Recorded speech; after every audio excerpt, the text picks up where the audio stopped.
Chapter 101. Venturing into the Forbidden Forest as if returning home. Disaster! We must save them, exclaimed the old man, witnessing a scene he had never encountered in his entire career working with fantastic beasts. A horned camel was abducting a human child? Grabbing his suitcase, he hastily opened it, and out leaped a creature that resembled a giant, multicolored cat with a strikingly long, feathery tail. The beast, filled with excitement, positioned itself in front of the old man, ready for action. "Quickly! After them!" the old man commanded as he scrambled to his feet. The creature, catching sight of the horned camel charging ahead, understood its task immediately. With the agility of lightning, it leaped from one giant tree to another, its sharp claws gripping the bark firmly. Despite not touching the ground, its speed was unmatched. The old man, riding on the creature's back, soon caught sight of the horned camel and the child who seemed perilously close to being thrown off. "Faster! We must prevent the child from getting hurt," he urged, drawing his magic wand, prepared to intervene at any moment. Ahead, Blake and Agcarius were aware of their pursuer. Blake, catching a glimpse of the old man, was taken aback. Damn, an old man of that age, if not a villain, must be a friend of Dumbledore's. If he catches us, that would be troublesome. Dumbledore must have realized I've sneaked off to the Forbidden Forest again. This time, I can't use the Phoenix as an excuse. Agcarius, I command you, increase your speed. We must lose the, Zowu? What the heck? Blake recognized the pursuing beast immediately. Agcarius, perhaps, we cannot escape. That's a Zowu, Blake admitted with resignation. A Zowu can travel thousands of miles in a day. If it weren't leaping from tree to tree, but instead running on the ground, it would have already caught us. Realizing who the old man was, Blake pondered their situation. My king, you are so powerful, why should we flee? If it's inconvenient for you to reveal yourself, just give me the order, and I will fight to the death for you. Agcarius declared proudly, having never shied away from a battle before. Agcarius, mere combat cannot achieve my grand ambitions, Blake explained. Strength alone cannot win everything. Some things cannot be gained through power alone. For the greater good, we sometimes must do things we dislike. This is the price we pay. Blake's words enlightened the simple-minded Agcarius. O king, your wisdom is as vast as the ocean. I understand. What shall we do now? Stop. I will speak with him, Blake decided calmly. Hearing this, Agcarius immediately halted and turned to face their pursuer. The Zowu, carrying the old man, landed gracefully in front of Blake and Agcarius. The old man was astonished by the sight before him. The child on the horned camel's back was not in distress as he had imagined. Instead, he appeared remarkably calm, as if he wasn't being abducted at all. The old man and Blake exchanged glances, with Blake's attention momentarily drawn to the suitcase the old man held. Meanwhile, the Zowu eyed Agcarius with excitement, having not encountered such a formidable creature in a long time. Good evening, sir, Blake greeted the old man. May I ask why you are chasing me and my friend? The old man, taken aback by Blake's question, surveyed the horned camel beneath him. It seemed he recognized the creature, or at least he had seen one before. As a former Hogwarts student and now a magizoologist, he had traveled extensively, but this encounter in the Forbidden Forest was unlike any other. In the depths of the Forbidden Forest, by the sea, stood the king of horned camels. It was a creature he had encountered many years ago during its fierce battle for the throne of the Llama clan. The memory of its ferocity had left a lasting impression on him. Time had flown by, and here they were, meeting again, this time with the beast carrying a young boy, about 11 or 12 years old, on its back. Are you a student at Hogwarts? From Hufflepuff House? The old man noticed the emblem on the boy's school robes, feeling a wave of nostalgia and a sense of kinship. He had once walked those halls, though his time there had ended prematurely when he was expelled. Yes. Who are you? The boy, Blake, asked, curiosity piqued. The old man offered a shy smile. I was once a Hufflepuff student myself. My name is Newt Scamander.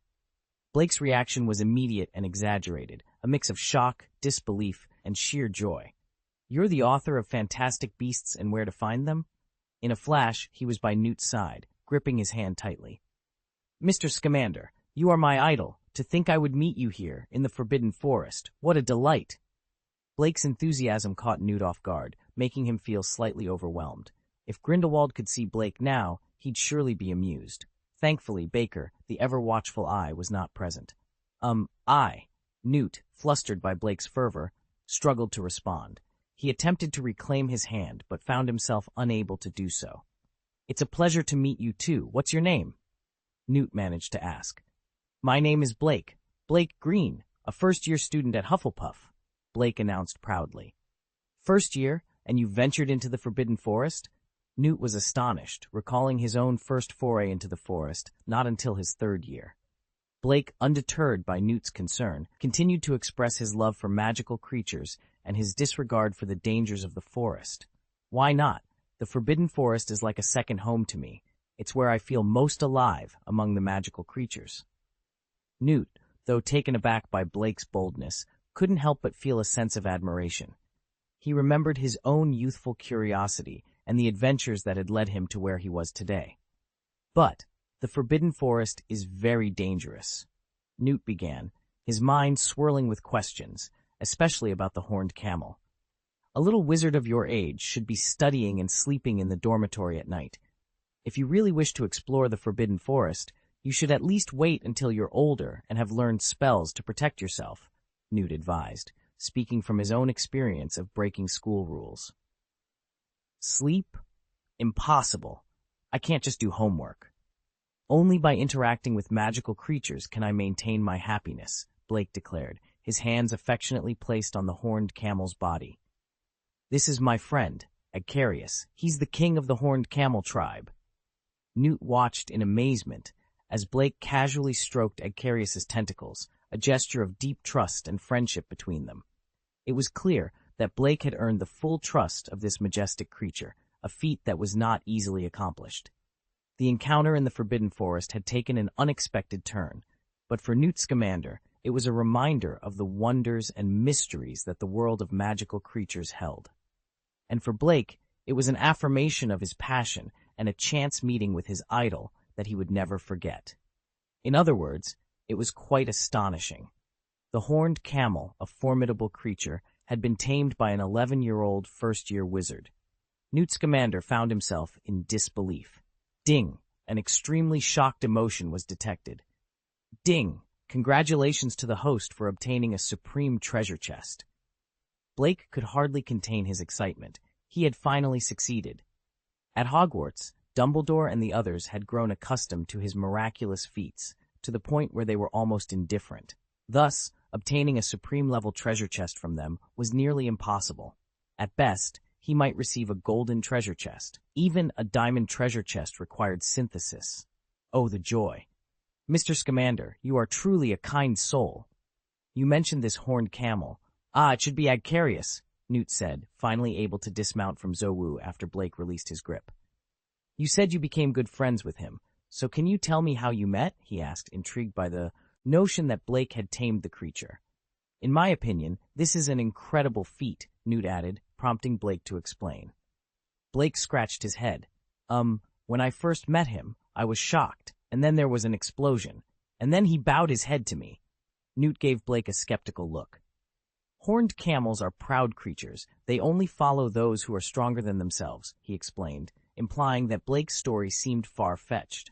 "Oh, actually, we had a duel." Blake corrected himself.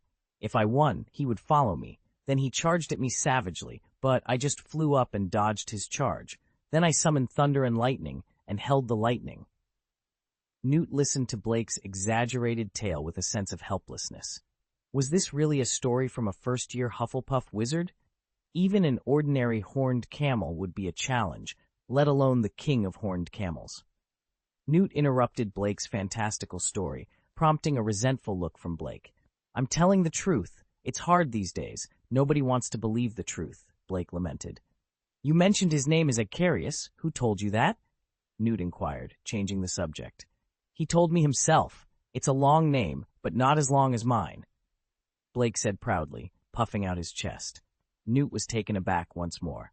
"You can communicate with magical creatures?" "Yeah, I discovered this talent shortly after I found out I was a wizard," Blake admitted without hesitation, leading to another moment of astonishment for Newt. Then, Newt, intrigued, pulled a bowtruckle from his pocket. Can you understand what it says? It said its head was dizzy, Blake responded, offering the bowtruckle some woodlice. After eating, the bowtruckle mentioned it was visiting relatives but found them missing. Newt's eyes sparkled with realization. Blake's ability to understand the bowtruckle without prior knowledge of Newt's holly tree and its bowtruckle nest confirmed his unique talent. That's an amazing ability, Newt exclaimed, envious of Blake's innate gift. Despite years as a magizoologist, Newt could only interpret some calls of magical creatures, whereas Blake was born with the ability to understand them. So, Newt looked at the horned camel, eager for a more believable story. Actually, I had a good talk with Agcarius, and then we became friends, Blake admitted, finally providing the answer Newt hoped to hear. If only the truth were as easily believed. Newt glanced at the horned llama beside him and let out a sigh. It's a remarkable partnership you have, Blake.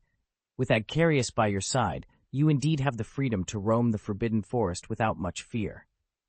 He paused, his gaze lingering on the majestic creature. In the forbidden forest, there are scarcely any creatures that pose a threat to you, Blake. Blake's face lit up with excitement. Exactly. I just crossed through a spider's domain not too long ago. Agcarius charged straight through, and all those spiders were sent flying. Newt's expression suddenly turned serious. Did you inadvertently enter the Acromantila's territory? Blake, slightly puzzled, replied, Oh, were those spiders Acromantilas? Newt nodded gravely. It's fortunate you're unharmed, Blake, but listen carefully. You must avoid that area at all costs in the future. Even with Agcarius by your side, it's too dangerous. He explained further. The adult Acromantula is a giant eight-eyed spider with a formidable size. From what I gather, you were lucky because you only skirted the edge of the Acromantila's territory. You haven't yet faced a truly powerful giant spider. Venturing even slightly deeper could have been disastrous. If you were to be surrounded by multiple adult Acromantilas, even the king of horned camels might not be able to protect you. Newt's words were filled with a mix of relief and stern warning, emphasizing the gravity of the dangers lurking within the forbidden forest, even for those who believed they were beyond harm's reach. Chapter 102, Newt's Concern and Blake's Dilemma. Newt Scamander felt a chill run down his spine at the thought of the dangers lurking within the forbidden forest. The Acromantula, a species known for its rapid reproduction rate, posed a significant threat. Hagrid's introduction of Aragog to the forest had led to a permanent off-limits area, controlled only by the presence of centaurs who kept the spider population in check. Newt's worries were not unfounded, especially considering the existence of Agcarius, the king of horned camels, whose territory Blake seemed to navigate with ease. However, the Acromantula territory was a different story altogether. To Newt, Blake's nonchalance towards the dangers of the Forbidden Forest was baffling. In his eyes, the Acromantulas were formidable foes, yet Blake regarded them as mere nuisances. Previously, Blake had managed to fend off Acromantulas with basic spells like the Blazing Curse and Explosive Curse. Now, he had even mastered the Gublai Immortal Fire, a spell on par with the Fierce Fire Curse. Despite his capabilities, Blake chose not to boast about his strength, aware of the potential consequences of revealing his true power. His mysterious origins from a laboratory and rapid ascent in magical prowess could attract unwanted attention and fear, even from someone as powerful as Dumbledore. Blake understood the importance of maintaining a balance, allowing him to continue his adventures without drawing too much scrutiny. Acknowledging Newt's concerns, Blake promised to steer clear of the Acromantula territory.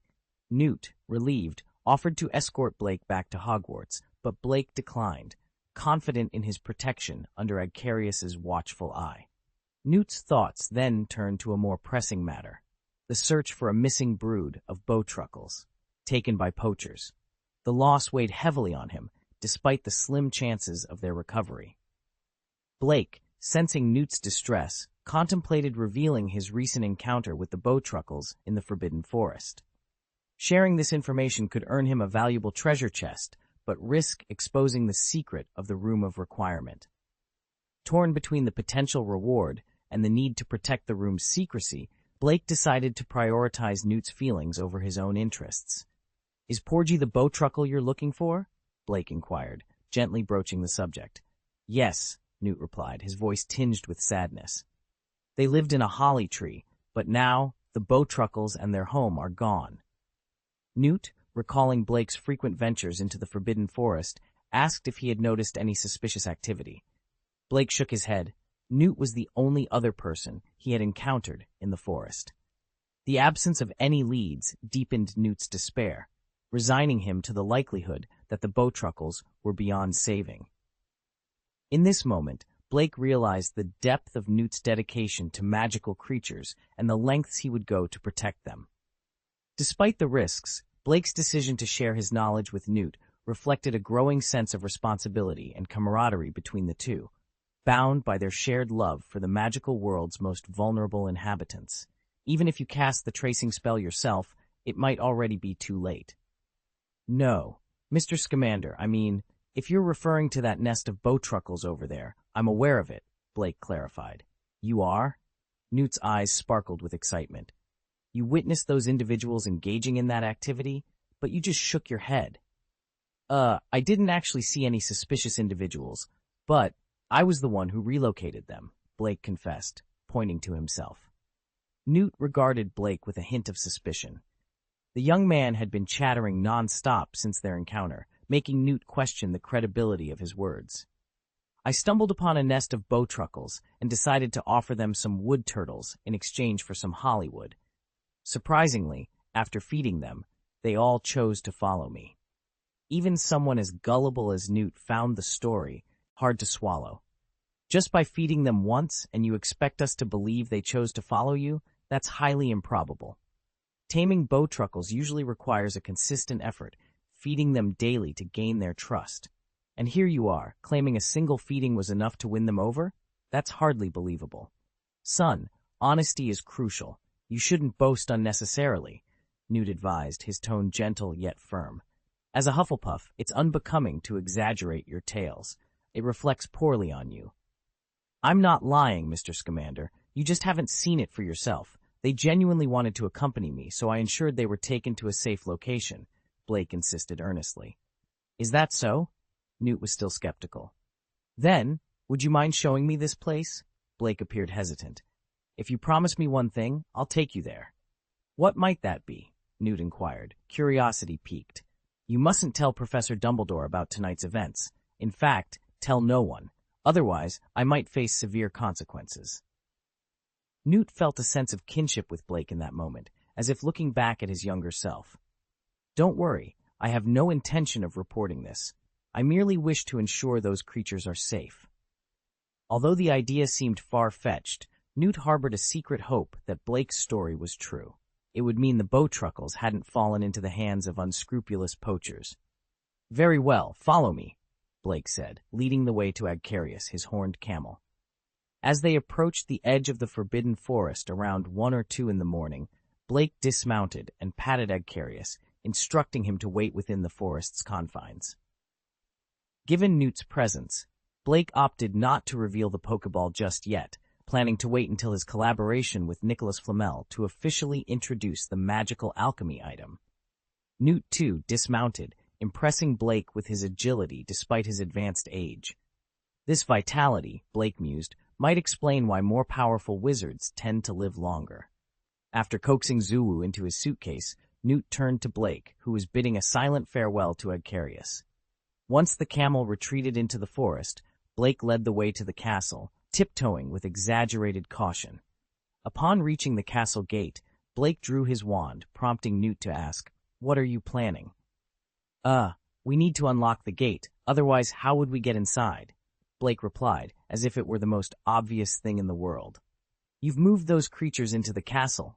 Newt asked, incredulous. "Indeed," Blake admitted, leaving Newt at a loss for words. As time passed, he began to see more and more of himself in the young boy. Hiding fantastic beasts within the castle walls was something he had done himself, a secret that remained undiscovered until his dismissal. "Don't just barge in. You'll be caught," Newt cautioned. He gestured for Blake to follow him, prompting the boy to stow his wand and comply.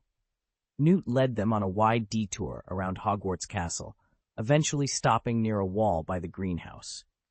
He glanced around, a habit from his past adventures, before lowering his wand to tap a specific brick at the base of the wall. With a series of clicks, the bricks retracted to reveal a hidden door. Come on, this is a secret path I used to take. Whenever I needed to sneak into the Forbidden Forest at night, I'd exit through here, Newt explained as he stepped through the entrance. Blake followed, his surprise evident. Wow, you're a real veteran, he exclaimed. Even after all these years away from Hogwarts, you've still got it. Blake was unfamiliar with this secret passage, as it had never been mentioned in the original Harry Potter books. However, he recognized that using this hidden route was far safer than attempting to pass through the main gate, especially at night. Normally, he would transform into a bird and fly directly back to the castle, but Newt's presence had prompted him to consider a more conventional approach. Discovering this secret passage was a revelation. It meant he could potentially lead others on nocturnal adventures without detection. The passage was surprisingly spacious, resembling another corridor within the castle. Newt opened another concealed door, leading them into yet another secret passage. A nostalgic look crossed his face as he motioned for Blake to follow. "Mr. Scamander, where does this passage lead?" Blake inquired, his curiosity piqued. "It leads into the castle, emerging behind the statue of Gregory the Flatterer, which then leads to Hogsmeade Village." "We've just circled back to this passage from another," Newt explained openly, sensing Blake's admiration. "You're incredible. To think you discovered such a hidden route." Newt smiled modestly. "Actually, I didn't discover it myself. It was my mother who found it in a diary left by my grandmother, and she passed the knowledge on to me." Blake realized that Newt's mother must have known her son well to share such a secret, perhaps understanding his adventurous spirit. Eventually, they reached the end of the passage. Newt carefully listened for any sounds before opening the secret door. At this point, it's wise to use a disillusionment charm. "How did you manage to sneak out before? Did you just walk out?" Newt asked. Blake, momentarily flustered, replied, "I have a special invisibility cloak." Newt, not well versed in alchemy, accepted the explanation without question. "You lead the way, and I'll follow closely," he said, casting an illusion spell on himself with practiced ease. Blake was impressed. Newt's skill with the spell was on par with Dumbledore's. With Newt's hand lightly gripping his cloak, Blake activated the cloak's invisibility function, rendering them both invisible. They moved swiftly and silently, soon arriving at the Room of Requirement. "Here we are. Are you familiar with this place?" Blake asked, deactivating the cloak's invisibility. Newt's smile broadened with a spark of recognition in his eyes. "Of course, I know of this place," he exclaimed, his curiosity piqued at the thought of taming magical creatures in such a unique setting. Blake returned the smile, a hint of mischief in his expression. "Seems like you've been here before," he teased, well aware of Newt's adventurous spirit and his penchant for bending the rules after dark. How could Newt, of all people, not have discovered this magical place? With a sense of purpose, Blake paced back and forth along the wall 3 times. As if by magic, which it indeed was, the door to the Room of Requirement materialized before their eyes. Newt's surprise was evident. "I'm familiar with this place," he admitted, "but the idea of using it to tame magical creatures never crossed my mind. How did you stumble upon this secret?" Blake's smile widened. "Let's just say I had a bit of luck," he replied cryptically. Although Newt was aware of the Room of Requirement, the concept of utilizing it for his passion had eluded him. Initially, his focus had been on finding a way to safely store his beloved creatures, which led him to delve into the complexities of the untraceable stretching charm. His mastery of the charm grew stronger by the day, culminating in the creation of his special suitcase, a far more convenient solution than relying on the Room of Requirement. Reflecting on his journey, Newt felt a surge of pride. Yet, he couldn't help but reminisce about his humble beginnings, taming a mink in his first year, while others ventured into the Forbidden Forest on horned camels. It was a stark reminder of the relentless progress of time, like the relentless waves crashing onto the shore, each new generation surpassing the last. With a reassuring grin, Blake pushed open the door to the Room of Requirement. "Come in." "Welcome to my secret base," he invited, his tone laced with a hint of caution. But be prepared, it might be a tad dangerous inside. Unfazed, Newt stepped forward with confidence. Don't worry, I've faced my fair share of dangers. A little risk is nothing to me. If only I had realized the potential of this room. Sooner, he mused, his voice trailing off as he fully entered the room of requirement. The sight that greeted him caused his eyes to widen in astonishment. You call this a little bit dangerous? He exclaimed, his voice a mixture of shock and awe. Ding! An extremely shocked emotion was detected, announced an unseen force, adding to the surreal atmosphere. Ding! Congratulations to the host for receiving a diamond treasure box. The unexpected announcement only added to the wonder and mystery of the Room of Requirement, a place where even the most seasoned of magical creatures' tamers could find themselves surprised and challenged. Chapter 103, A Lesson in Caution. Upon first entering the Room of Requirement, Newt was greeted by what appeared at a glance to be a verdant rice field. However, upon closer inspection, he realized his initial observation was far from accurate. This was no paddy field. Instead of rice, the field was teeming with poisonous tentacles. Newt couldn't help but think of the danger these plants posed. A little bit dangerous was an understatement. Even an elephant would meet its end upon falling into this trap. Shaking his head in disbelief, Newt rubbed his forehead, trying to rationalize the situation. Just a few poisonous tentacles, he mused.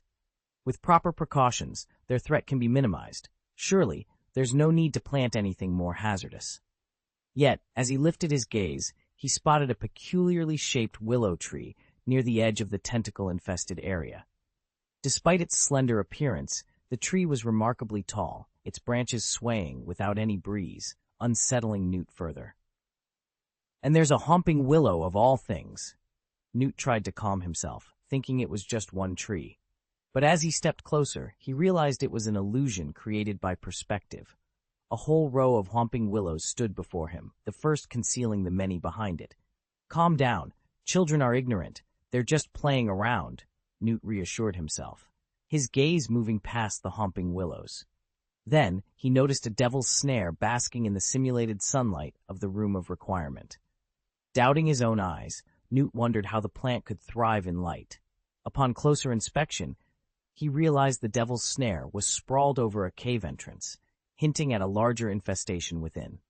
Taking a deep breath, Newt tried to maintain his composure upon seeing hills of biting kale and mandrakes.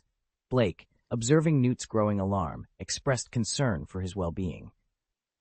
Mr. Scamander, are you all right? Blake asked. It's quite a shock, Newt admitted, giving Blake a complex look. When I was your age, raising a niffler was considered adventurous. But planting such a collection of forbidden flora, if discovered, expulsion would be the least of your worries. You could end up in Azkaban. Son, do you realize the danger these plants pose? Each one has a history of causing fatalities, Newt felt compelled to explain, setting aside the issue of legality. Accidents with these plants can be deadly. I'm aware of the risks, Mr. Scamander, Blake responded, closing the Room of Requirement's door and leading Newt to his rest cabin. After offering Newt a seat and pouring him some black tea, Blake stood, his voice firm. The more dangerous a plant is, the more valuable it becomes. Much like snake venom, its potency increases its medicinal value. So I've chosen them as part of my grand scheme, Blake continued, prompting Newt's curiosity. Your grand scheme? What exactly is your goal? Newt inquired, intrigued by Blake's ambitious and dangerous botanical collection. What does this have to do with these plants? Blake began. To address this, we must first discuss a mutated devil's snare seed I encountered. He paused, then added with a hint of pride, perhaps it sounds boastful, but I possess a notable aptitude for herbology and magazoology. Newt scanned the forbidden plants scattered across the mountainside, a sigh escaping him. If Blake himself cultivated these plants, then his mastery of herbal medicine is indeed profound. Surviving amidst these plants at such a young age speaks volumes of his talent. It's not just certain talent, it's exceptional, and to think of his ability to communicate with magical creatures, even convincing the king of the horned camels to allow him to ride, his skill in magazoology is nothing short of extraordinary. Blake continued. After gaining some knowledge, I began to cultivate various plants. During one of my seed purchases, I stumbled upon a mutated devil's snare seed. Newt's gaze shifted to the devil's snare basking in sunlight. Despite his specialization in magical creatures, he had a passing interest in magical plants. Yet, a sunlight-tolerant devil's snare was a novelty to him. This must be the mutated seed Blake mentioned, he thought.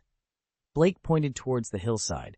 That devil's snare over there. I've tested it. It thrives in light and exhibits remarkable fire resistance. Moreover, its tendrils enhance potion efficacy significantly, reducing side effects compared to potions made from standard devil's snare.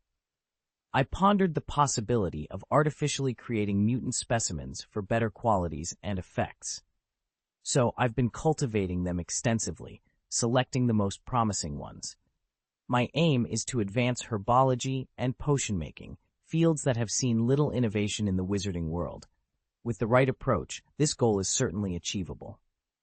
Blake shared his vision with Newt, similar to a previous conversation with Cassandra, though this time, the focus was on explaining his cultivation of dangerous plants and exploring potential discoveries with Newt's help.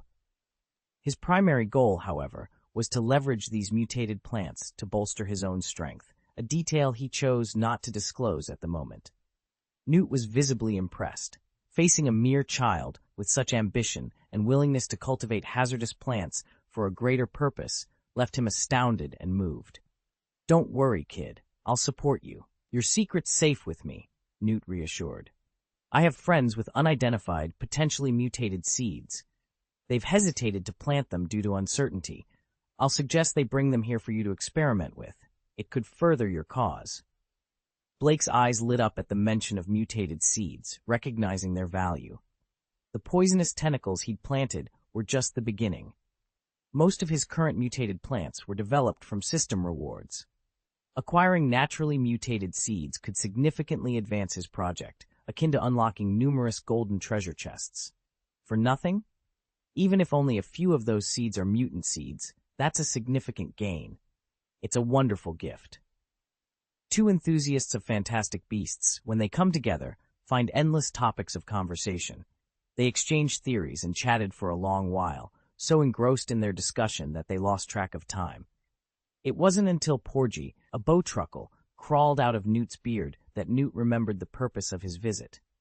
I forgot I was supposed to find his relatives," Newt stammered. "Blake, you mentioned you brought those bowtruckles back, didn't you?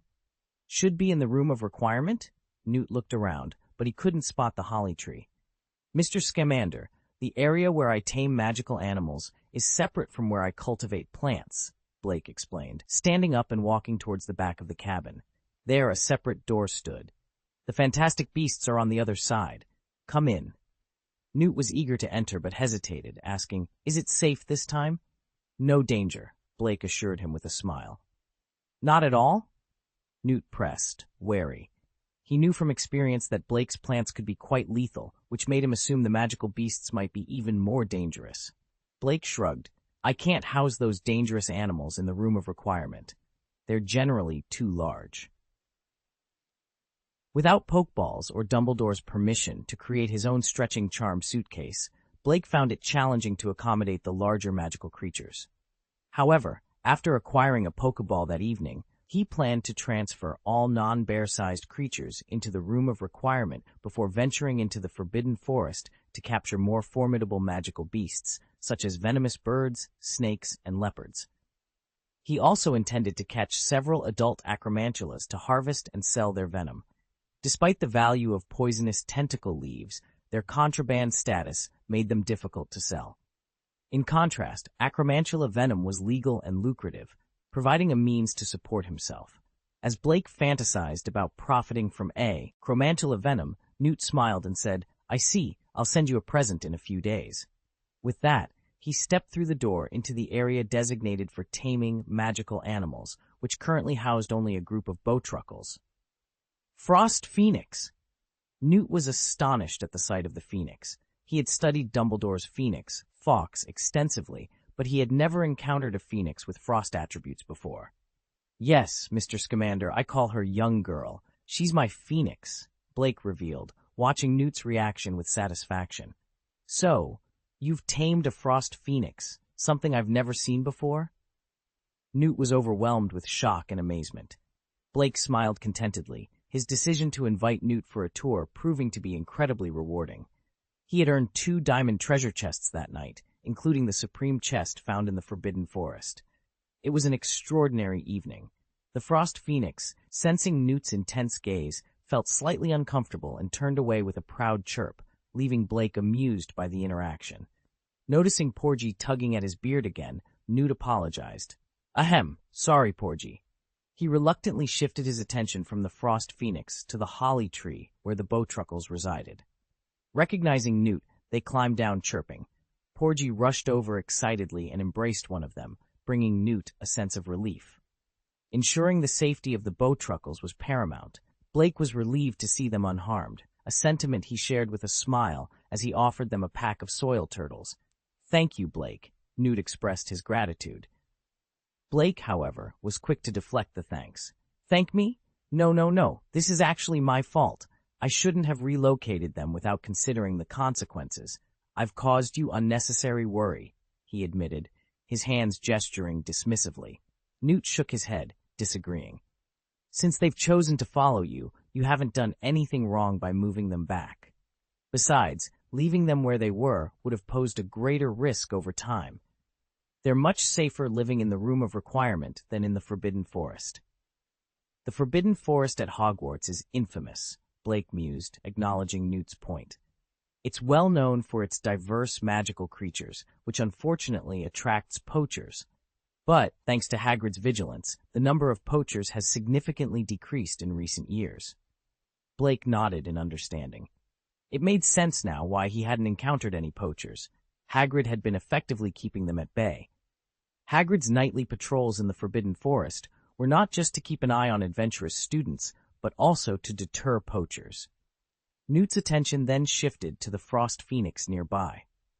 With a hint of shyness, he asked, "Can I take a closer look at her?" The request was made with a mixture of curiosity and reverence, highlighting Newt's deep appreciation for magical creatures.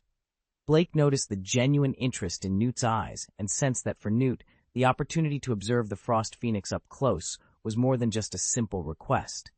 It was a moment of connection with the magical world they both cherished. Chapter 104, The Ultimate Display of Domineering Knowledge. Of course, Blake said with a smile. Do you happen to have any fish? Cod would be ideal. Newt, who always carried a suitcase filled with various magical creatures, had an assortment of fresh fish on hand to feed them. Thanks to a preservation spell, these could be kept fresh for extended periods. I do have some, Newt replied, placing the suitcase on the ground and slightly opening it. He then inserted his wand and exclaimed, Cod fly. Reaching in with his left hand, he pulled out a bucket of fresh cod. Blake watched Newt's actions with an envious smile, which Newt caught a glimpse of. Dumbledore had forbidden Blake from acquiring such a suitcase himself, but Blake pondered, if Newt were to gift him one, what would Professor Dumbledore say? Chirp! Even without seeing her, one could sense the young girl's excitement from behind. Turning around to voice her complaint to Blake, she was greeted by the sight of a cod in his hand. Chirp! Chirp! Didn't you say no? She chirped, flapping her wings excitedly. Blake chuckled.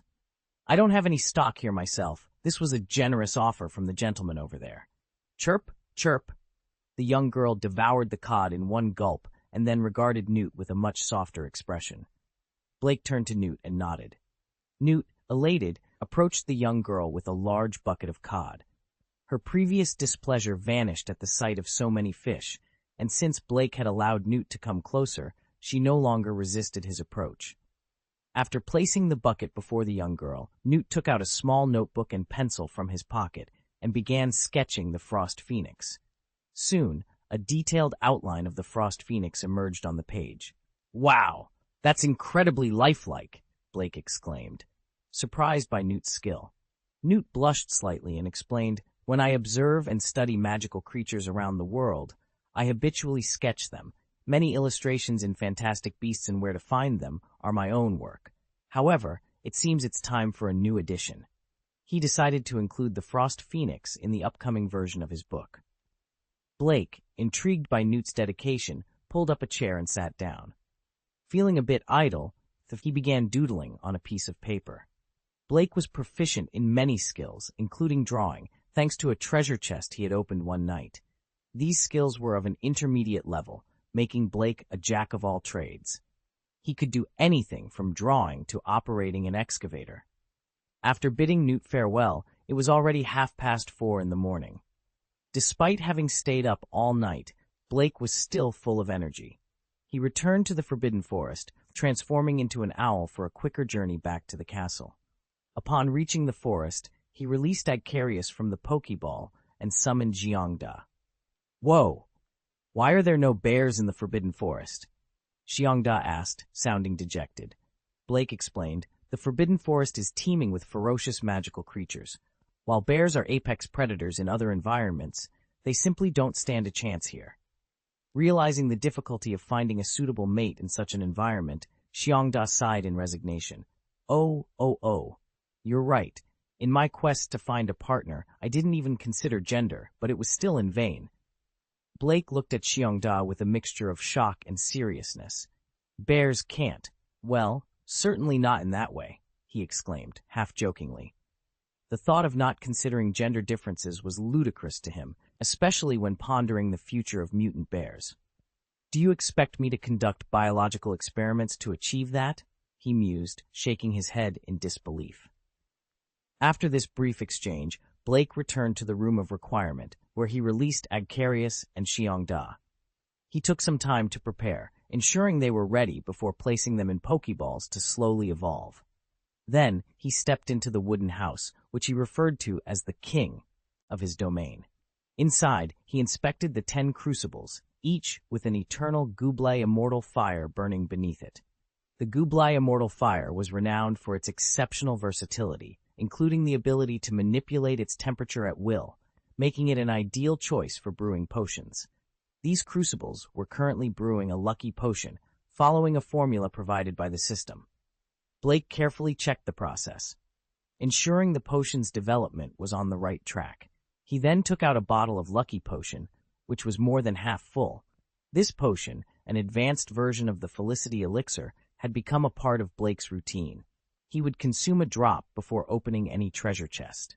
After taking a drop, Blake instructed the system to open the Supreme Treasure Chest. Ding! The Supreme Treasure Chest is being opened for the host, the system announced, followed by, Ding! Congratulations to the host for gaining full-level knowledge and domineering. Blake was almost taken aback by the revelation. Knowledge-colored domineering, a power from the pirate world, was now his to command. This ability, even at its primary level, acted like a radar, allowing the user to perceive emotions, strength, thoughts, and even the location and number of objects outside their field of vision. At higher levels, it enabled the user to predict opponents' actions and, at the most advanced level, to see briefly into the future. Blake was eager to test out this full-level knowledge-colored domineering, wondering if it reached the extreme state that allowed one to listen to the soul of all things and influence thoughts directly. Upon activation, Blake was overwhelmed by the sensation. Even with his eyes closed, he could see in a way that felt like observing from a divine perspective. His experiment was unexpectedly confirmed when he noticed Xiongda and Agcarius quietly stealing cod from a young girl's bucket. This not only proved the effectiveness of his new ability, but also brought a surprised smile to Blake's face. He realized he had indeed achieved the extreme form of knowledge-colored domineering and discovered an additional force within him, akin to the ancient magic power he possessed before. This new power was ready at his command, silently waiting to be utilized. After explaining the function of the Pokeball to Xiongda and Agcarius and ensuring they were mentally prepared, Blake placed them inside the balls and activated the dream function. He hoped they would learn a new skill or two during this process, showcasing his continuous pursuit of growth and understanding in this magical world. These two are ordinary quality Pokeballs, so the success rate isn't very high. However, practicing in the dream world can still be beneficial for experiencing their mentality. In the time that followed, Blake, eager not to waste the effects of the Lucky Potion, embarked on another intense learning spree. As for the 2 diamond chests and several other quality chests in the system space, he decided to leave them be for now.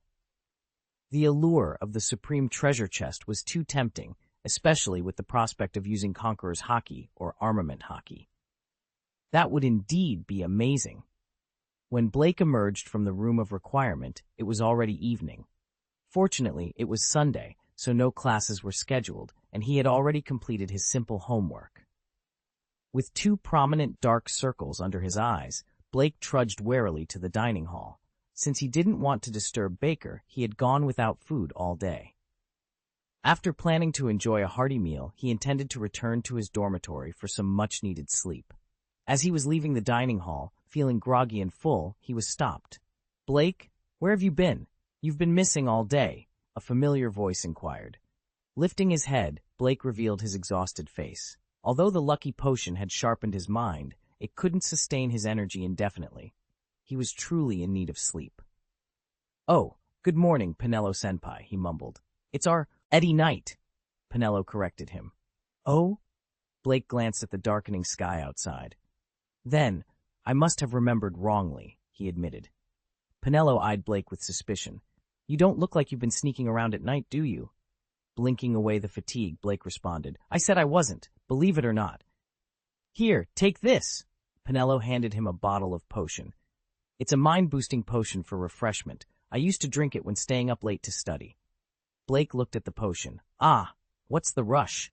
I think I need my warm bed more than this potion." "Why aren't you nervous at all?" Penelo asked. "What should I be nervous about?" Blake inquired, genuinely puzzled. Penelo glanced around before pulling him into a corridor next to the dining hall. "You're the president of the dueling club, Blake." "And," Blake prompted, "as the president, if your dueling skills aren't up to par, others won't respect you. This is especially true for the Slytherins." Blake had never truly showcased his dueling abilities.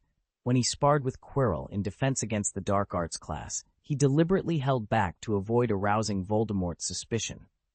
His performance was intentionally on par with that of a first-year wizard, a strategy that led Voldemort and Quirrell to underestimate him. Blake's true dueling skills remained a mystery to most, including Penelo, who only saw him as a first-year wizard with exceptional talent. After Blake had publicly humiliated Snape, the Slytherins harbored a silent resentment towards him. Snape, being the head of Slytherin House, had been forced to apologize publicly, which was seen as a direct affront to the pride of all Slytherins. Knowing that Blake was the president of the dueling club, the Slytherins were eager to challenge him, particularly the older students who saw defeating a first year as an easy task. Friday night is the first club activity. You still have a few days. With your talent, as long as you practice diligently, you will definitely be able to defeat those idiots. Penelo had not been confident in Blake's abilities when he was in the first grade. However, she now had immense faith in Blake's exceptional talent. "I've already spoken to Professor Flitwick. He agreed to make time to teach you, so you won't be at the mercy of those Slytherins. But I couldn't find you today," she exclaimed. "Professor Flitwick has asked you to see him tomorrow, but time is of the essence, so don't waste it," she continued. "Let me practice with you first. I know a few dueling spells. I'll teach you what I can." Blake felt a bit overwhelmed, but understood Penelo's intentions, especially when he heard that she had specifically requested Professor Flitwick's guidance to prevent herself from being bullied. He was touched. This gesture was genuinely for his benefit. Consequently, his respect for Professor Flitwick surged. It's not easy being a professor responsible for teaching 7 grades. Professors are incredibly busy, yet despite his packed schedule, Professor Flitwick was willing to make time to mentor him. Blake found it difficult to decline such generous offers.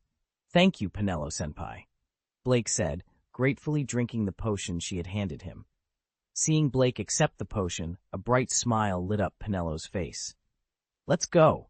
I'll teach you all the spells I know today," she declared enthusiastically. As Blake followed Penelo, he couldn't help but feel conflicted.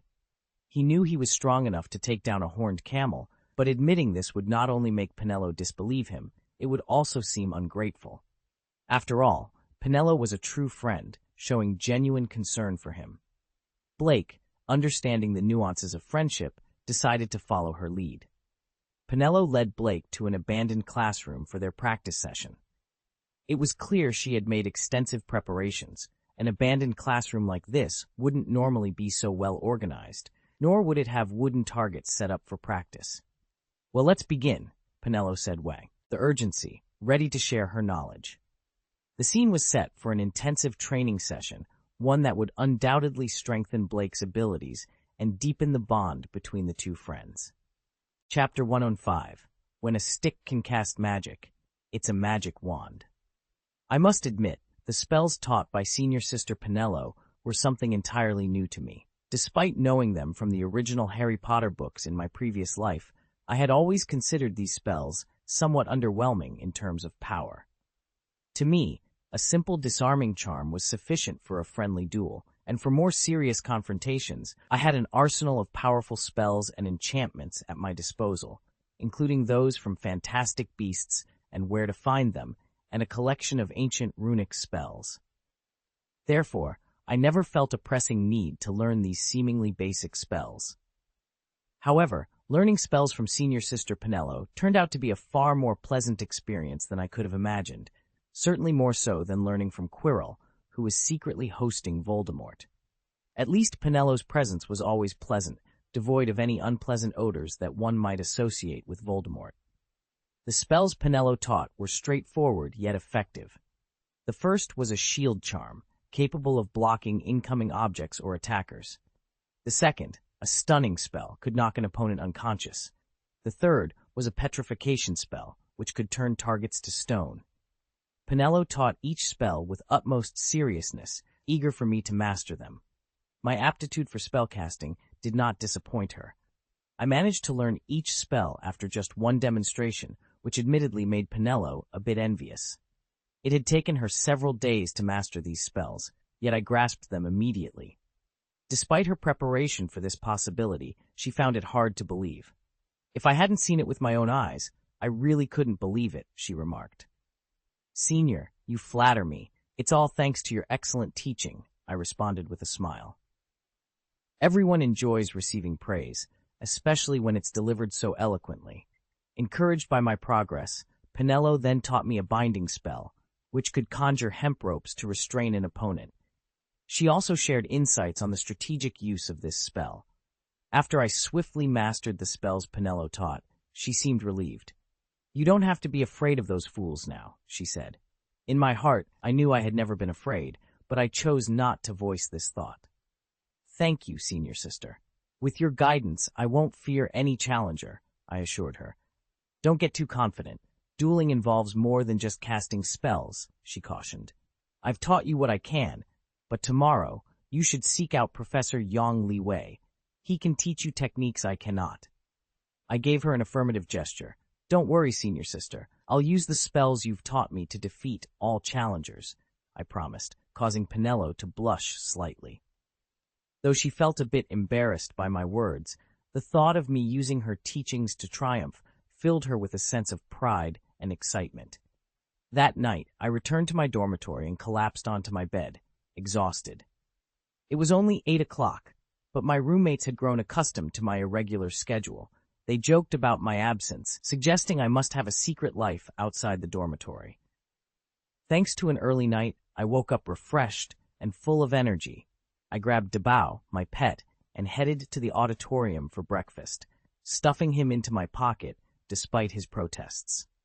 Dabao seemed confused, still groggy from the previous night's adventures, but I was determined to start the day right, fueled by the knowledge and encouragement I had received from senior sister Penelo. Bleary-eyed from a late night, Blake scolded Dabao, his pet. "You've gained 3 or 4 caddies recently. If you keep this up, how will you manage? You need to exercise." Dabao, resistant at first, quickly changed his tune when Blake mentioned the prospect of being matched with a snuffer. "Tell me, how do I exercise?" he chirped, albeit reluctantly agreeing to forgo the treats fed by Blake's senior sister. As Blake made his way to the Hufflepuff table, he was intercepted by a familiar figure. Professor Snape, with his usual cold demeanor, accused Blake of engaging in rule-breaking activities under the guise of reading quietly. Blake, unfazed, retorted that Snape must have more to discuss than just sneering at him. Snape warned Blake to distance himself from Quirrell and hinted at a discussion about the Hogwarts point system, a topic prompted by Dumbledore. Blake, puzzled, pointed out that Snape had been disengaged from his teaching duties, neither deducting nor awarding points, a stark contrast to his previous behavior. Snape, visibly irritated, implied that Blake's influence on the students was the reason for this meeting. Blake, unimpressed, suggested that Snape could simply follow Professor McGonagall's example of fair point allocation, questioning why Snape found it so challenging to be a fair and effective teacher. This exchange highlighted the tension between Blake and Snape, with Blake challenging Snape's pride and approach to teaching, suggesting a more equitable and understanding method could improve his relationship with the students. To students who excel, why is your favoritism towards Snape so pronounced? It's quite embarrassing to award points to other houses, isn't it? Snape, having overheard Blake's comment about not being able to compare to Quirrell, felt his face flush with anger. He spent a long time mentally composing himself before managing to say calmly, "Fine, I'll do as you wish." After speaking, he turned and left, worried that if he stayed any longer, he might be tempted to draw his wand. Blake, for his part, continued with his daily routine unaffected. He attended classes and, at noon, would visit Professor Flitwick to discuss dueling techniques. Blake had underestimated Professor Flitwick's passion for dueling. To Flitwick, spending time teaching Blake was not a burden, but rather a delightful hobby. Blake, recognizing this, made sure to engage Flitwick with the right amount of enthusiasm, leaving the professor in high spirits after each session. In the evenings at 8, Blake would meet with Voldemort to learn combat skills and occasionally some advanced dark arts. It was clear that Voldemort was keen on recruiting Blake to his side. Days passed quickly, and Friday approached. The Slytherin students began to regard Blake with increasing suspicion and significance. Cassandra had warned Blake more than once to be wary of the older Slytherins, especially during the dueling club activities, which presented a perfect opportunity for them to seek revenge. In such settings, they could challenge Blake under the guise of a fair duel. On Friday morning, a tense atmosphere enveloped the Hogwarts dining hall. The Hufflepuff students noticed the Slytherins, who were conspicuously preparing their wands while casting ominous glances towards the Hufflepuff table, as if they were predators eyeing their prey. The Slytherins' blatant hostility had not only targeted Blake, but had also affected the entire Hufflepuff house. However, the Hufflepuffs were not the same as before. Previously known for their lackluster performance, they had now become adept at dueling, having practiced in secret in anticipation of the Slytherins' challenge. The Hufflepuff teachers had made their stance clear. Anyone seeking to harm Blake would have to contend with them first. In the afternoon, during Snape's potions class, Snape resumed his usual practice of awarding and deducting points. This time, however, he attempted to be fair, at least within the confines of his own skewed system. Typically, he would deduct 5 points for errors, but only award 1 point for successes. His focus was almost entirely on Blake, desperately seeking any justification to penalize him. Yet, Blake's performance was impeccable. Perfect use of ingredients, flawless material handling, precise control of the heat, and an excellently crafted potion.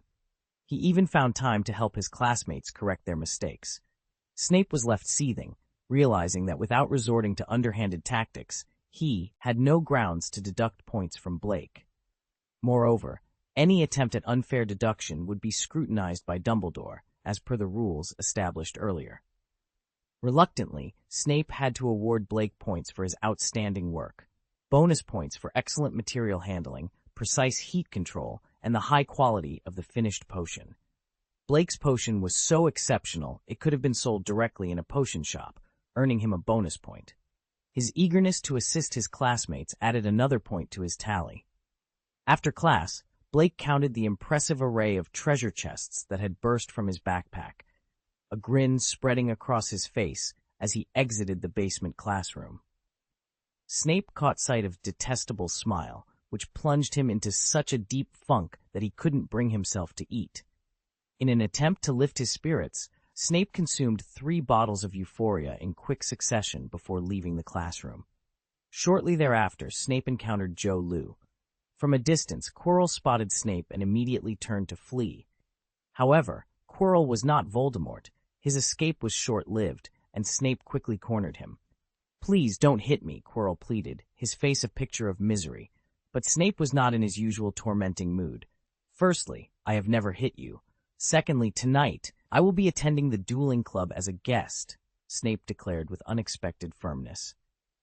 Quirrell, taken aback, struggled to understand Snape's sudden change of heart. Following the directives from the voice in his head, Quirrell hastily agreed to Snape's request. Meanwhile, back in the dormitory, Blake was intently sharpening his large metal wand, giving it an almost menacing appearance. Roger observed the scene with a mix of fear and disbelief. "Are you certain that's actually a wand and not just a stick?" he questioned.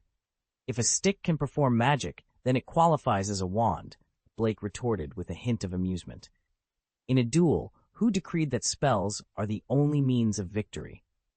This rhetorical question left Roger pondering the unconventional wisdom in Blake's approach to magic and dueling. The narrative unfolds with a blend of humor and intrigue, showcasing the unique dynamics between characters within the magical world of Hogwarts. Blake's unconventional methods, Snape's unexpected behavior, and the peculiar interaction between Quirrell and Snape all contribute to a story rich in character development and plot twists. Chapter 106. Blake, It's Time to Forge a New Future. Dumbledore, with a wave of his hand, had approved the auditorium as the main venue for the dueling club's social activities due to the unexpectedly high membership numbers. The 2 large classrooms Blake had initially requested were designated for daily club activities. This meant that the auditorium would host the professor-led duels, while the 2 classrooms would be used for the members' daily training sessions. This arrangement was provisional, with the possibility of acquiring an additional large classroom if needed. The enthusiasm among the young wizards for dueling, a novel activity at Hogwarts, was unprecedented. This was partly because, following Voldemort's unsuccessful attempt to secure a teaching position, no Defense Against the Dark Arts professor had managed to complete a full year. The frequent changes in professors meant that students had not been able to systematically learn Defense Against the Dark Arts. Consequently, not only were students in their 6th and 7th years lacking in this knowledge, but even some Ministry of Magic Aurors were unable to cast basic spells like the Iron Armor Curse.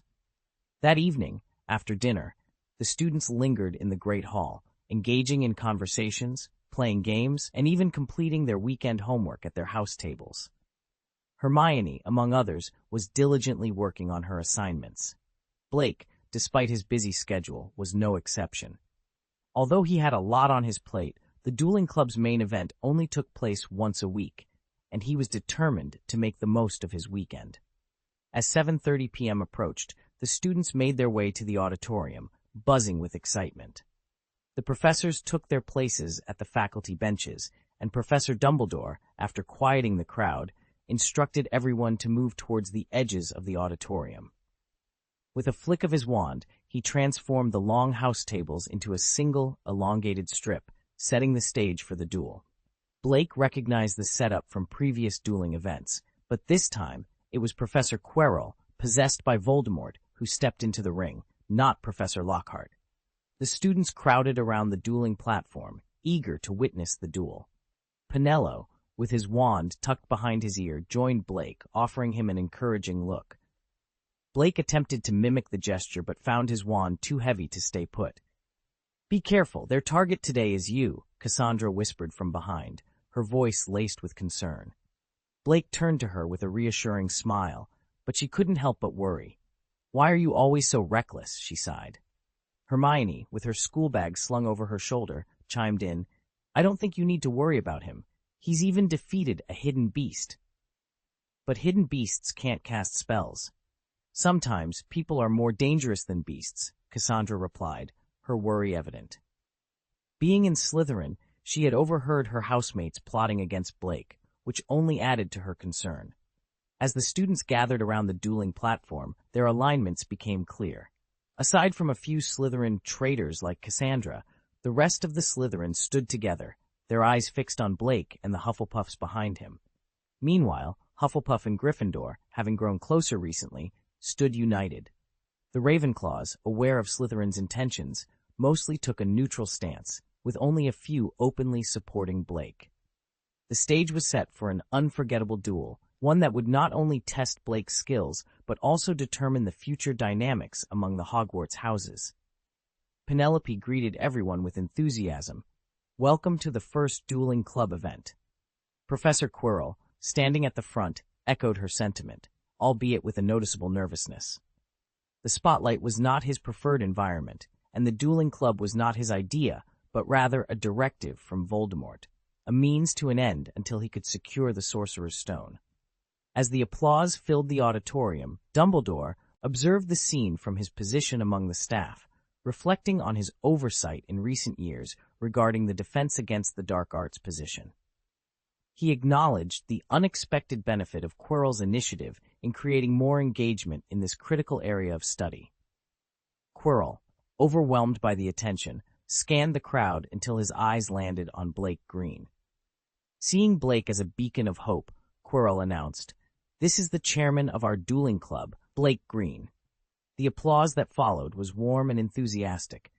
Blake's reputation had soared after he made Snape publicly apologize, earning him widespread respect, even as a first-year student. This made his appointment as chairman uncontroversial to most, except perhaps the Slytherins.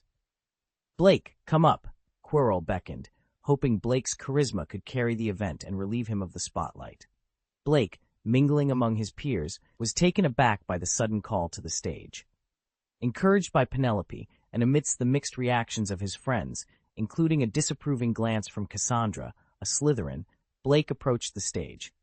He humorously noted the lack of stairs and the impracticality of climbing up directly. As he contemplated his next move, the Weasley twins offered their help, which Blake quickly declined, wary of their penchant for mischief. With a wave of his unique, shiny silver wand, Blake conjured wooden steps from the platform to his position, showcasing his proficiency in transfiguration. Professor McGonagall watched with pride, claiming Blake as a testament to her teaching, while Professor Sprout boasted of him being Hufflepuff's finest. The exchange between the professors highlighted their camaraderie and pride in their students. Dumbledore, observing the interactions, felt a parental pride in Blake's achievements.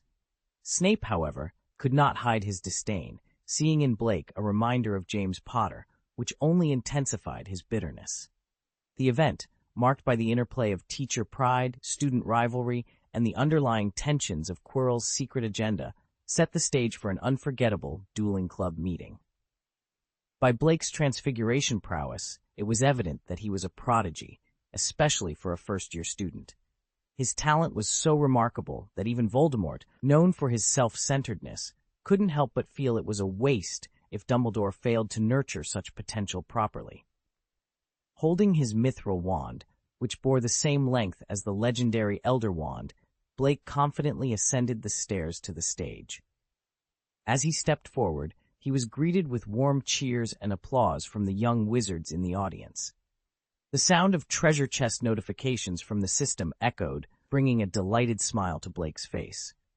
"Good evening, future excellent wizards," Blake began, turning slowly to address the entire audience.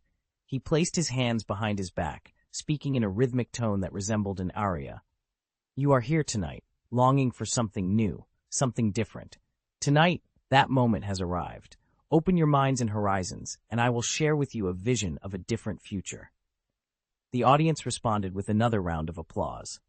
At that moment, Blake radiated a unique charm that made his age irrelevant. Instead, it inspired a sense of eagerness to listen to him. Dumbledore, sitting among the staff, felt his smile fade. The familiarity of Blake's speech and posture stirred a strong sense of déjà vu within him. What's this familiar feeling? What new power is he hinting at? And what does he mean by the time has come? What future does this boy intend to create? Dumbledore pondered, intrigued yet uncertain. Unaware of Dumbledore's thoughts, Blake waited for the applause to subside before continuing. "My brothers, my sisters, my friends, your warm applause is not just for me, but for yourselves. Not everyone has the courage to learn how to fight, to resist. So, applaud your own bravery." The applause erupted once more, with the Weasley twins leading the exaggerated "hears." The mention of revolt reminded everyone of their recent united stand against Snape. Snape himself stood expressionless, having grown somewhat accustomed to Blake's antics. Some say that a young wizard only needs to learn the spells and skills necessary for life at school, and that's enough. That learning to fight is superfluous, unnecessary. But I strongly disagree, Blake declared. It's true that we may not always need to use our fighting skills, but that's no reason to neglect them. The desire for strength, for power, is legitimate. It doesn't mean we're bad people, or that we intend to use that power for evil. We long for strength so we can stand up when threatened, so we can protect those we care about, so we're not treated poorly by others. We seek power so we're not bullied when it matters most. And that's why we've established the dueling club, Blake explained passionately. So my friends, don't be ashamed of your ambition to be strong. It's not shameful. Joining our dueling club is the right choice at Hogwarts. We guarantee that, in the future, when you need to wield your wand in battle, you won't be defenseless like those who were unprepared over a decade ago. The applause that followed was thunderous. The older students, in particular, felt a surge of enthusiasm, remembering the Wizarding War from more than a decade ago, when a mere knowledge of the dark arts allowed Death Eaters to terrorize countless wizards and witches. In an era marked by darkness, the valor of those who dared to resist evil was invaluable. The faculty members, veterans of such times, understood the weight of Blake's words more profoundly than anyone else. Even Severus Snape, who harbored a deep-seated animosity towards Blake, found himself conceding to the young man's correctness.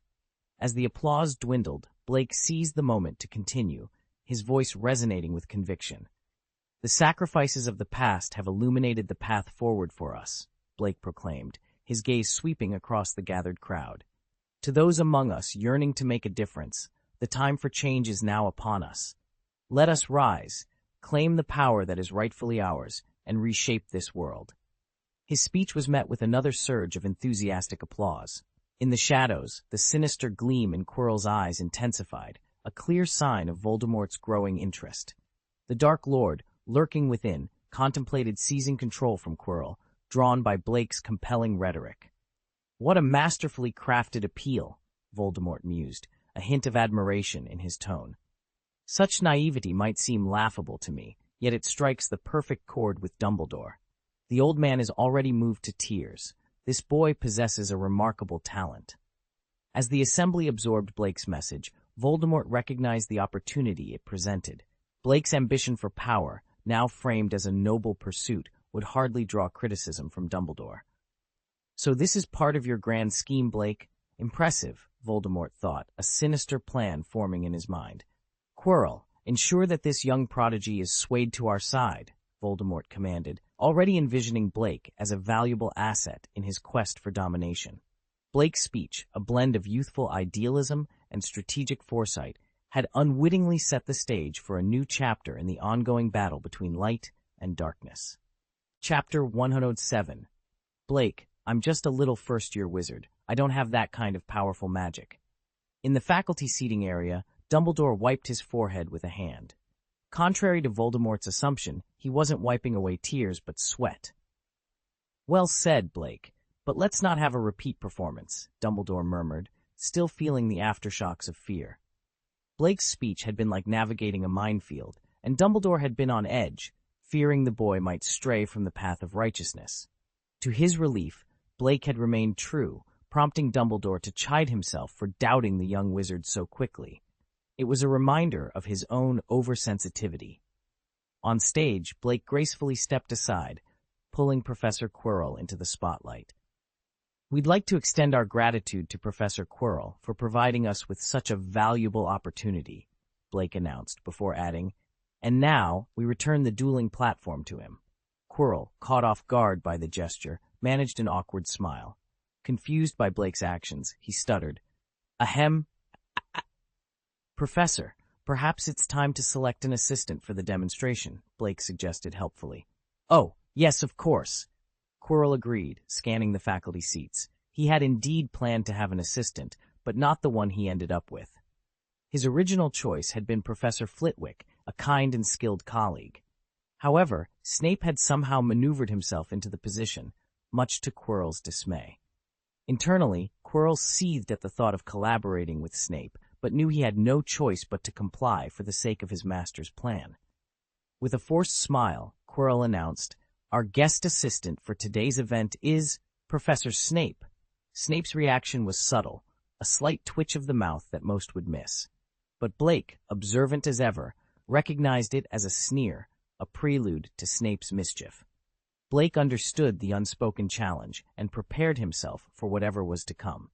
As Blake descended the steps, the crowd applauded, acknowledging his courage and leadership. Cassandra, watching from the sidelines, couldn't help but comment, "You really know how to stir up a crowd. Your speech sounded like a call to arms." "I'm just trying to do the right thing," Blake replied earnestly. On stage, Quirrell faced Snape, a mix of fear and determination in his eyes. Without Voldemort's direct influence, Quirrell had to rely on his own abilities, a daunting prospect given Snape's experience and prowess. Before his encounter with Voldemort, Quirrell had been nothing more than a scholarly Ravenclaw, seeking power and prestige through dark means. Snape, observing Quirrell's hesitation, displayed a momentary look of disdain. Quirrell, gathering his courage, stepped forward and drew his wand. "To begin a duel, we must first," he started, explaining the formalities of dueling, though his nervousness made his speech falter. After a brief and somewhat awkward exchange of salutes, Quirrell signaled the start of the duel. Snape, showing an unexpected moment of consideration, deliberately slowed his spellcasting to give Quirrell a chance to prepare. This wasn't the Snape that many were accustomed to, suggesting that perhaps, even in the darkest of hearts, there could be moments of grace. Snape's decision to not overly embarrass Quirrell in front of an audience was a strategic one, aimed at avoiding unnecessary complications with Dumbledore's plans. In their previous encounters, Snape had chosen secluded locations to confront Quirrell, understanding the significant difference in the atmosphere when an audience was present. Snape's critique of Quirrell's defensive tactics during their duel highlighted Quirrell's lack of combat experience and his overwhelming fear, which prevented him from launching any counterattacks. As the duel progressed, Snape quickly identified a brief lapse in Quirrell's casting of the iron armor charm. Seizing the moment, Snape disarmed Quirrell with a swift spell, effectively winning the duel. Black E, acting as the host of the club activity, announced Snape's victory to the audience. Despite the duel's somewhat uneventful nature, the young wizards in attendance, particularly those from Slytherin, responded with enthusiastic applause. Quirrell, visibly embarrassed by his defeat, was caught off guard by Blake's subsequent remarks. Blake cleverly framed the duel as a demonstration of proper defensive and offensive techniques, praising Quirrell's use of the iron armor charm and Snape's attacking prowess. This interpretation sparked a flurry of discussion among the students, with some expressing skepticism about the Slytherin's understanding of the event as a pre-arranged drill. Snape, visibly irritated by Blake's spin on the duel, shot him a glare. The Slytherin students were equally frustrated, feeling that their house's victory had been misrepresented. Meanwhile, Quirrell viewed Blake's actions with gratitude, recognizing his potential value to Voldemort's cause and considering ways to recruit him. Following the duel, Blake, satisfied with the outcome, reminded Quirrell that it was time for the students to practice.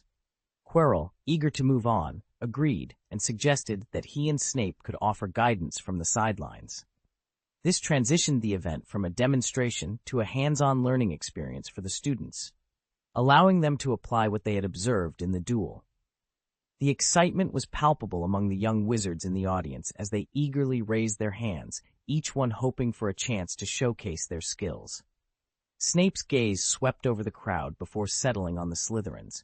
With a decisive motion, he approached Malfoy, grabbed him by the collar, and hoisted him onto the stage. Malfoy, standing with an air of pride, turned his attention to Harry Potter, who was on the opposite side. It was clear that Malfoy had a specific target in mind. "Blake," Snape announced, appointing him as the first to demonstrate in his capacity as the chairman of the dueling club. He then handed Quirrell's wand back to him. The Malfoys, taken aback by Snape's choice, couldn't understand why Snape would choose Blake as Malfoy's opponent. Malfoy thought, bewildered, "Isn't Snape a friend of my father? Why is he putting me in such a dangerous position?" No, Professor, I actually wanted to duel with. Malfoy began, but Snape cut him off with a cold interjection. It doesn't matter who you demonstrate with. Snape's stern gaze bore into Malfoy, his thoughts mirroring those of many others. Despite Blake's proficiency in various subjects, dueling was not necessarily his forte. Snape reflected on Quirrell's time as a student. Despite being a bully at Ravenclaw and undeniably talented, Quirrell was not adept at actual combat. Similarly, Blake, though talented, was a newcomer to the magical world, having been exposed to magic for only a few months.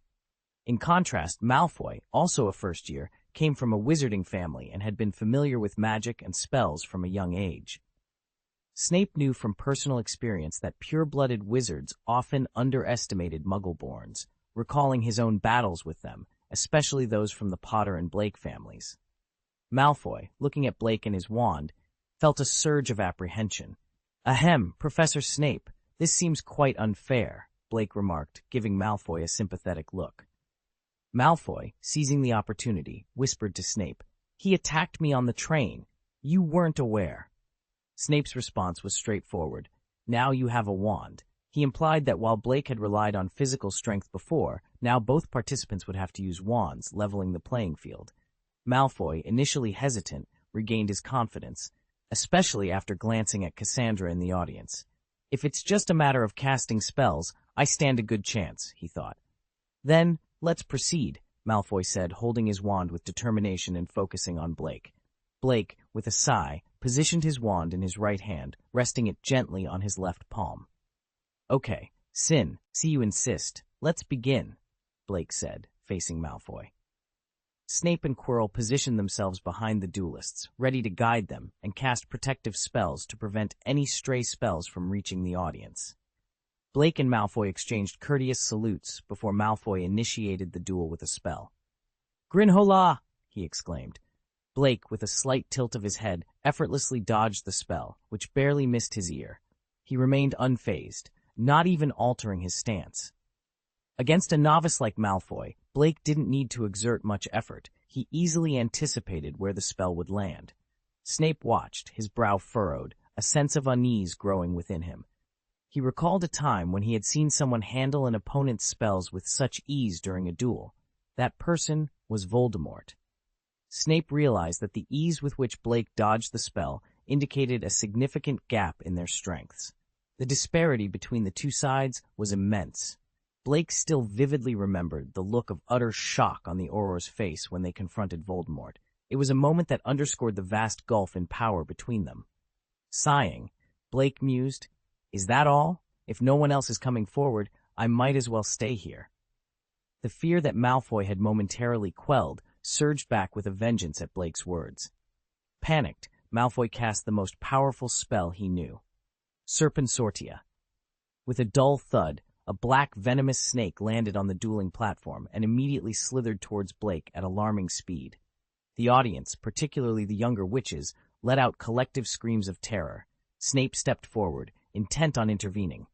"Allow me to handle this," he announced. However, before he could even raise his wand, Blake nonchalantly waved his own. Evanesco. In an instant, the venomous snake vanished without a trace. Snape's eyes narrowed, a clear sign of his surprise. Witnessing Blake effortlessly perform the vanishing spell, an advanced piece of magic, made him realize he had grossly underestimated the boy's capabilities. "It appears that pitting a first-year student against you was a mistake," Snape remarked, his tone betraying a hint of respect. Turning to the audience, he called out, "Flint, you take over." A tall Slytherin boy quickly made his way to the platform, shooting Blake a malicious grin. Blake frowned, inwardly criticizing Snape's lack of fairness. It was outrageous that he would set a senior student against him. Did Snape expect him to be easily defeated due to his inexperience? Maintaining his composure, Blake addressed Snape. "Professor, I must remind you that I'm merely a first-year student. I don't possess the extraordinary power required to take on senior students." Blake's calm retort highlighted the absurdity of the situation, making it clear that he was being placed in an unfairly challenging position. His words were a subtle critique of Snape's decision, emphasizing the need for a fair and appropriate matchup that took into account the vast difference in experience and skill levels between students. Chapter 108. Sorry, I'm not just targeting you. I mean, all Slytherins here are subpar. Professor Sprout was on the verge of storming off to confront Snape about his proposal. Letting Blake, a first-year wizard, duel with seniors? She exclaimed incredulously. Snape, what were you thinking? Professor McGonagall, attempting to soothe Professor Sprout's nerves, then turned her attention to Dumbledore. It was evident that Dumbledore was somewhat displeased with Snape's suggestion, yet he showed no signs of intervening. Catching Professor McGonagall's concerned gaze, Dumbledore softly remarked, I have faith in Blake. Despite his minor annoyance with Snape's antics, Dumbledore's confidence in Blake's abilities remained unshaken. Blake's proficiency in transfiguration alone makes him a formidable opponent.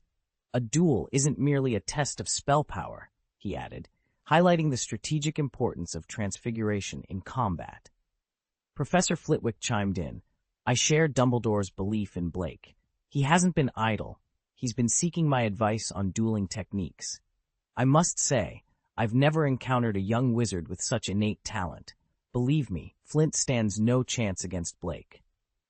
Reassured by the confidence expressed by both Dumbledore and Flitwick, Professors McGonagall and Sprout felt a temporary sense of relief. Meanwhile, the announcement had stirred unrest among the students. Accusations of unfairness filled the air, especially since Blake had nearly secured a victory against Malfoy before Snape's untimely intervention. The Slytherin students, on the defensive, claimed that Blake's prowess was all talk and no substance, questioning his suitability as the president of the dueling club. The uproar threatened to escalate into a full-blown conflict, prompting the professors to intervene and calm their respective houses. On stage, Snape, with a sly grin, attempted to downplay the situation. This is merely a practice session, not a formal duel, he said. Blake, as president of the dueling club, would you care to demonstrate? The Slytherin students, eager to see Blake put in his place, voiced their agreement. Despite the outward protests from other houses, deep down, no one wanted to see Blake back down. Blake sighed, a mix of resignation and determination in his voice. I gave you a chance, really, but it seems you're intent on learning the hard way, he said, his words directed at Snape but loud enough for all to hear. I wanted peace, but you've chosen hostility. Well, no more pretending. It's time to show you who's truly stronger. With his wand in hand, Blake approached Flint with a confidence that silenced the crowd. Come on. I'll let you cast 3 spells first, he declared, the challenge clear in his voice. Flint, taken aback by Blake's audacity, could barely contain his anger. To him, Blake's offer was a blatant insult. Known as a formidable force among his peers, Flint was unaccustomed to such defiance. The notion of being allowed 3 free shots at Blake seemed preposterous to him and to the onlookers. Is Blake insane? Allowing 3 free spells? The audience murmured among themselves, questioning Blake's strategy. 1 spell can decide a duel. How can he possibly survive 3? Yet, amidst the skepticism, Blake's friends watched with a mix of worry and unwavering trust. Their faith in Blake, built over time, reassured them that he wouldn't make such a bold claim without reason. As Flint prepared to accept Blake's challenge, the tension in the air was palpable. The duel was not just a test of skill, but a clash of wills, with Blake ready to prove that his confidence was not misplaced. Blake was teetering on the edge of madness. Allowing Flint 3 spells before the duel even began seemed inconsequential to him. Victory or defeat aside, there would always be whispers and judgments. If he lost after such a concession, it would only serve to tarnish his reputation further. He couldn't allow the situation to escalate in such a manner. Although I'm not that strong, Blake began, only to be interrupted by Flint's angry retort. I don't need your charity. Blake chuckled at Flint's pride. Not strong? You're quite the modest one, aren't you? Well, if you're so eager for a challenge, let's not waste any more time. After I defeat you, if anyone else from your house wishes to step up, they're more than welcome. No need to hide behind any excuses. As Blake's words echoed through the hall, a wave of excitement surged among the spectators. This is madness! Exclaimed the Weasley twins in unison, their eyes gleaming with anticipation. But I like it. The Slytherins, on the other hand, were seething with rage. Blake's challenge was a direct affront to their entire house. Even Professor Snape's expression darkened at the provocation. Standing confidently on the stage, Blake surveyed the incensed Slytherins with a smile. He had already made enemies throughout the academy. A few more wouldn't make a difference. Amidst the chaos, Blake's thoughts wandered to the rewards of the duel. So many treasure chests, yet why is Slytherin's drop rate so abysmal? Not a single decent chest, and Snape only a silver chest. His disappointment was palpable, but to the Slytherins it was a blatant mockery. The Slytherin spectators were livid. "Flint, if you don't take him down, leave it to us," they shouted, urging Flint to act. Flint, fueled by the crowd's encouragement and his own anger, glared at Blake. "I see," he snarled, abandoning any pretense of civility. Without further ado, he launched a barrage of curses at Blake. "Curse of the Contiva, fire roasted hot and spicy, incisors are great." Flint's spells were relentless, showcasing his proficiency with dark curses. His first spell aimed to impair Blake's vision, making it nearly impossible to dodge the subsequent attacks. However, Flint's predictability was his downfall. Blake, anticipating each spell, effortlessly evaded them with a series of intricate steps. The audience watched in awe as Blake danced through the onslaught, untouched by any of the curses. It was a spectacle that left them speechless, with only one word on their minds: incredible. Professor Flitwick, watching from the faculty seats, could barely contain his excitement. "I taught him those flamenco steps," he exclaimed. "I knew they would be perfect for dueling. But to master such a complex technique in just one day, Blake is a true genius." The other professors shared a moment of relief and admiration. Flint, despite his efforts, couldn't land a single spell on Blake. The duel had turned into a one-sided display of Blake's exceptional agility and tactical prowess. Dumbledore couldn't suppress a smile. It's natural for parents to feel joy when their children show promise, but at this moment, the professors were far from pleased. The reason for their discontent stemmed from the dueling club meeting, where it was revealed that Flint had resorted to using extremely dangerous spells, including the debilitating eye sickness spell, right from the start. Such spells were not meant to be used on classmates, prompting a collective look of disapproval directed at Snape. The unspoken question hung in the air. Was this the kind of student Snape was teaching? Snape felt the weight of their stares, a pressure that seemed to physically manifest as a pain in his back. Despite the scrutiny, he couldn't deny that Flint, his student, had failed to land even a single spell on Blake. Flint, for his part, had exhausted all the spells he knew, even repeating some, but to no avail. Blake remained unscathed, effortlessly dodging each attack with a leisurely stroll. "You mentioned earlier that you weren't very strong," Blake remarked, a hint of amusement in his voice. "I thought you were being modest, but it turns out you were just being honest about your lack of skill." Flint's face turned a shade of green, his frustration boiling over. "Is hiding all you can do?" he bellowed. Blake dodged another of Flint's spells, a smirk playing on his lips. "I just thought you could use the exercise. But if you were asking for it, here it comes." With a flick of his wrist, Blake cast 2 spells in quick succession. "Quick imprisonment," he announced, as a hemp rope appeared out of nowhere, binding Flint tightly. The subsequent obstacle curse sent Flint flying, only to land face first on the platform, his hands and feet still bound. The impact caused him to faint, a nosebleed staining the ground beneath him. Professor Flitwick's eyes sparkled with excitement. That's Bellix's spellcasting technique, using the simplest actions to cast spells, making it incredibly difficult to defend against in a duel. It's a highly advanced skill. It seems he's been taught by someone skilled. Meanwhile, Quirrell, observing from the sidelines, allowed a brief flash of vertical pupils to show. "Hey, you've learned well. My efforts teaching you at 8 o'clock every night haven't been in vain." The change in his eyes went unnoticed by those around him. The auditorium fell silent as Flint was incapacitated. Despite Flint's aggressive spellcasting, which had impressed many of the younger wizards present, Blake had effortlessly defeated him with just 2 spells. The first spell had already ensured Flint's defeat, but Blake's addition of the obstacle curse was a decisive blow. Snape, after checking Flint's injuries, turned to Blake with a scowl. "Don't you think your attack was excessive? You had already subdued him. There was no need for the obstacle curse. Blake retorted, his tone laced with disbelief at Snape's accusation. Excessive? I used only 2 spells, both of which are recognized defensive spells in Defense Against the Dark Arts. And let's not forget, he's a senior student who chose to duel with a first year. How can you overlook his use of dangerous spells against me? Spell at the beginning? Blake retorted with a hint of sarcasm. Had I not possessed a slight ability to dodge, wouldn't my first duel have left me nursing injuries for months? Forget the eye sickness spell. The spells that followed were even more vicious. Had I been hit by any one of them, I'd be lying down, carried out on a stretcher today. And you still have the audacity to accuse me of overreacting?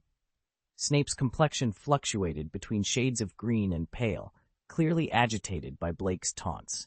In a low voice he managed, "You're not injured." Blake sneered in response. "Shameless, aren't you? Should I have waited to be injured before retaliating? How does that make any sense?" From the faculty seats, Professor McGonagall struggled to restrain Professor Sprout, who, overcome with indignation, pulled a hoe from his pocket and charged forward. "Snape, you've crossed the line. Flint has cast more than a dozen jinxes without a word from you. And now, after Blake uses merely 2 spells, you start complaining. Should Blake have just stood there and taken the hits? What kind of duel would that be? Do you think our Hufflepuff students are pushovers? Or perhaps you think I, being an honest person, am easy to bully?" Professor Sprout's anger was palpable as he brandished a small hoe in one hand and a wand in the other. Blake quickly calmed Professor Sprout down before turning his attention back to Snape. "Actually, the impediment spell I used was intentional. After being targeted by so many malicious spells, I thought it was only fair to teach him a lesson." Facing the still disgruntled Slytherins, Blake's eyes sparkled with challenge. "If any of you still have grievances, step up. Don't waste time. However many of you think you can fit on this dueling platform, come forward." An angry voice from the crowd accused, "Don't push us too far." "Rubbish." Blake dismissed the comment. "Who are you calling trash?" the voice retorted. "Ah, sorry, I misspoke. I didn't mean you personally. I meant you Slytherins, collectively, are a valley of rubbish." Chapter 109. A Challenge on the Dueling Platform. Scoundrel. The Slytherins erupted in anger. Blake, with a smug expression, straightened up. Although the outbursts from this group were infrequent, their persistence was noteworthy. Occasionally, a bronze treasure chest would appear amidst the chaos, which Blake found to be a satisfactory bonus. Blake sensed a sharp gaze piercing through him from behind. Had he inadvertently alienated an ally? The tension in the air was palpable, leaving him no time to look back. Inwardly, he sent a silent apology to Cassandra Sowry. Standing confidently on the platform, Blake addressed the crowd with calm authority. "Didn't you claim today that I'm unworthy of being the chairman of the dueling club? Then prove it. If you can defeat me, not only will I hold no grudges, but I will also graciously relinquish the chairmanship to you. Come on, then. You're all welcome to try." Professor Sprout, concerned for her student amidst the sea of senior Slytherins, many of whom were more skilled than Flint, wanted to intervene. However, she underestimated Blake. To him, the crowd before him was inconsequential, mere obstacles on his path.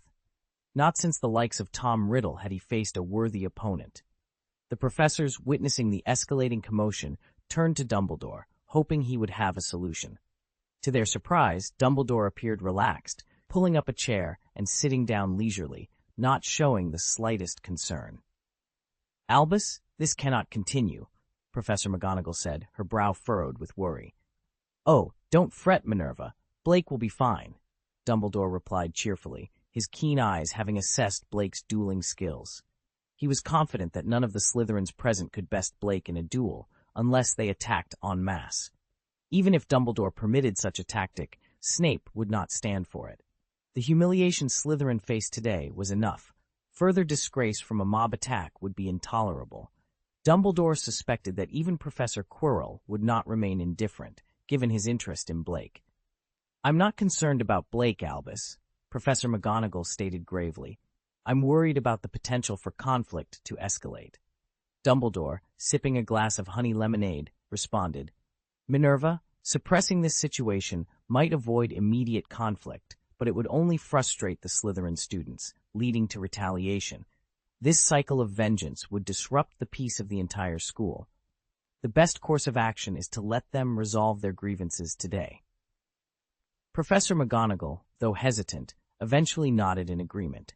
It was better to allow the situation to unfold than to suppress it forcibly. The students, especially those infuriated by Blake today, needed an outlet for their anger.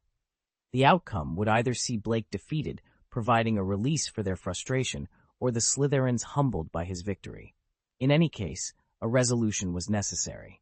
Glancing at Dumbledore, Professor McGonagall couldn't help but think he was too detached from his children. Dumbledore, however, was confident in the outcome, Slytherin's defeat, and saw no reason for concern. Meanwhile, Snape, observing the tumultuous scene below, understood Dumbledore's stance. He was to let Blake handle the situation he had instigated. It seemed today's events were destined to escalate. With a grimace, Snape watched as the Slytherins, eager for a confrontation, awaited their challenge. "Since Green has given the go-ahead, then step forward, everyone," Blake announced, his voice carrying a mix of challenge and amusement. "But remember, approach one at a time. Rushing forward in a group would only serve to strip away the last shred of dignity you have left. If we were to clash all at once, Snape couldn't even begin to fathom the chaos that would ensue. Regardless of the outcome, Slytherin is in for a rough day. Our current task is to direct the students' anger, all because Blake has been unbearably irritating. If he hadn't consumed those extra bottles of euphoria before arriving, I can't even begin to express how furious I would be." Of course, Blake was oblivious to this. Had he known, he would surely have confronted Snape, demanding to know the root of his hatred. "You just had to blow up the silver treasure chest. It turns out you lack any sense of honor, and you're under the influence of euphoria." A tall Slytherin boy stepped forward, his posture rigid with determination. "I'm here to challenge you," he declared.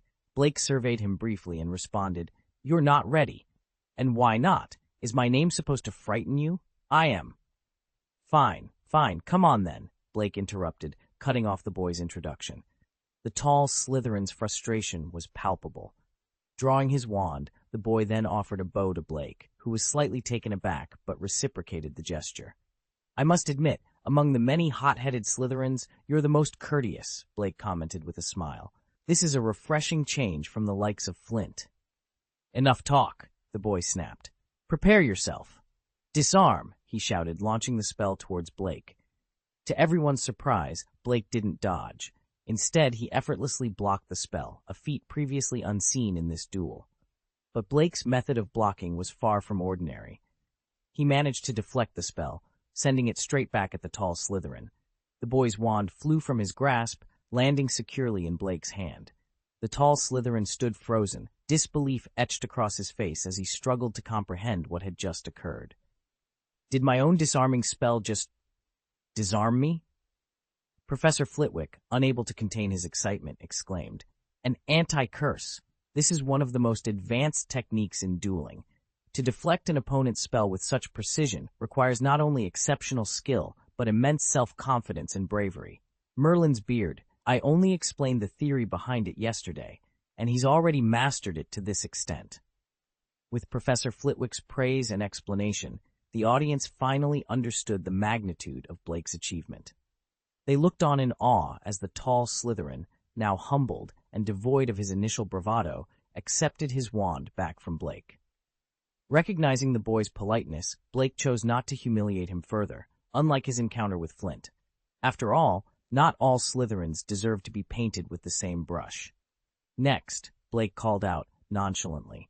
One after another, a dozen senior Slytherins took their turn, each hoping to best Blake. Initially, Blake allowed his opponents the first move. However, as time pressed on, he swiftly countered their attacks from the outset.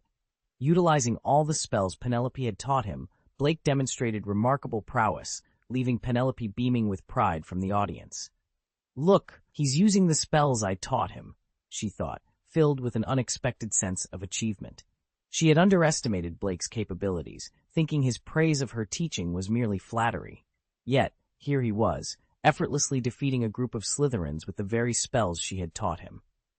"Pathetic," Blake muttered as another Slytherin fell at his feet. Next, he continued, his voice steady and confident. At this point, Snape felt a numbness wash over him. The Slytherins who had confidently stepped forward to challenge Blake were now time. The battle had reached its climax, and it seemed that the Slytherins, once fierce and unyielding, had finally met their match in Blake. The air was thick with anticipation as Blake stood, wand at the ready, yet no challenger stepped forward. The Slytherins, who had been so boisterous and defiant, now stood with their heads bowed, a stark contrast to their earlier demeanor. It was clear to all present that they were utterly defeated, not by sheer force or overwhelming magical power, but by skill, a fact that even they, begrudgingly, had to acknowledge. Blake's performance was nothing short of remarkable. He didn't rely on powerful spells or an extensive reservoir of mana. Instead, his victory was secured through a mastery of technique. His ability to dodge spells, cast quickly, and employ counter-curses was not only effective, but also aesthetically pleasing. "It's been a long time since I've seen such a technical duel," Professor Flitwick remarked, admiration evident in his voice. As Blake surveyed the scene, his wand in hand, he could feel the warmth from its continuous use. Today, he had managed to conceal any clumsiness, showcasing his talent without revealing the full extent of his abilities. A strategic move to avoid drawing undue attention from powerful figures like Dumbledore and Voldemort. The spells and techniques he employed were those he had learned from his mentors, including Pinello and Professors Quirrell and Flitwick. This approach allowed him to demonstrate his prowess without exposing all his secrets. Blake's thoughts briefly wandered to the system space, where he mused over the rewards he had received, particularly from Professor Flitwick. Shaking off these thoughts, he addressed the crowd. Who else is not convinced? Silence filled the room. The Slytherins remained silent, their heads still bowed. "I still like how unruly you guys were just now," Blake commented, but again no response came. The atmosphere had shifted significantly. The students from other houses, especially Gryffindor and Hufflepuff, wore big smiles, clearly enjoying the turn of events. Even the usually detached Ravenclaws seemed more engaged. Blake's display of skill had reignited interest in the dueling club, drawing in those who had previously been content to merely watch from the sidelines. Blake's victory was not just a display of power, it was a performance that captivated his audience. His control, elegance, and undeniable charisma had left a lasting impression on the young wizards and witches. They looked at him with a mix of envy and admiration, aspiring to one day stand in the spotlight as he did. Turning his attention to the Slytherins, Blake addressed them. "Perhaps you feel that I have trampled on your dignity, but do you desire this power?" It was a rhetorical question. Among the four houses, Slytherins were known for their ambition and their pursuit of power. Blake's offer was tempting, an opportunity to align themselves with strength. "It is not shameful to submit to the strong, my friends." Blake's words caught the attention of everyone, including Dumbledore, who paused mid-sip from his juice.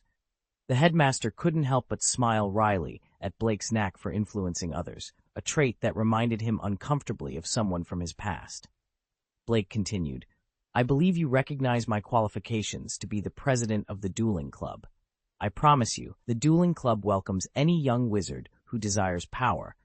You don't have to worry about being Slytherins. I won't treat you any differently." His words were an open invitation, a call to those who yearned for power and recognition. Blake turned to face Quirrell, his eyes locking onto those familiar, vertical pupils. It was unclear when it had happened, but Voldemort had taken control of Quirrell's body. Quirrell, now a vessel for Voldemort, fixed Blake with a meaningful gaze before extending his hands and beginning to applaud. His actions served as a signal, prompting the young wizards, who had been holding back, to burst into warm applause. Even the Slytherins, typically stoic, joined in, their applause nearly shaking the auditorium ceiling. Leaning in, Quirrell whispered to Blake, "Well done, Blake. You've demonstrated the importance of strength with remarkable ease today." He paused, then added, "I will grant you what you requested." In that moment, Voldemort's resolve to pull Blake into the shadows deepened, his mind racing with thoughts of Blake's thirst for power. How can such talent be wasted under the guidance of that old fool? He mused. Then, raising his voice for all to hear, Quirrell announced, "Let's allow our chairman, Mr. G, to take a well-deserved break. Next, we'll begin the official aching segment of our club activities, followed by practical drills for everyone." After speaking, Voldemort relinquished control, leaving Quirrell to grapple with the sudden return to his own consciousness. Despite the discomfort, Quirrell was prepared for this moment. The club activities commenced with the assistance of other professors. The young wizards were divided into pairs, each from the same house, to practice dueling, a precaution to prevent conflicts between houses. Forbidden from using any poisons or jinxes, they engaged in friendly competition. Blake, however, chose not to join any group. Instead, he quietly approached Dumbledore, picking up a glass of iced lemon juice and drinking it in one swift motion. With no one paying him any attention, Blake leaned in and whispered, "He's about to make his move." Dumbledore regarded Blake with a serious expression, asking, "When?" Chapter 110, Dumbledore's Proposal and Blake's Dilemma. Blake was at a loss for words as he faced Professor Dumbledore. "I'm not entirely sure, Professor," he admitted, shaking his head. "He just mentioned that he would acquiesce to my request." Dumbledore immediately grasped the situation. Blake had been playing a dangerous game, feigning allegiance to Quirrell to further his own plans. By doing so, he had managed to divert much of Quirrell's attention. However, Dumbledore realized that time was running out and the situation could no longer be stalled. Allowing Blake to learn dark magic from Quirrell was out of the question. Dumbledore needed more time to prepare his countermeasures. "Perhaps you could continue with your current approach," he suggested, breaking the silence. Blake looked at him, hopeful, but Dumbledore firmly shook his head. "No, dark magic is dangerous and it's best avoided," he said. "However, it's important to have some knowledge of the dark arts. Therefore, I will take it upon myself to teach you in the future, but you must promise never to learn dark magic from him." Blake was taken aback by Dumbledore's offer. The idea that Dumbledore, who abhorred the dark arts, would offer to teach him was unexpected. Dumbledore clarified, "Remember, I can only teach you what you're willing to learn. As for others who might offer to teach you, don't accept. This is a serious matter, and I hope you'll promise me." Blake realized that Dumbledore was indirectly referring to himself as the only suitable teacher, excluding the likes of Voldemort and Grindelwald. Dumbledore had come to the conclusion that it was better to guide Blake himself than to leave him vulnerable to darker influences. If you let individuals like Voldemort and Grindelwald teach you, there's no telling what methods they might use. They could even force you to practice on innocent people. Those two are not to be trusted, Dumbledore explained. Blake, still processing the conversation, asked, "So what should I do? If I'm not mistaken, he's expecting to see me tonight." Dumbledore knew that Quirrell had been teaching Blake dueling skills at 8 o'clock each evening, likely planning to introduce him to the dark arts eventually. This was a development Dumbledore wanted to prevent at all costs. After a moment of contemplation, Dumbledore addressed Blake's recent behavior. "You've been involved in numerous altercations with your classmates, Blake. You've brought shame upon Slytherin." Blake was confused and slightly offended. "What are you suggesting?" "I'm assigning you to detention for a month," Dumbledore declared. Blake was stunned. "Perhaps you should reconsider. As long as you're in detention every night, you won't have the opportunity to learn dark magic from him," Dumbledore reasoned. Blake was visibly dismayed. "But that's—" Dumbledore's expression softened into a smile. "Unless you have nighttime classes, you will report to Hagrid for detention at 8 o'clock each evening, in the Forbidden Forest." Blake's eyes widened in surprise. "Really? That's unexpected." Dumbledore sighed. "I'm not keen on punishing you, and I'm aware of your escapades in the Forbidden Forest. Did you think I wouldn't find out?" Blake was taken aback, wondering if Newt had betrayed his confidence. However, he quickly realized that Newt, unaware of Blake's connection to Dumbledore, wouldn't have disclosed their secret. Dumbledore's knowledge of Blake's activities was a reminder of the headmaster's extensive network and insight. Dumbledore observed Blake's reaction with a mix of amusement and concern. It was clear that Blake was navigating a complex web of alliances and secrets, a situation that required careful handling to ensure his safety and the safety of others. As a child, Blake had a penchant for mischief, yet he never lied about his actions.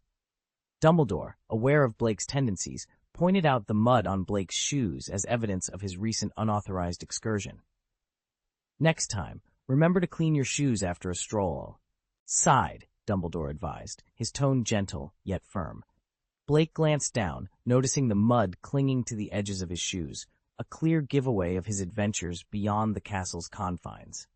Realizing his mistake in accusing Newt, Blake knew better than to admit his wrongdoing to Dumbledore. Attempting to fabricate an excuse, he said, "Would you believe me if I said I'd been helping Hagrid with the fields on weekends?" "It's Friday, Blake. Last weekend was 4 or 5 days ago. That mud is too fresh," Dumbledore countered calmly. "And considering you released Xiongda, it's unlikely you visited its habitat recently." Blake made a mental note to clean his shoes in the future, understanding that Dumbledore was well aware of his character. Dumbledore, recognizing Blake's love for magical creatures, decided it was safer for Hagrid to accompany him on his ventures rather than letting him sneak into the Forbidden Forest alone.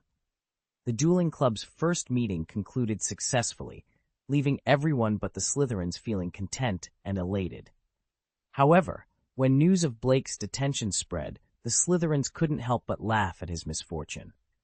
The general consensus was one of confusion, as it was usually the Slytherins who instigated trouble. Blake's punishment seemed unjust, especially since he was provoked into the situation. Professor Sprout and even Professor Quirrell reacted differently to the news, with Quirrell seeing it as an opportunity to win Blake over. Snape, surprised by Dumbledore's decision, speculated there was a hidden agenda, but chose not to delve deeper. Blake's friends protested his detention, but their efforts led nowhere. Even Professor Sprout left Dumbledore's office without any resolution. Blake himself was puzzled by how Dumbledore managed to quell the uproar. In solitary confinement, Blake lamented to Cassandra, exaggerating his plight to gain her sympathy. "You actually scolded me," Cassandra exclaimed, frustrated. "But you called me trash, and now I'm locked up for a whole month." "Think about all the wasted nights," Blake continued, skillfully deflecting Cassandra's anger with his complaints. "Dumbledore, that old fool, he punishes me for no reason. I swear, one day I'll take his place," Blake declared, his voice filled with a mix of frustration and determination. Cassandra, unaware of the intricate dynamics between Blake and Dumbledore, softened upon hearing Blake's exaggerated grievances. "Okay, it's just confinement. It'll be over before you know it. And besides, the Forbidden Forest is practically your second home," she consoled him, trying to lift his spirits. Blake responded listlessly, still caught up in his dramatic portrayal of injustice. "I'm tired of going there every day," Blake muttered to himself, his gaze drifting over the piles of unread books and the alchemy equipment that demanded his attention. With a snap of his fingers, he added, "And there's more I have to do." He paused, a frown creasing his brow.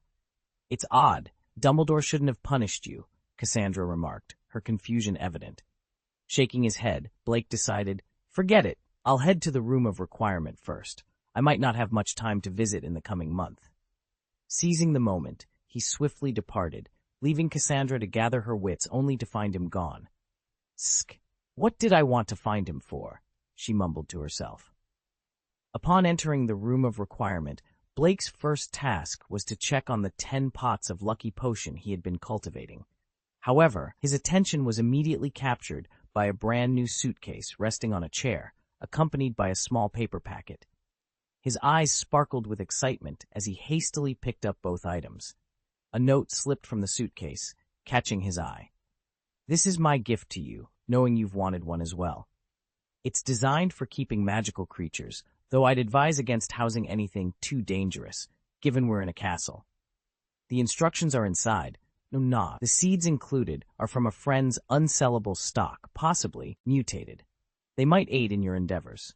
Please exercise caution, as magical plants, like creatures, come with their risks. Oh, and Porgy has chosen to stay. Take good care of it."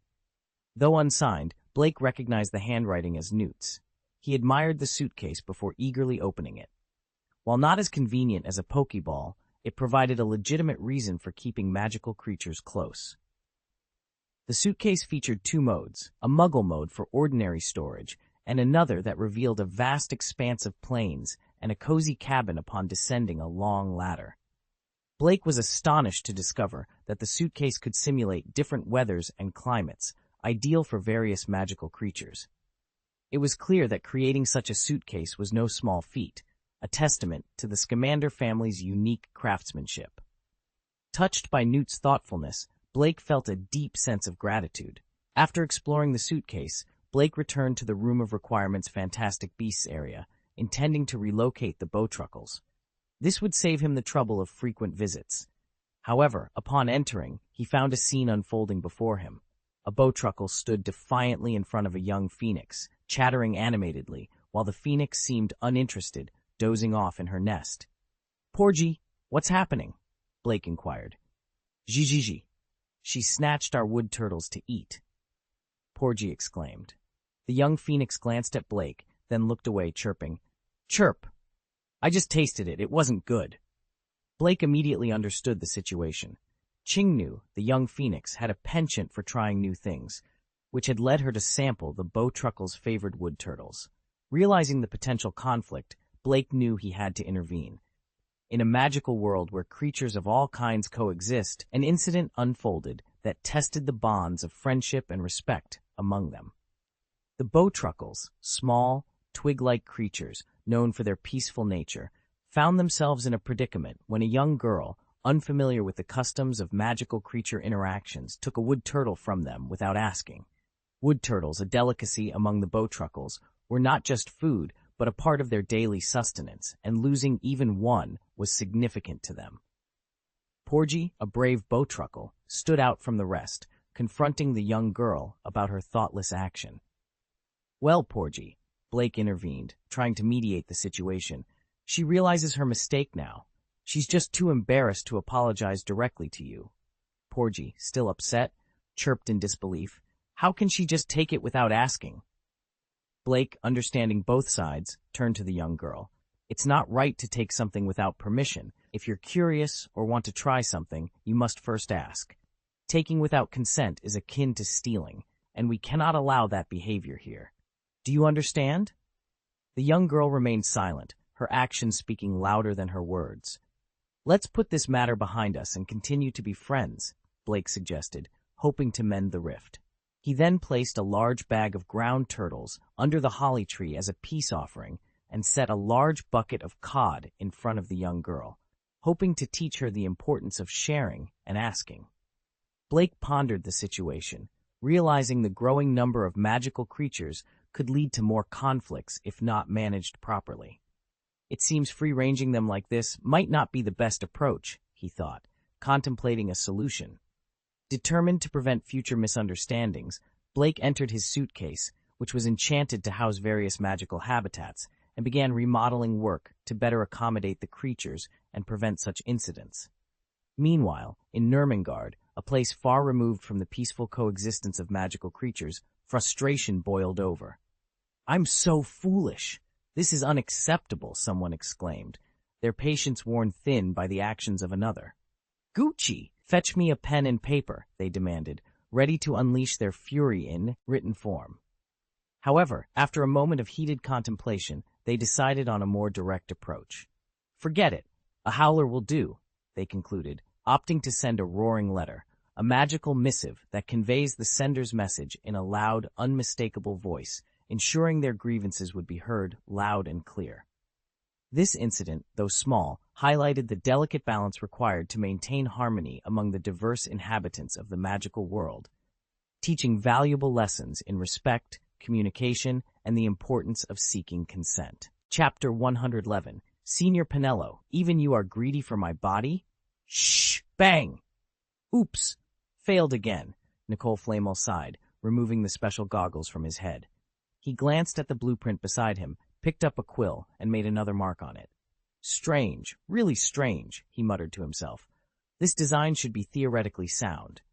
It had been a long time since Nicole Flamel found himself so perplexed by an alchemical challenge. The last occasion was during his work on the Philosopher's Stone. The blueprint sent to him by Blake seemed like a stroke of genius. Based on his initial analysis, success seemed guaranteed. His confidence soared as he began working on Blake's concept, but for reasons unknown, every attempt that felt close to success ended in failure. To Nicholas, this was an unexpected hurdle. After all, he had mastered the creation of the Philosopher's Stone. Why then was a mere alchemical tool proving so elusive?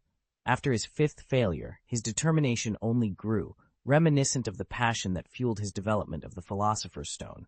Perennial approached with a cup of coffee. "Nico, take a break. You've been at this non-stop," she urged gently. "Oh, okay.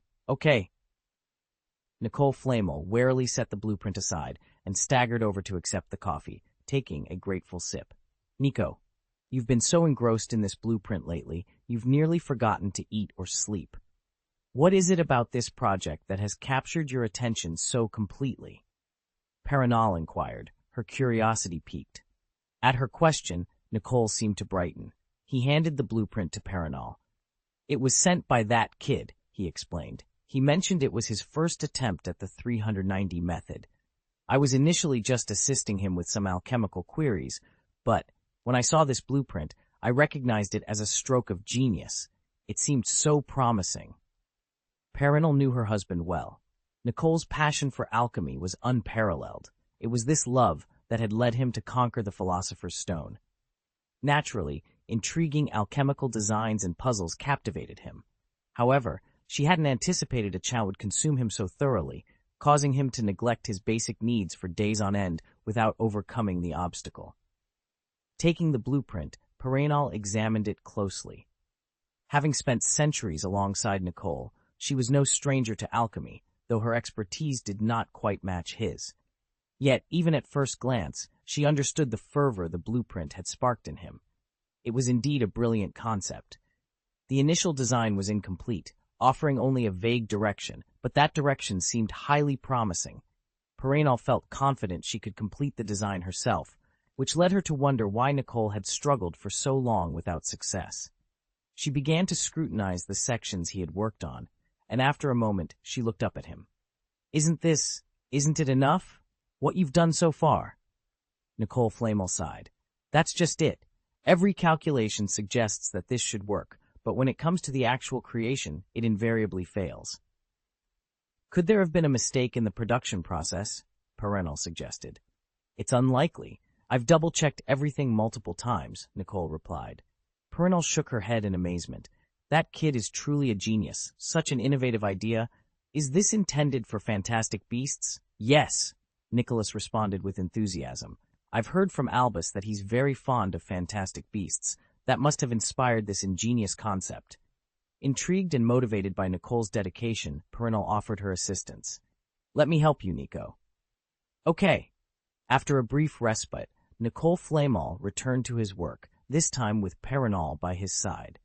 Together, they delved back into the challenge, determined to bring the visionary blueprint to life. In the auditorium, the story continued to unfold, marking the beginning of a collaborative effort that promised to bridge the gap between ambition and reality. Blake was seated at the far end of the long table, engrossed in his cooking. He had no desire to join Cedric at the moment. "That guy is insufferable, and he has the audacity to snatch food right from under my nose, with such quick hands, too." Blake grumbled to himself as he spooned a piece of pudding into his mouth. His gaze then shifted to the system space, where 3 diamond treasure chests and 7 gold ones awaited, alongside a few bronze and silver chests. The temptation to open one was overwhelming, especially since acquiring treasure chests at Hogwarts had become increasingly challenging. "Perhaps I should open a gold one to quell this craving," Blake mused aloud. "Ding! Opening a golden treasure chest for the host," the system announced. "Ding!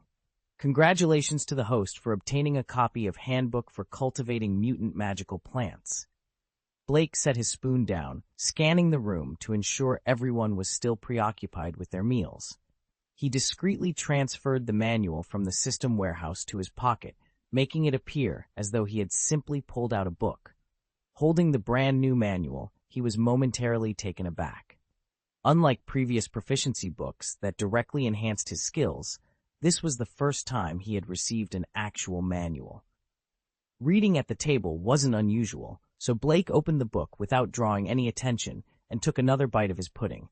However, the title on the first page nearly made him choke on his dessert.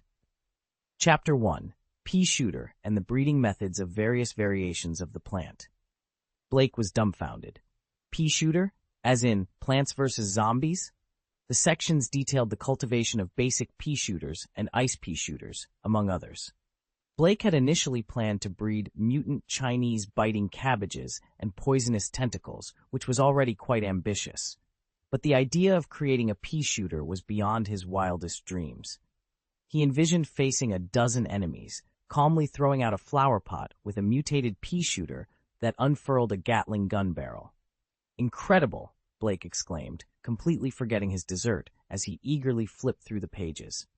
The manual described enhanced versions of the plants from Plants vs. Zombies, including pea shooters, cherry bombs, potato mines, and watermelon pitchers, all with explosive capabilities.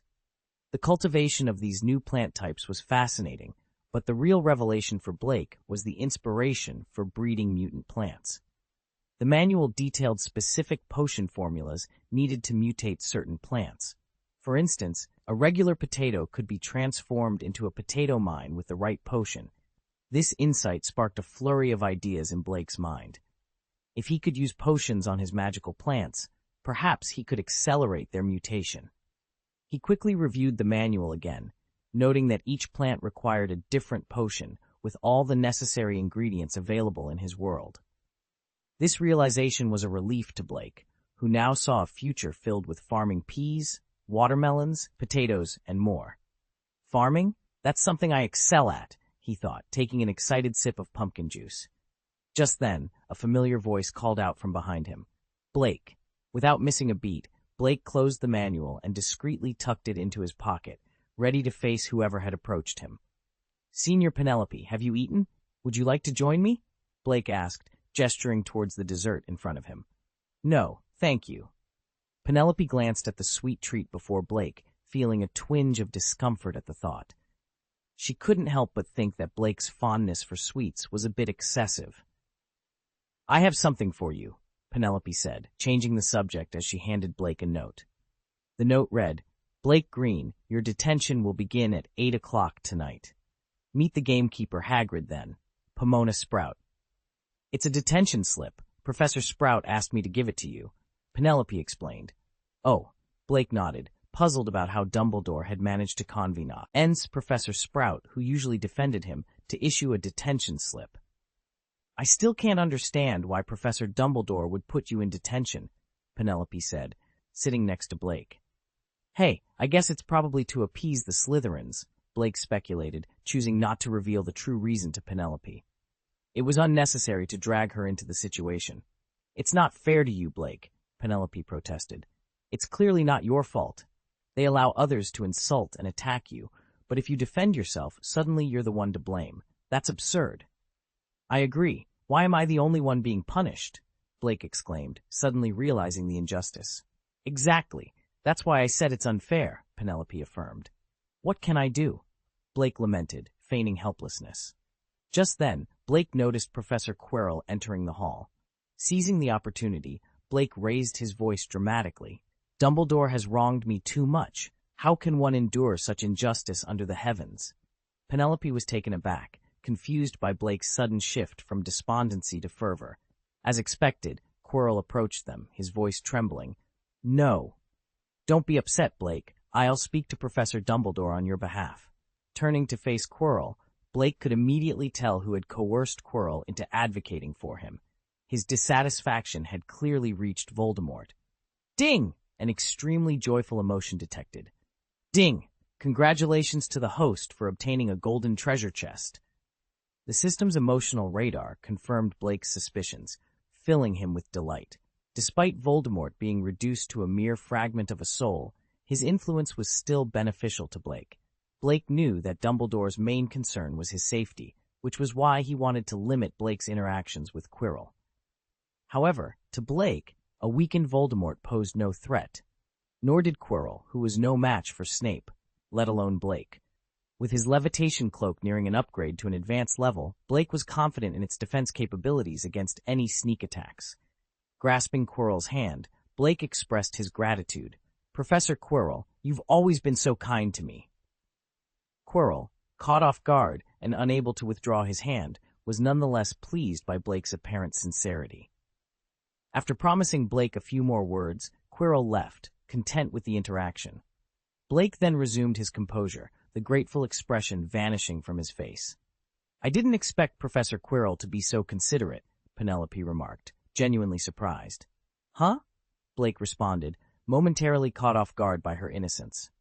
He found himself at a loss for words, unsure how to explain the complex dynamics at play to the unsuspecting Penelope. Blake, often perceived as naive, had a knack for surprising even the most cunning individuals. His ability to navigate complex situations with ease had even once deceived Voldemort himself. It was indeed rare for someone, especially a young girl, to pinpoint the intricacies of his actions. Others really are peculiar, Blake mused, his thoughts momentarily wandering before he steered the conversation in a new direction. "Anyway, I want to express my gratitude to you, senior sister, for teaching me those spells. You wouldn't believe how exhilarating it is to outmatch someone in a duel." Penelope couldn't help but break into a smile at his enthusiasm. "Well, I only showed you a few spells," she began modestly, yet couldn't resist puffing out her chest with a hint of pride. "But to be honest, I never imagined you'd use them to completely dominate Slytherin House. So, I owe you my thanks," Blake said, his smile genuine and warm. Penelope rolled her eyes playfully. "And how do you plan to repay me?" she inquired, her tone light yet curious. Blake, momentarily taken aback, clutched at his collar defensively. "Senior sister, you're not jealous of me, are you?" he exclaimed, half in jest. "Die!" Penelope retorted with a playful shove, her annoyance feigned. "I meant that you could teach me dueling skills in return."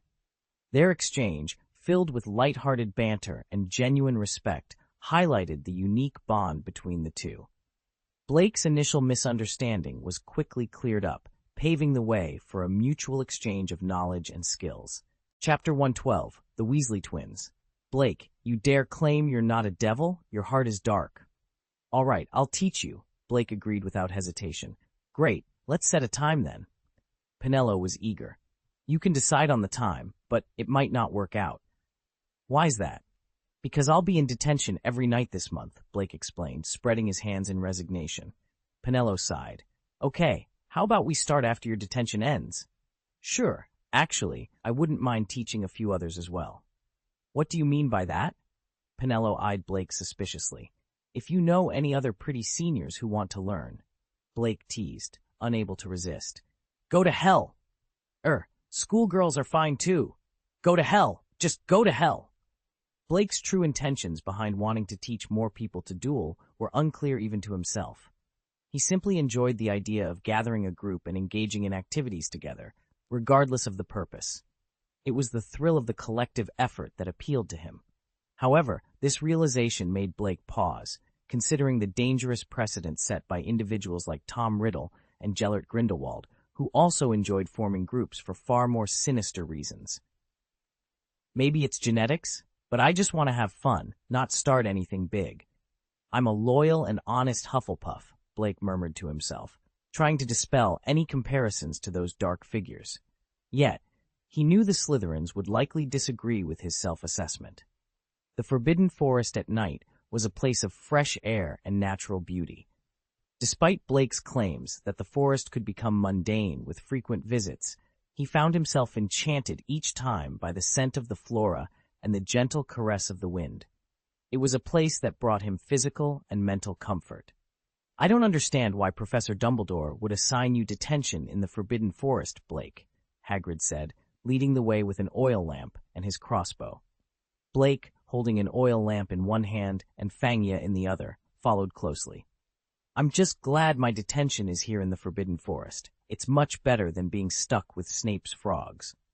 "If I had to dissect Snape's frogs, I'd—" Blake trailed off, not wanting to consider the alternative. Hagrid laughed heartily.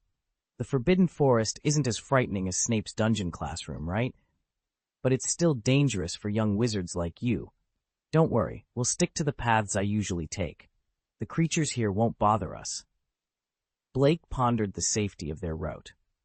To him, A safe and uneventful journey through the Forbidden Forest was hardly different from any ordinary forest. He craved excitement, something to break the monotony.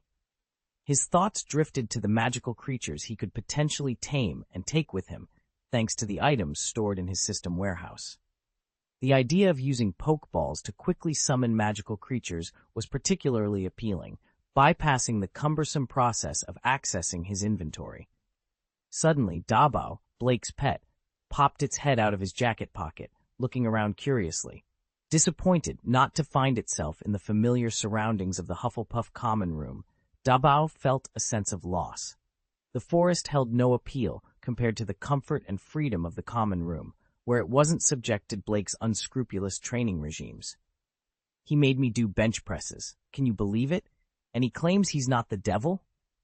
Dabao thought, unimpressed by the Forbidden Forest and longing to return to the safety of Blake's pocket for a nap. The aroma of cauldron cakes filled the air, enticing Dabao, who declared with determination, "Squeak! I'm going to indulge in this cake today. Not even Blake can deter me. I've made up my mind." With a burst of energy, Dabao dashed out, heading straight for the left side of the road. "Baby!" Blake called out in alarm. "What's the matter, Blake?" Hagrid turned, concern evident in his voice. "My Niffler has scampered off," Blake explained, a hint of worry in his tone. "Which direction did it go?" "Let's go find it," Hagrid suggested, his voice carrying a mix of concern and excitement. These little creatures are always full of energy, but on the bright side, their restlessness usually means there's something valuable nearby. Hagrid's steps quickened with anticipation. Perhaps there was gold or something equally precious in that direction.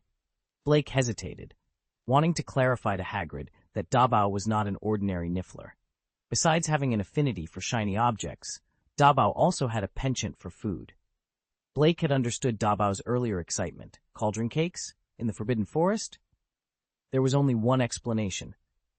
"Hagrid, proceed with caution. Dabao has scented food, human food," Blake warned, his voice laced with concern. Hagrid paused, the implications of human food in the forest dawning on him.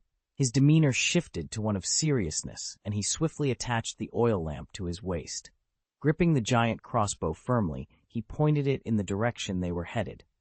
Sensing the tension, Yaya quickly retreated behind Blake, opting for silence over commentary.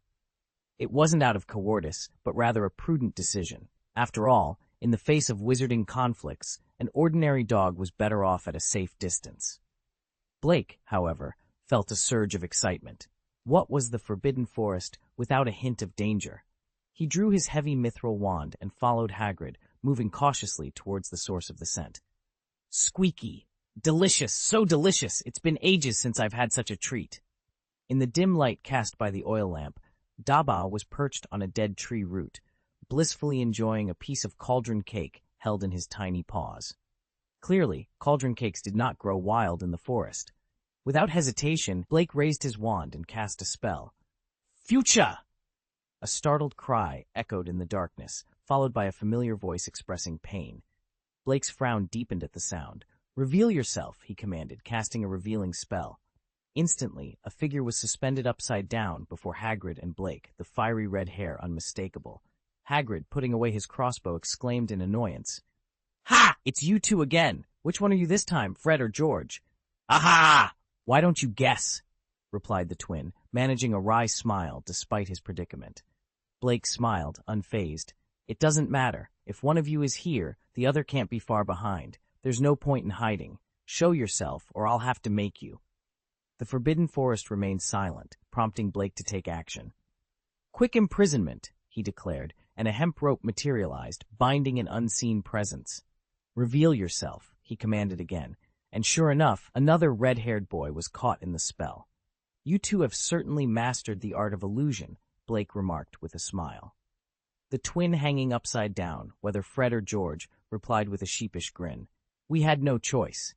Our family can't afford an invisibility cloak, so we've had to perfect our illusion spells." The one bound by the rope chimed in. "By the way, Blake, how did you manage to find me? I saw you catch my brother, so I hid, but you found me without a sound. How did you do it?" Blake offered a slight smile, but chose not to reveal his secret. As an archdruid, The flora and fauna of the Forbidden Forest were extensions of his senses. The twins, no matter how skillfully they concealed themselves, stood out to him as clearly as a light bulb in the darkness. In the forest, his connection to nature made him as perceptive as if he had clairvoyance, rendering their attempts at hiding futile. Thus, he simply stared at the one tied up, his smile conveying a message they couldn't quite decipher. With a twine in hand, Blake confidently declared, "You are George." George, taken aback, stared at Blake. "How did you guess?" "No guessing needed. You're George, and he's Fred." George was astonished.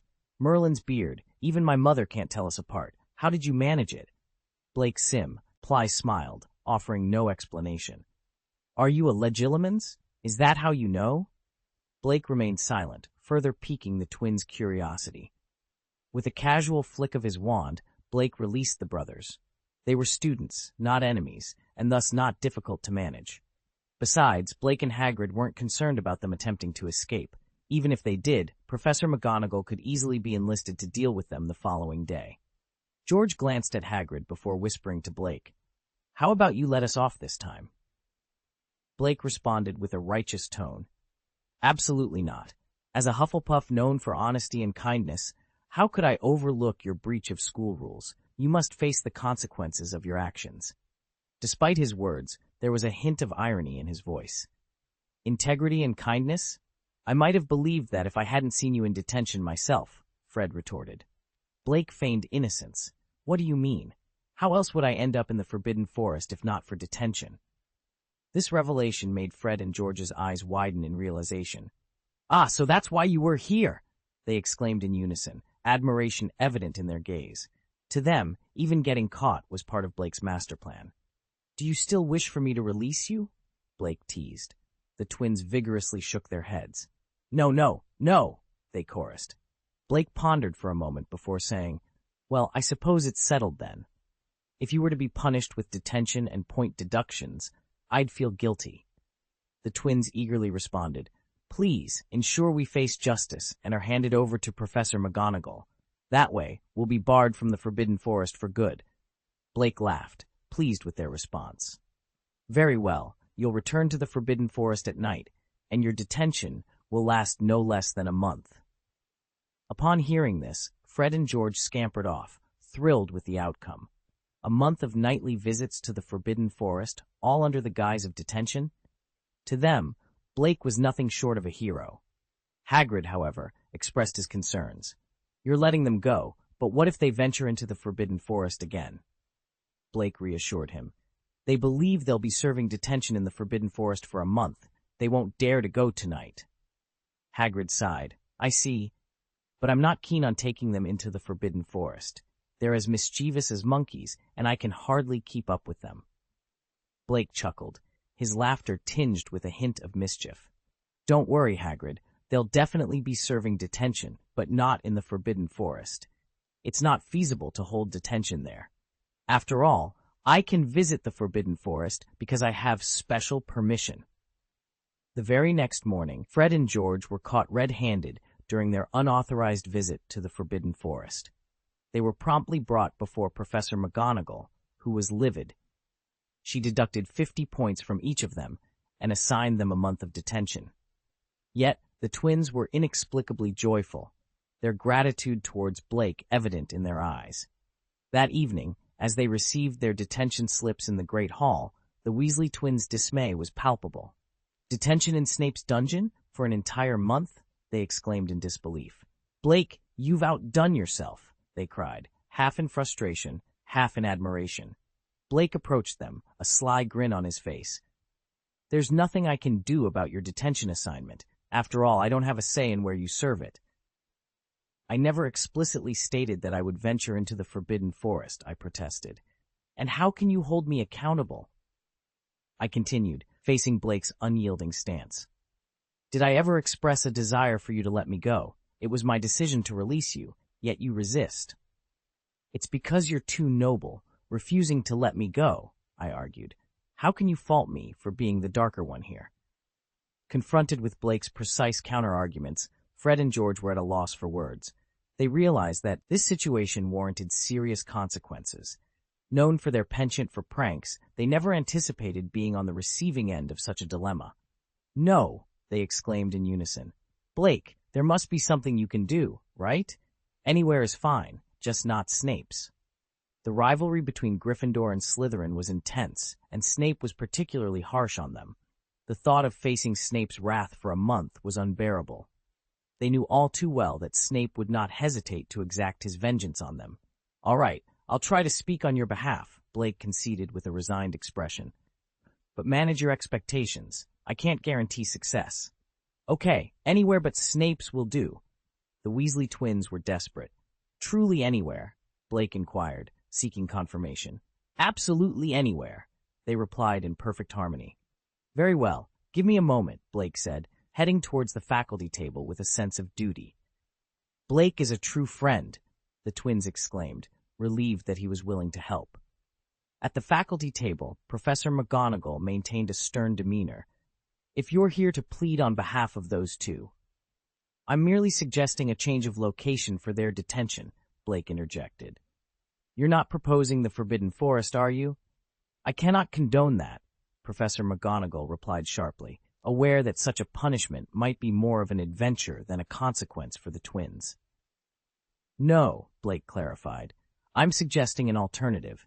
Given Professor Snape's current frustration with me, it wouldn't be fair for the twins to bear the brunt of his anger." "Ridiculous. Professor Snape is a professional. He wouldn't allow personal feelings to influence his actions," Professor McGonagall countered, though her conviction wavered. "Professor, do you trust my judgment?" Blake asked, sensing her hesitation. After a moment of contemplation, Professor McGonagall conceded. "Very well, if you insist on a change of location. I've heard Mr. Filch complain about the difficulty of cleaning certain toilets." Her reaction indicated surprise at Blake's suggestion. "Do you harbor a grudge against them?" she inquired, puzzled by his unconventional proposal. Chapter 113, I sold them, and they still have to thank me. Who could possibly hate the Weasley twins the most at Hogwarts? Aside from Filch, it's hard to name a second person. Indeed, Blake had rescued them from Snape's clutches, sparing them the misfortune of being skinned alive by Snape in a fit of rage. Yet, Blake's intention to hand them over to Filch was akin to escaping the tiger's den, only to enter the wolf's den. "Professor McGonagall, Professor Snape is furious. If they serve their detention with him, there's a real risk that Professor Snape might vent his anger on them excessively. If he loses control, their lives could be in jeopardy," Blake explained with a concerned tone. "However, if they are assigned to Filch, they'll at most endure torture. Mr. Filch likely lacks the means to inflict serious harm." Blake continued, his voice taking on a moralizing tone. "When they engaged in their pranks and mischief before, they seldom considered the feelings of their victims. It's unjust to derive pleasure from the suffering of others. Therefore, if punishment is warranted, it should be severe enough to ensure their safety, while also teaching them a lesson they won't forget. Otherwise, what's the point of punishment if it doesn't lead to a lasting impression?" He then highlighted the impact of their actions on their peers.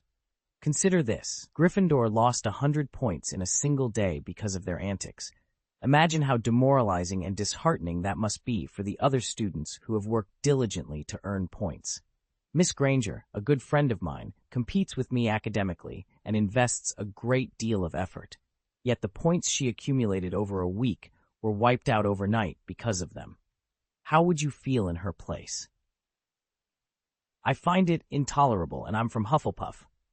Don't you think they deserve a stern lesson?" Blake's words struck a chord with Professor McGonagall. She could easily empathize with Hermione, feeling a strong sense of injustice on behalf of all the hard-working students whose efforts were negated by the twins' recklessness. The thought of all the hard-earned house points being nullified overnight was infuriating. If it were up to her, she'd transform those two into skunks herself. Professor McGonagall's sense of identification with the students' plight was overwhelming, and her breathing grew heavy with indignation. The wand in her hand twitched, ready to act. Blake, sensing the moment's intensity, added, "You strive for points, while they squander them recklessly. Soon, everyone will grow disillusioned. Why bother competing for house points if they're just going to be deducted? If we don't make an example of them now, Slytherin might just snatch the house cup from us this year. That was the last straw for Professor McGonagall. The thought of Slytherin winning the house cup was unbearable, especially given her long-standing rivalry with the house. Change of plans. They'll report to Mr. Filch tonight, she declared, her voice firm. She quickly drafted a new detention slip and handed it to Blake. Convey my message to Mr. Filch. Make sure they're treated appropriately. Her tone was almost venomous as she emphasized the last word. Gryffindor had lost 100 points, a decision she had made herself. Yet she rationalized. If only they hadn't been caught during their nocturnal escapades in the Forbidden Forest, those points wouldn't have been deducted. Understood, please rest assured, Professor McGonagall. I assure you, you'll soon meet a completely transformed Weasley twins. Blake promised, his determination evident. Okay, but I have one question for you, Blake, Professor McGonagall inquired, her curiosity piqued. What's the question? Do you truly bear no ill will towards them? Blake chuckled. I hold no grudge against them. I merely wish to give them a taste of their own medicine. They've always been the instigators of mischief, but this time, they'll be on the receiving end. It's nice to be the occasional victim, don't you think? Professor McGonagall nodded in agreement. You're right, I may have been too lenient before. Professor, there's no need to deduct so many points, Blake suggested. Excessive deductions only frustrate the hard-working students and do not promote unity. What do you propose then? Professor McGonagall inquired. In my opinion, a deduction of 12 points or so should suffice. The rest of the consequences should come in the form of punishments. Effective punishment, it needs to be felt, Blake said with a grin, revealing his bright white teeth. All for the sake of the treasure chest. Professor McGonagall couldn't help but feel that Blake had a mischievous side, yet she found herself appreciating it. If any Gryffindor students are caught in the future, I'll know exactly what to do, she stated with newfound resolve before leaving the auditorium with brisk steps. In the audience, Fred and George were moved to tears by Blake's words. This is what a good brother looks like. He didn't just talk, he actually convinced Professor McGonagall to intercede on our behalf. He's our big brother from now on. As they watched the exchange, they initially feared Professor McGonagall's refusal. However, Blake's persuasive efforts seemed to sway her. Just when they thought Blake might face punishment himself, they saw Professor McGonagall writing something on a piece of parchment. Wait, Professor McGonagall seems to be writing a new note, they whispered among themselves, speculating it might be a penalty note for Blake, possibly changing his punishment to Snape's supervision. But then, Blake turned around, holding the parchment, and made an okay gesture towards Fred and George. It's done, hugging each other in relief, unaware of Blake's true intentions. Blake, having reassured them, didn't linger to hand over the penalty slip. Instead, he walked into the corridor, where he encountered Mrs. Norris. The cat approached him, seemingly seeking affection. Blake obliged, petting Mrs. Norris with a special technique that left the cat purring contentedly. What are you doing? Filch's voice interrupted the moment. Blake turned to see Filch, looking as if Blake had wronged his beloved cat. Meow! Mrs. Norris seemed to complain about Filch's interruption. Filch, who had always seen Mrs. Norris as more than just a pet, felt a surge of jealousy. What have you done to her? He demanded, his voice laced with a threat. Blake faced Filch, trying to explain, hoping to defuse the situation without escalating tensions. Mr. Filch, I only intended to discuss 3 matters with you, Blake stated with composure. Filch, on the other hand, was overwhelmed with the desire to embrace Mrs. Norris and confront the young troublemaker who dared to upset his beloved cat by taking him to Professor Snape. Suddenly, Mrs. Norris lashed out with her paw in a fierce gesture. Filch felt as if he had been struck by lightning, akin to an honest man heartlessly forsaken by a villain. Blake, with a gentle touch, lifted Mrs. Norris into his arms and began to stroke her softly. Mrs. Norris, finding immense comfort in Blake's touch, closed her eyes and contentedly purred. Witnessing this, Filch was on the brink of madness. His own cat, who had just swiped at him, was now docile in the arms of the boy he considered a nuisance. Filch's heart shattered at the sight. What on earth did you do to her? Please, whatever it is, I beg you to undo it. I can't bear to be without her, Filch pleaded, his voice laden with despair. Blake looked at Filch, taken aback by the man's sudden vulnerability. His initial intention had been merely to deliver a punishment note to Filch, but the situation had unexpectedly evolved due to Mrs. Norris's affectionate response to his touch. You seem to be under a misunderstanding, Mr. Filch. I'm a Hufflepuff student with a keen interest in animal care, Blake explained. I was merely giving your cat a massage. In doing so, I noticed something concerning about her health. Filch's face drained of color as he anxiously inquired, Are you serious? Then what's wrong with her? Blake clarified. Initially, I came here for one reason. However, after observing Mrs. Norris, my concerns have expanded to 3. He gently placed Mrs. Norris back into Filch's arms and guided his hand to demonstrate the proper way to massage the cat. Like this. If you massage her regularly in this manner, she'll find it much more soothing.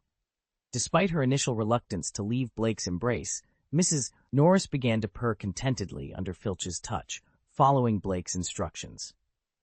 The first matter I wanted to address was teaching you how to properly care for Mrs. Norris, Blake continued.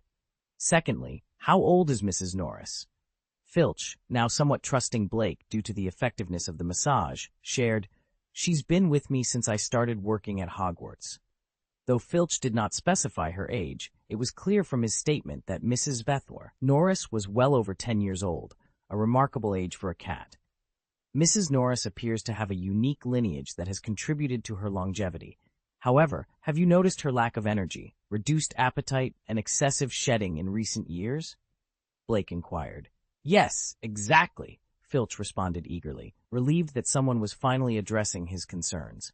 He recounted his unsuccessful attempts to seek help from pet stores, where he faced discrimination for being a squib and received little assistance beyond basic nutritional supplements, which did not improve Mrs. Norris's condition. So, do you know what's wrong with her? Filch asked, hope flickering in his eyes. Mr. Filch, she's ill, Blake revealed. What, are you certain? Filch's initial intention to discipline Blake vanished as he grappled with this new information. She has a heart condition, Blake explained, his demeanor calm and assured. Filch, though initially skeptical, remembered how effortlessly Blake had handled Mrs. Norris and decided to trust him. I believe you, but if you're deceiving me. Blake interrupted his worries by presenting a small bottle of green potion. Administer this to Mrs. Norris, and she should recover swiftly. However, if you're still doubtful, feel free to consult a veterinary hospital to confirm the heart issue before deciding on the treatment. Blake's offer not only demonstrated his genuine concern for Mrs. Norris, but also provided Filch with a glimmer of hope for her recovery, marking the beginning of an unexpected alliance between the stern caretaker and the compassionate Hufflepuff student. Blake offered the potion to Mrs. Norris with a reassuring gesture. However, you should act quickly. It's a heart condition, and its unpredictability means we can't be sure when it might worsen. Filch, with hands shaking from a mix of anxiety and hope, accepted the vial from Blake. He was tempted to scrutinize the potion further, but the fear of losing precious time in case Blake's warning held truth made him decide against it. What if Mrs. Norris's condition deteriorated while he hesitated? Casting a glance at Blake, whose composure seemed to affirm the potion's efficacy, Filch steeled himself. He uncapped the bottle, carefully poured the potion onto his palm, and presented it to Mrs. Norris. To his relief, the potion seemed palatable to felines. Mrs. Norris eagerly lapped it up. After the potion was fully consumed, Filch, fraught with concern, turned to Blake. How will I know if it's worked? Blake simply gestured towards Mrs. Norris. Just watch. Filch's eyes returned to his beloved cat, and in the next moment, a miraculous transformation unfolded. Mrs. Norris's body began to glow with a soft green light. Before their eyes, the patchy areas of fur previously thinned by illness started to regrow, lush and healthy. Mrs. Norris vocalized her surprise with a spirited meow. In mere seconds, she seemed rejuvenated, shedding years off her appearance.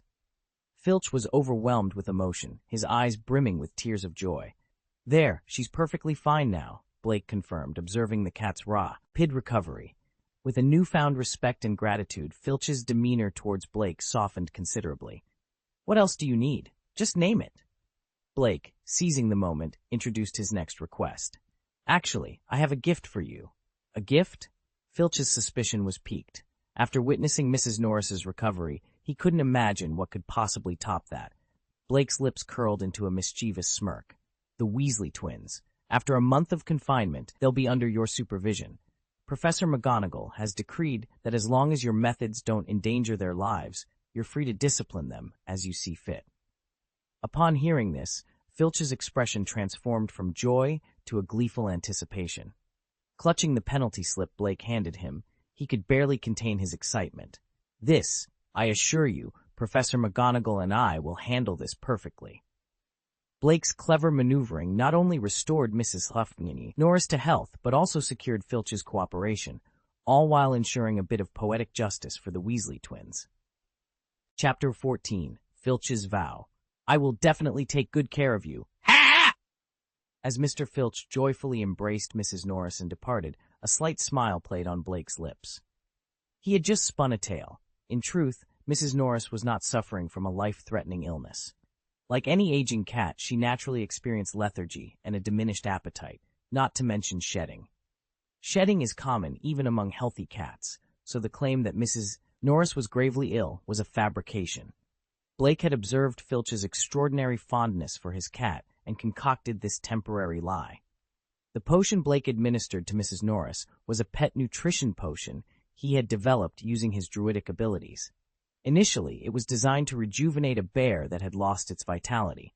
However, with the advent of the Pokeball, research on the potion was shelved. Despite being a prototype, its effects far surpassed the substandard nutrition potions provided by the pet hospital to Filch. Even as an unfinished product, it had a remarkable effect on an ordinary old cat like Mrs. Norris, revitalizing her aging body with just a small dose. Blake's motive was straightforward, to extend a helping hand when needed and save Mrs. Norris at minimal cost to himself. In exchange, he earned Filch's gratitude, facilitating his work in the castle, a win-win situation with no downsides. However, this development spelled trouble for the Weasley twins. Filch already bore a grudge against them, and now, with Blake's instruction to take care of them, their situation worsened. Filch, believing Blake held a grudge against the twins, didn't probe further into the matter. Eager to fulfill Blake's request and save his beloved cat, Filch quickly devised a plan for revenge, a plan to confine the two brothers. He had long awaited this opportunity. In the auditorium, the Weasley twins were shedding tears of joy, a sight that bewildered their younger brother, Ron. Turning to Harry, Ron remarked, "I've never seen them like this before. They might have finally lost it." Ron had grown up overshadowed by his brothers, not because they were exceptionally talented, but because they frequently targeted him with their pranks. His fear of spiders was largely due to their antics. Yet now, these two sources of childhood torment were simultaneously crying and laughing. Harry, too, was puzzled.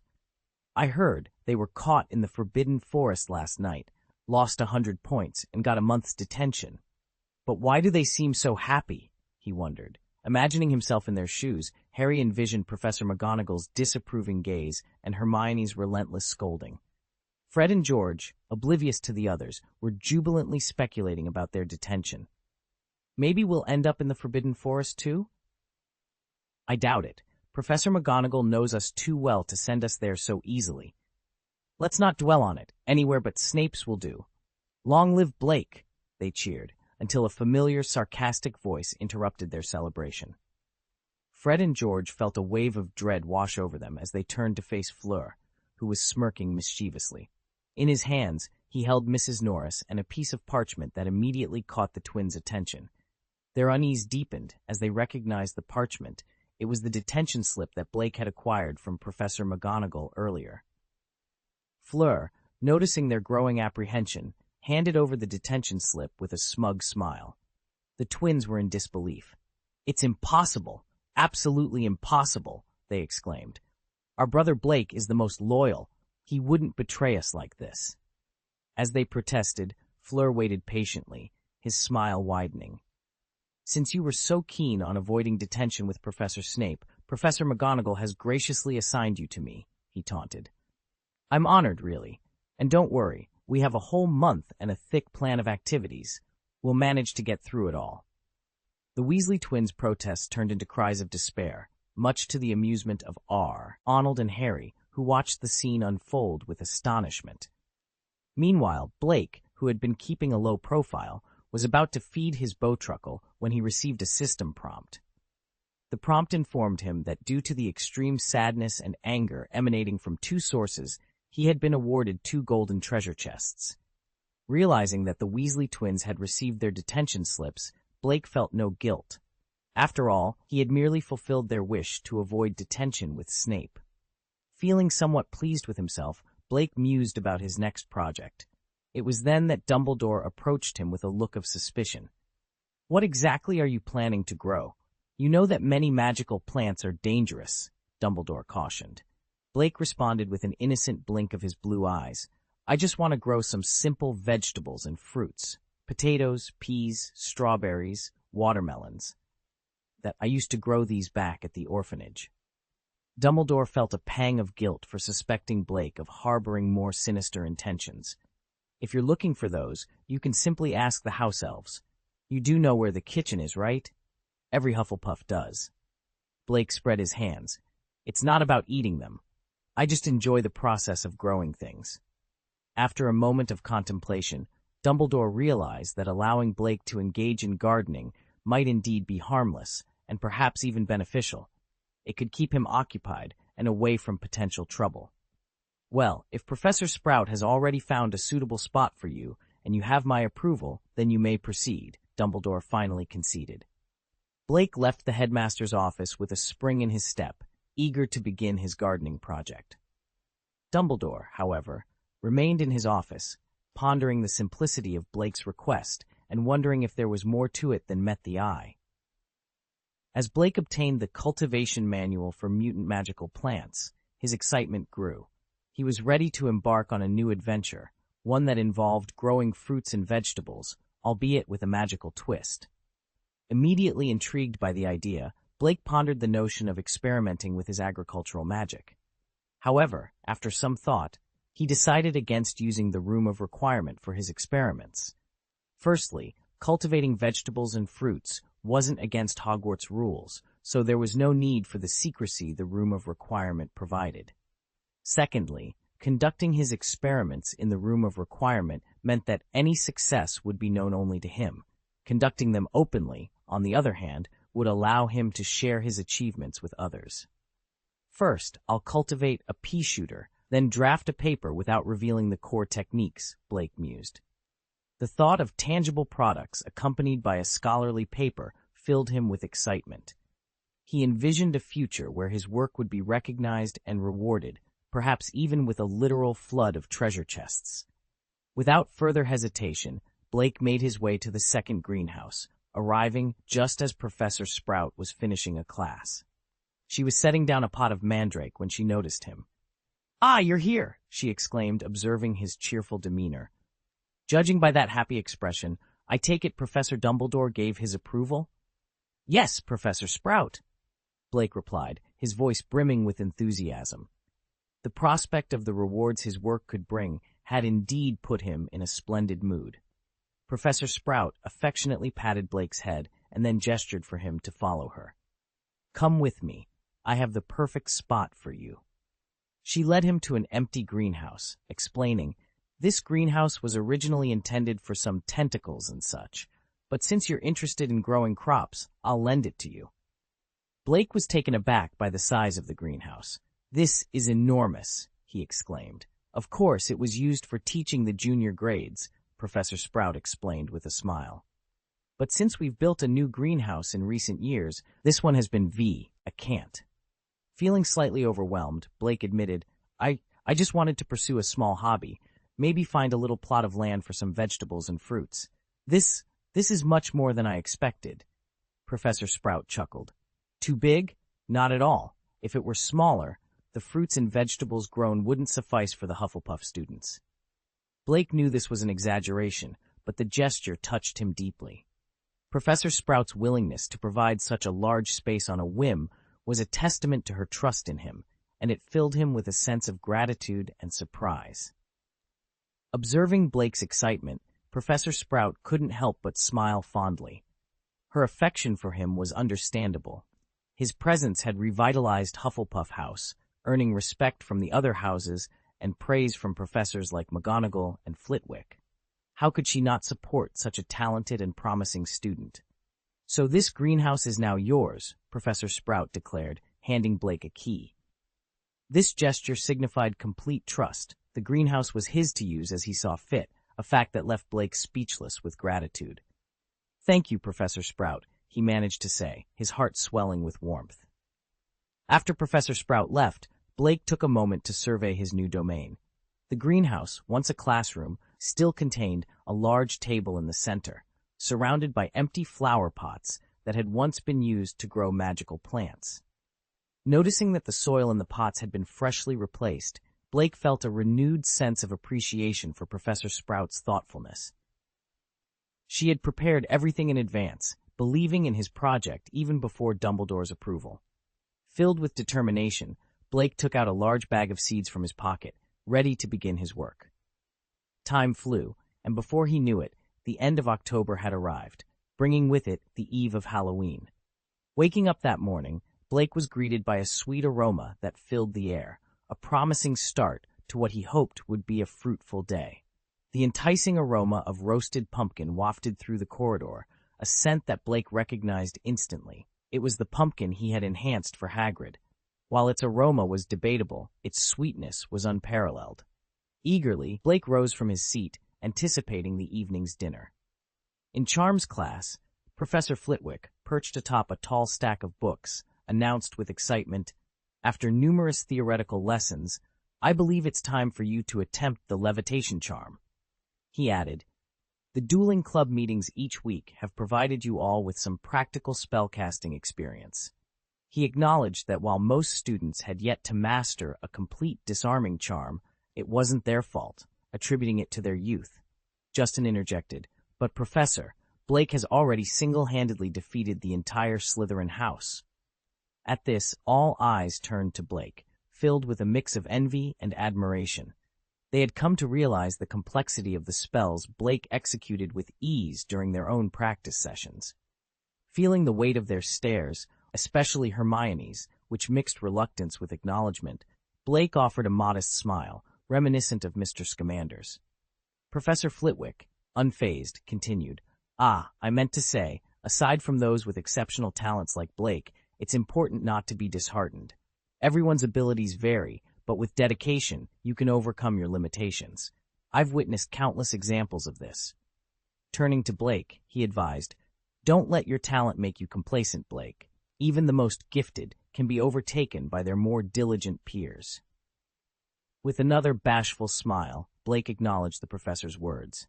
"Now, let's proceed with the demonstration of the spell," Professor Flitwick said, redirecting the class's focus. At that moment, Blake's thoughts drifted to an event anticipated for that night, one he wondered might be altered by his presence. His curiosity led him to glance at Hermione, who immediately caught his NSE look, her cheeks flushed with a hint of embarrassment. "Why is he staring at me?" she thought, puzzled. "Professor Flitwick hasn't even posed a question yet. Is he planning to answer without being called upon again?" This moment of silent communication between Blake and Hermione added a layer of intrigue to the classroom atmosphere, leaving their classmates curious about the dynamics at play. Chapter 115. Is this really a mountain monster? It looks more like a husky. With a swift motion, Lefu covered his eyes with his front paws, flying pitifully around in the sky. In the next moment, he returned to Nawi's arms. The young wizards watched Professor Flitwick with eager anticipation, all of them keen to try the spell that could make objects fly. Professor Flitwick then divided the class into pairs to begin their training, pairing Blake with Hannah once again. "All right, don't forget the subtle wrist movement we've been practicing," he reminded them. "A flick and a shake, remember, and the correct pronunciation of the spell is crucial. Don't forget about Barufio, who turned F into S and ended up with a buffalo standing on his chest." Blake stroked his chin thoughtfully. How could a mispronounced spell result in such an odd transformation? And more importantly, where did the buffalo come from? Curious, he raised his hand to ask. Professor Flitwick was taken aback by Blake's insightful question. Well, magic cannot create something from nothing, Blake, he explained. So, there are two possibilities. Either he transformed something he intended to levitate into a buffalo, or he accidentally summoned a buffalo from somewhere else. Blake nodded in understanding. Professor, if it was an accidental summoning, does that mean there's a spell for summoning objects or animals? His eyes sparkled at the thought. Such a spell would be incredibly convenient. Professor Flitwick looked at Blake in astonishment. Ah, Mr. Green, the Sorting Hat must have made a mistake. You should have been in Ravenclaw with that novel way of thinking. After expressing his regret, he scratched his head, admitting he had never considered the concept of summoning spells in that light. There is no instant summoning spell as you describe. The closest we have is the levitation charm, but it's not quite the same. Blake filed this information away, planning to experiment later. Perhaps he could indeed invent a new summoning spell, which would be a significant breakthrough. Impressed by Blake's innovative thinking, Professor Flitwick awarded him an extra point before continuing with the lesson. The hand gesture for the levitation charm seemed simple, yet challenging to master for many. However, for Blake, perhaps due to his exceptional talent, even before his magical awakening, he found he could use the charm effortlessly without gestures or spells, simply by willing the object to float in his mind. Suddenly, a fire incident nearby snapped Blake back to reality. It was Seamus, the explosive genius, who had accidentally set his feather on fire while practicing the levitation charm. Blake then noticed Hermione lecturing Ronald incessantly. "You're so clever! Why don't you give it a try?" Ronald retorted angrily. Hermione, with a proud lift of her head, rolled up her sleeves and successfully levitated the feather, earning Gryffindor 5 points. Ronald's expression, akin to someone who had just eaten a secret recipe burger, made Blake ponder if the events of the night would still unfold as expected. After class, everyone proceeded forward, buzzing with the day's lessons and the excitement of magic. In the bustling hallway, as they made their way to their next class, Ronald was venting his frustrations to Harry. "It's no wonder nobody can stand her. She's an absolute nightmare, honestly." Harry, puzzled, inquired, "But isn't Blake her friend?" "Blake? Oh, come on, that guy is a mystery. They hardly spend any time together," Ronald dismissed.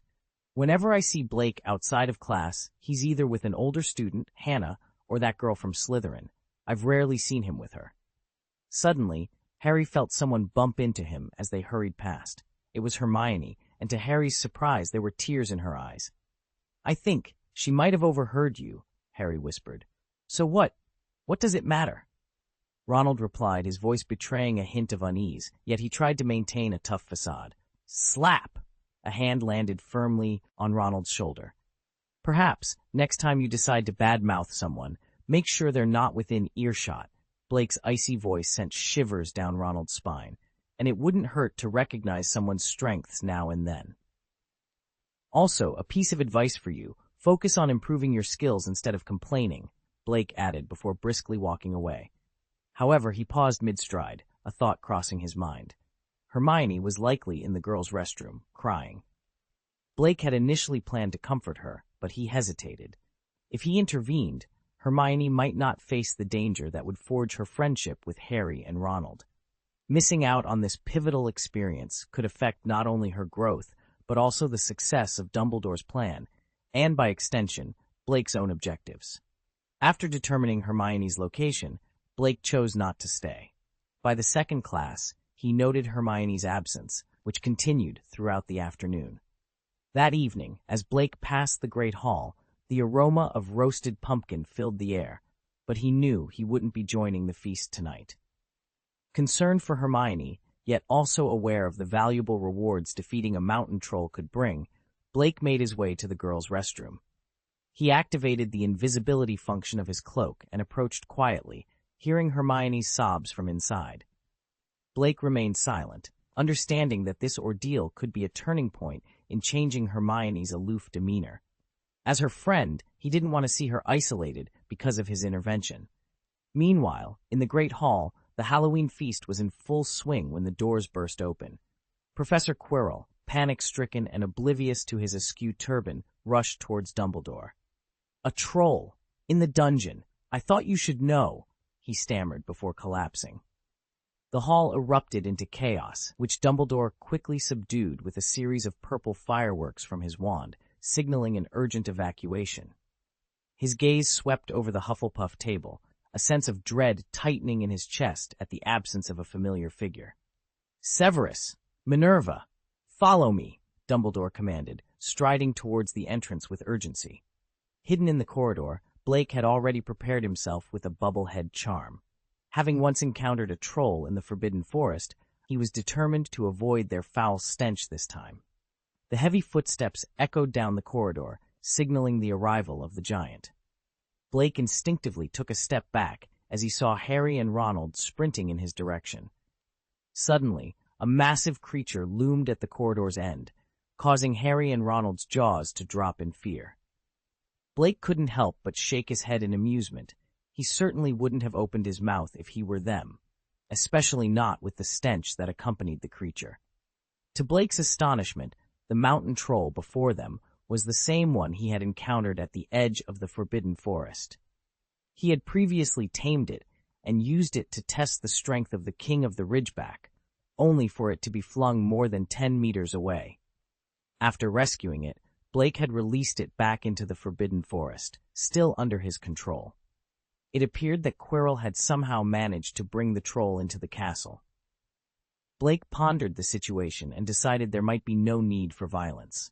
With a silent sigh, he put away the magical scrolls he had been holding.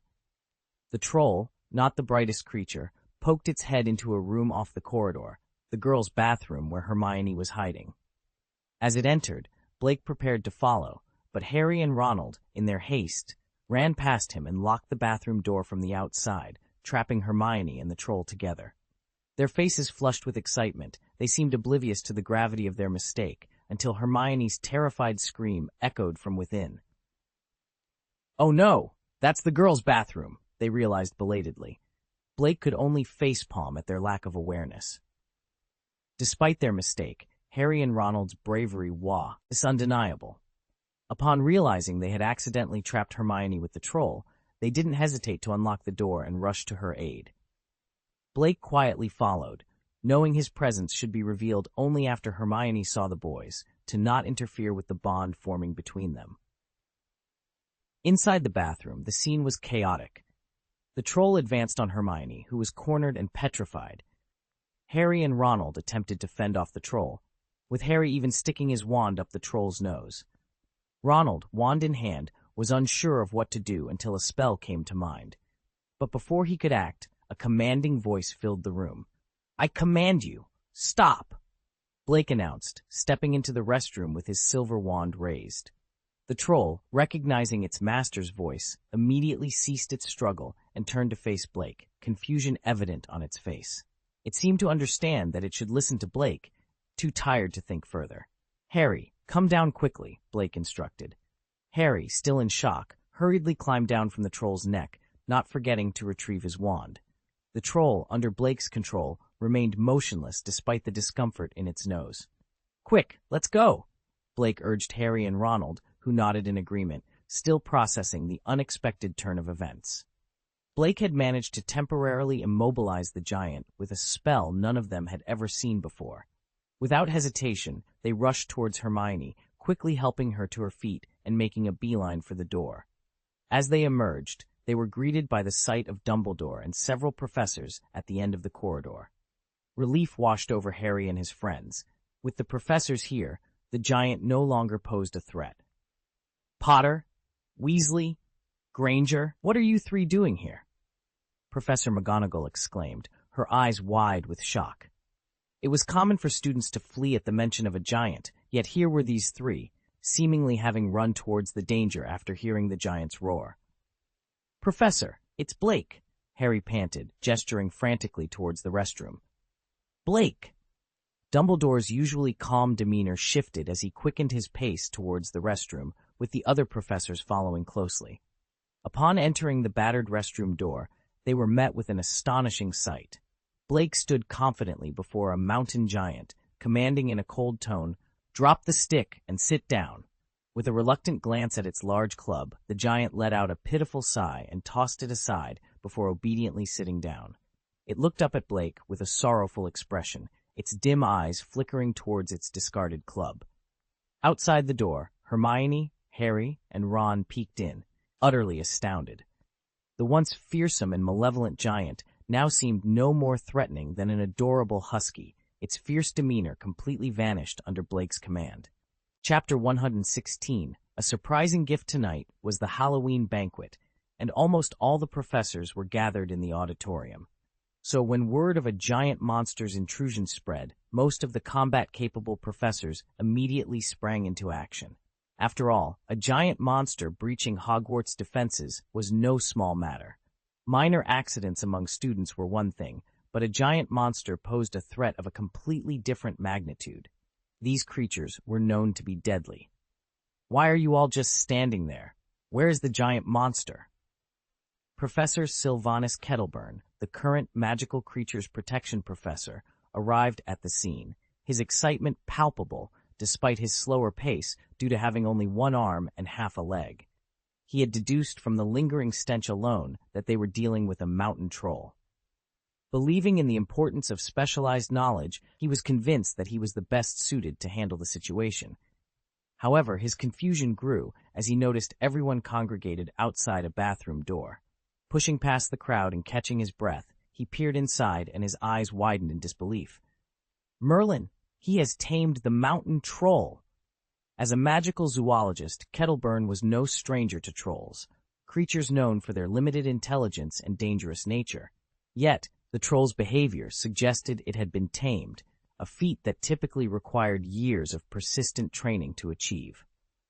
The sight before him was astonishing. It defied all expectations that such a young wizard could accomplish this. Professor Kettleburn's announcement caused a stir among the faculty, their astonishment directed now at Blake. Meanwhile, Blake reveled in the rewards of his actions, his anticipation for the treasure chests he would receive growing. Dumbledore, after a brief exchange with Kettleburn, turned his attention to Blake, seeking an explanation. Hermione stepped forward, ready to shoulder the blame, but Blake gently stopped her. He understood her intentions, but felt it unnecessary for her to take the fall. Blake began to explain, "When I finished class, I heard that Hermione had been crying in the girls' restroom all afternoon. As her friend, I felt compelled to find her and understand what was wrong. Therefore, I didn't head to the auditorium and missed any instructions given." He continued, "I wasn't sure which restroom she was in, so it took me a while to find this place. Upon arriving, I saw the troll, along with Harry and Ronald." Pointing to the fallen restroom sign, he added, "That's when I realized this was the girls' restroom. I suspected Hermione might be inside, and seeing the troll had already entered, I couldn't just stand by." Blake's recounting of the events painted a picture of concern and bravery, highlighting his actions were driven by a desire to help a friend in distress, rather than disobedience or recklessness. "So, I decided to step in and help," Blake explained. "And as you can see, Professor, for reasons unknown to me, it responded to my command." Dumbledore remembered Blake's pet bear from before he had formally adopted the boy. Blake had managed to make the fierce bear obediently become his pet. It seemed plausible, then, that he could tame a giant. Could this be an innate ability of his? Considering Blake's unique background, Dumbledore no longer found it surprising. Innate abilities often defy common sense. Unlike Dumbledore's quiet reflection, Snape couldn't resist his usual barbs. "Now that you've tamed this giant, should I assume you were the one who let it in?" he sneered. Blake responded with a cold stare. "Why would I allow a giant into the school? It nearly harmed my friend. I have few friends, Professor Snape, and I will not stand by while they are threatened, be it physically or verbally." Snape recoiled, clutching his chest as if wounded, and took a step back. His complexion turned pale at Blake's words. To an outsider, Blake's statement might seem innocuous, but to Snape, they struck a deep chord, reminiscent of his own painful past with Lily. If Blake's words were unintentional, they nonetheless delivered a profound blow. "I was careless. The dose of the euphoria potion wasn't enough," Snape thought regretfully. Ding! Detected extremely regretful emotions, a voice announced in Blake's head. "Congratulations to the host for obtaining a golden treasure chest." Blake felt a twinge of disappointment. He had expected a diamond treasure chest, not realizing that Snape now habitually took a dose of joy potion to maintain his sanity around him. It was a wise decision, albeit with an incorrect dosage. Hermione looked at Blake with gratitude. By speaking up, they were both positioned as victims, absolving them of blame. She feared that had she spoken first, she might have faced deductions from Professor McGonagall, as she was prepared to take full responsibility for the incident. Dumbledore's gaze shifted to Quirrell, identifying him as the true instigator of the night's chaos. Quirrell had hoped to use the giant as a distraction, aiming to access a forbidden room on the 4th floor. However, Snape, ever vigilant due to Dumbledore's instructions, had kept a close watch on Quirrell, thwarting his plan. "You all need to go to the infirmary for a checkup," Professor McGonagall instructed. "I'd rather not. I just need a shower." "The smell is unbearable," Blake objected. "I don't need the infirmary either," Hermione quickly added, with Harry and Ronald echoing the sentiment. After confirming they were unharmed, Professor McGonagall allowed them to return to their dormitory to rest. "You boys go on back. I'll handle this creature," Professor Kettleburn announced, his voice betraying a hint of excitement. Blake could tell that Kettleburn, much like Hagrid, had a fascination with dangerous magical creatures. His enthusiasm was evident, despite the physical scars from past encounters. As Professor Kettleburn passed by Blake, he tapped him on the shoulder with his cane. "Come have tea with me sometime. I think I detect a familiar scent on you," he said with a wink before eagerly approaching the subdued giant. Blake offered a polite nod before turning his attention to Dumbledore, who reciprocated with a nod of his own, signaling that Blake should proceed to leave first and that he would manage the situation from there. As Blake exited the bathroom with Hermione and the others in tow, a small parchment slipped unnoticed from his pocket, fluttering down to land at the feet of a professor who stood outside the door. Once they had distanced themselves from the corridor, Blake gently tapped Hermione on the shoulder. "Could you come with me for a moment?" he asked. Hermione, still reeling from the shock of earlier events, had initially wanted to return to the dormitory for some rest. However, at Blake's request, she agreed to accompany him. "We'll head on then," Harry interjected quickly, sensing the situation.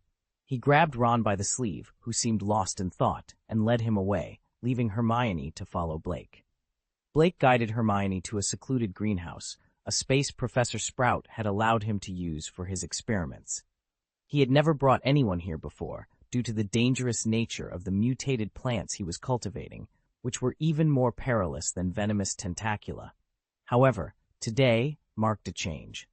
The greenhouse had been transformed. The large table that once occupied the center was replaced by an airtight tent, and the space was now surrounded by an array of oversized fruits and vegetables, which caught Hermione by surprise. "Please take a seat. Would you like some fruit? I remember you're fond of strawberries," Blake offered, pulling out a chair for Hermione. With a flick of his wand, a strawberry, nearly the size of his fist, soared through the air and landed smoothly in his hand, which he then offered to Hermione. Feeling a bit peckish, Hermione accepted the strawberry and took a cautious bite. The burst of fresh, juicy flavor instantly lifted her spirits. "Is this a project you and Cassandra worked on together?" Hermione inquired tentatively.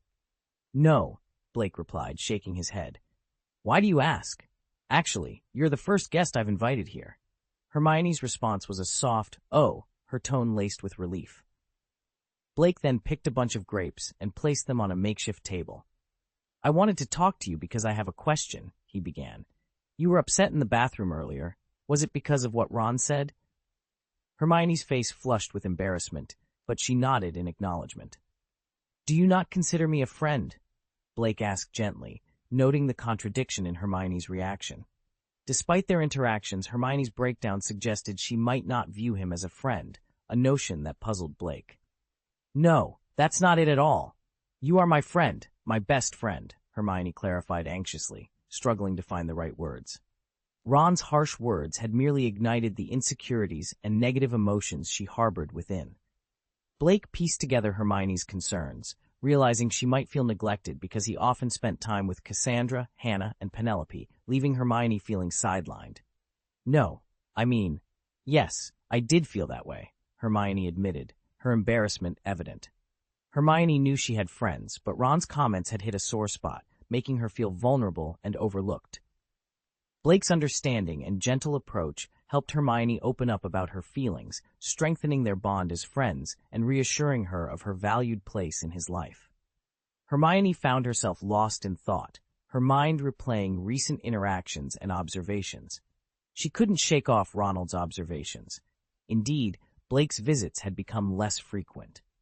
And then there was Cassandra, adorned with a bracelet that matched the hue of the 0.7 blue feather pen Blake favored, and the silent bird she often carried, undoubtedly gifts from Blake. It was clear to Hermione that Blake and Cassandra shared moments she was not a part of, stirring a whirlwind of doubt within her. Ronald's words echoed in her mind, highlighting her absence from Blake's side, leading her to question the very foundation of their friendship. Was she truly a friend to Blake, or was it all a figment of her imagination? The more she dwelled on these thoughts, the more isolated she felt, culminating in a moment of despair. Girls often have a rich imagination, where a mere glance can weave a tapestry of unrelated narratives, especially when influenced by pointed remarks like Ronald's. Coupled with her inherent shyness in social situations, Hermione's mind was a tumult of confusion and self-doubt. Hermione, you've got it all wrong. It's not that I don't seek you out. It's just, you're always off to the library right after class. You hardly have time to spend with me, right? Blake explained, his voice tinged with frustration. Hermione fell into a contemplative silence. Could it be that simple? Her passion for learning did drive her straight to the library after meals, immersing herself in the pages of thick books that others might find daunting. This routine had inadvertently distanced her from Blake and their friends, leading to her own neglect of their friendship. The realization that her actions had contributed to the misunderstanding, coupled with the embarrassment of her jealousy over Cassandra's gifts from Blake, filled Hermione with a deep sense of shame.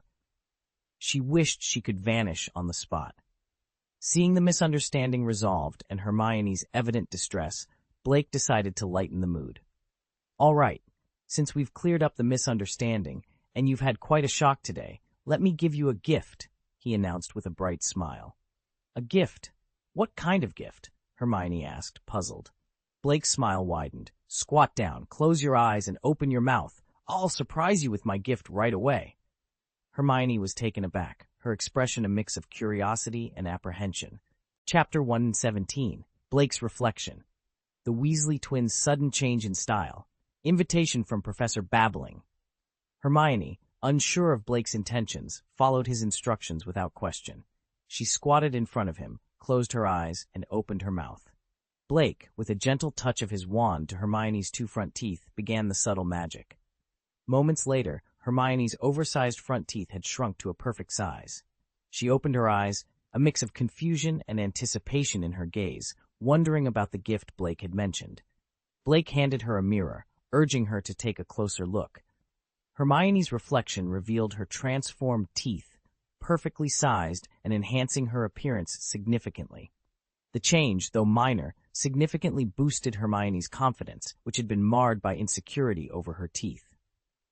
I've always wanted to do this, Hermione admitted, her words tumbling out in her excitement. But my dad, being a dentist, never agreed. He probably thought it wasn't right, but I don't see it as a big deal. Her happiness was palpable, triggering a notification for Blake. Ding! Detected extremely happy emotions. Ding! Congratulations to the host for obtaining a golden treasure chest. This outcome was unexpected for Blake, a pleasant surprise stemming from Hermione's gratitude and the resolution of her long-standing insecurity. Thank you, Blake, Hermione said, her voice tinged with emotion. She then recalled the terrifying encounter with the mountain troll, acknowledging Blake's timely intervention. If you hadn't arrived when you did, I might not have survived. The thought of the troll's potential for violence made her shudder.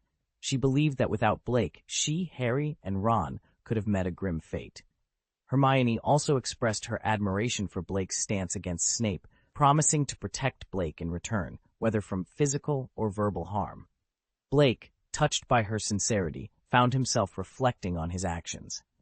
Despite his bold words, he questioned whether he truly lived up to them. realizing his delay in dealing with the troll was motivated by his own plans rather than the safety of his friends. This realization led Blake to a moment of clarity. The world he found himself in was real, filled with living, breathing individuals, not mere characters in a story. With this epiphany, Blake decided to abandon his manipulative plans, embracing a more genuine approach to his relationships and actions. "Sorry, Hermione," Blake began, his apology catching her off guard. "Why are you apologizing?" Hermione asked, puzzled. "I mean, sorry, because I'm too strong. You might not have the chance to protect me," Blake replied with a light-hearted tone, attempting to ease the seriousness of their conversation. Hermione, not one to back down, responded with determination. I will definitely catch up to you," she declared, her defiance clear. "Professor Flitwick said, diligence can make up for a lack of talent." Blake laughed, appreciating Hermione's spirit. But even so, he thought, it's important to remember the value of genuine connections and the impact of our actions on those around us. Hermione, reflecting on her own talents, was momentarily speechless when she remembered the 2 oversized bookcases in Blake's room of requirement. "Well, then I suppose I'm the second most talented," she conceded, her voice echoing softly in the dimly lit room. The only source of light was the flickering flames from the fireplace, casting a warm glow in the otherwise dark space. A low table and a comfortable sofa were positioned near the fire, with a glass of bright red wine sitting on the table. Under the dim light, the wine emitted an almost eerie glow. A fair and slender hand reached for the glass, belonging to a witch in her early 20s, strikingly beautiful. She downed the wine in one gulp, her mind preoccupied with an intriguing discovery she had made that night. In her hand, she held a parchment, small enough to fit in her palm, inscribed with ancient run, as in red ink. Resting on her slender leg was a black leather book, its title embossed in gold, New Applications of Ancient Runes. "I knew it. Ancient runes are not just for translating ancient texts. That's so much more boring," she exclaimed, her voice filled with excitement. "But those old fogies always oppose it. Is translating ancient texts the only purpose for ancient runes? How boring," she lamented, frustration evident in her tone. "But I didn't expect that little guy to have the same idea as me," she mused thoughtfully. "Blake Green, right? I've been hearing that name a lot lately," she noted, recalling the recent giant incident. Hermione, since the incident, had become less obsessed with breaking the rules, endearing herself even to those who were accustomed to her incessant lecturing. Her newfound confidence, bolstered by the reduction of her front teeth, allowed her to interact with others without feeling the need to hide her previous flaw. During dinner in the Great Hall that night, Cassandra observed Hermione once again, her wariness towards her evenly matched opponent now seemingly intensified. Only Penelope, a senior student, remained nonchalant, taking a seat next to Blake. She dismissively pushed aside Blake's dessert, replacing it with a plate of sausages. "Blake, your detention is over," she announced. "Do you remember what you promised me?" she inquired, biting into a sausage. At this, Cassandra and Hermione, still on edge, immediately tuned in, their gazes shifting to Penelope with caution. "Well, of course I remember," Blake replied with a smile, recalling his promise to teach her dueling techniques. He casually reclaimed his dessert, suggesting, "As long as it's not during class time, I should have no problem." "All right, then let's find a more secretive place." Penelope pondered aloud, her suggestion causing Cassandra and Hermione to become visibly restless. The idea of a man and a woman seeking a secretive place raised suspicions. Was it for dueling practice, or perhaps a date? "Wasn't the Great Hall good enough last time?" Blake suggested, his survival instincts kicking in. "If not, the dueling club's activity area is also a good option." "That could work. But don't you want to find a more secret place? One that only a few of us know about?" Penelope pressed, envisioning a secret hideout among friends. "I've always wanted a place like that, where no one would disturb us. We could practice dueling and even have meals there." Blake and Cassandra exchanged knowing glances. They were clearly talking about the room of requirement, but it was currently filled with various dangerous plants. Blake had recently advised Cassandra and Hermione to avoid the room of requirement and had also sent a warning letter to Mr. Newt to prevent any unexpected visits. Given the ferocity of the plants now inhabiting the interior, even someone as skilled as Mr. Newt might find them challenging to handle. That's possible, Blake replied with a smile. Hogwarts is a place brimming with magic and countless possibilities. You're familiar with such places? Penelope inquired, her excitement palpable. Well, I know a few, but not extensively. However, I do know someone who is exceptionally well versed in them, Blake stated confidently. When considering who might hold the most secrets of Hogwarts, one might not immediately think of Dumbledore, the headmaster, but rather the Weasley twins. However, upon finding Fred and George Weasley, Blake was taken aback by their uncharacteristic appearance. Pausing, Blake observed the twins, who were now dressed in formal attire, sporting gold-rimmed glasses, and had their hair neatly combed, resembling adults more than their usual mischievous selves. You guys. Blake rubbed his chin, scrutinizing them. Ah, isn't this Blake? They greeted him warmly. Do you need something from us? If not, we must return to our studies in the library. Blake was momentarily disoriented.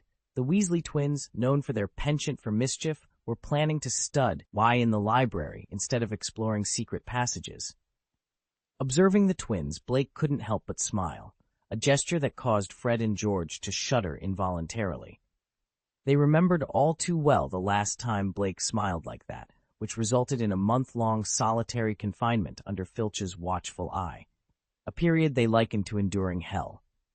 With a thoughtful rub of his chin, Blake assured, "It's nothing major. I merely wish to ask you a question, and I promise it won't interfere with your studies." "What's the question?" Fred inquired. Blake went straight to the point. "Do you guys know of any secret passages or chambers that even Filch isn't aware of?" Fred and George instinctively leaned back, exchanging wary glances before defensively asserting, "We're both exemplary students. We know nothing of secret chambers or passages. How could you accuse us without any proof?" "Oh, if it weren't for the dung bombs in your pockets, I might have almost believed you," Blake retorted with a smirk. "Ah, I knew we couldn't fool him," George sighed. "What kind of secret passage are you looking for?" Fred finally asked, relenting.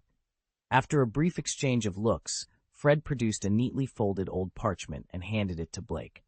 "This is a map we found in Filch's office," he explained. "We're lending it to you temporarily. It helped us navigate the school undetected." "Except for when you caught us," George added. "The map doesn't cover the Forbidden Forest," Fred clarified. "This map is known as the Marauder's Map. To use it, simply open it, tap it with a wand, and say the password, 'I solemnly swear that I am up to no good.' We don't have time to explain further, but you'll discover its utility soon enough." With that, Fred and George departed, their pockets suspiciously bulging. Blake watched them go, pondering the implications of their actions. He hadn't expected the Weasley twins to entrust him with the Marauder's Map so readily. This map, a magical artifact of Hogwarts, was capable of tracking every individual within the school's bounds, a feat not even Dumbledore could achieve. The creators of this map, including Harry's father, were indeed geniuses. Blake pocketed the Marauder's Map and returned to the Hufflepuff table. "How did it go?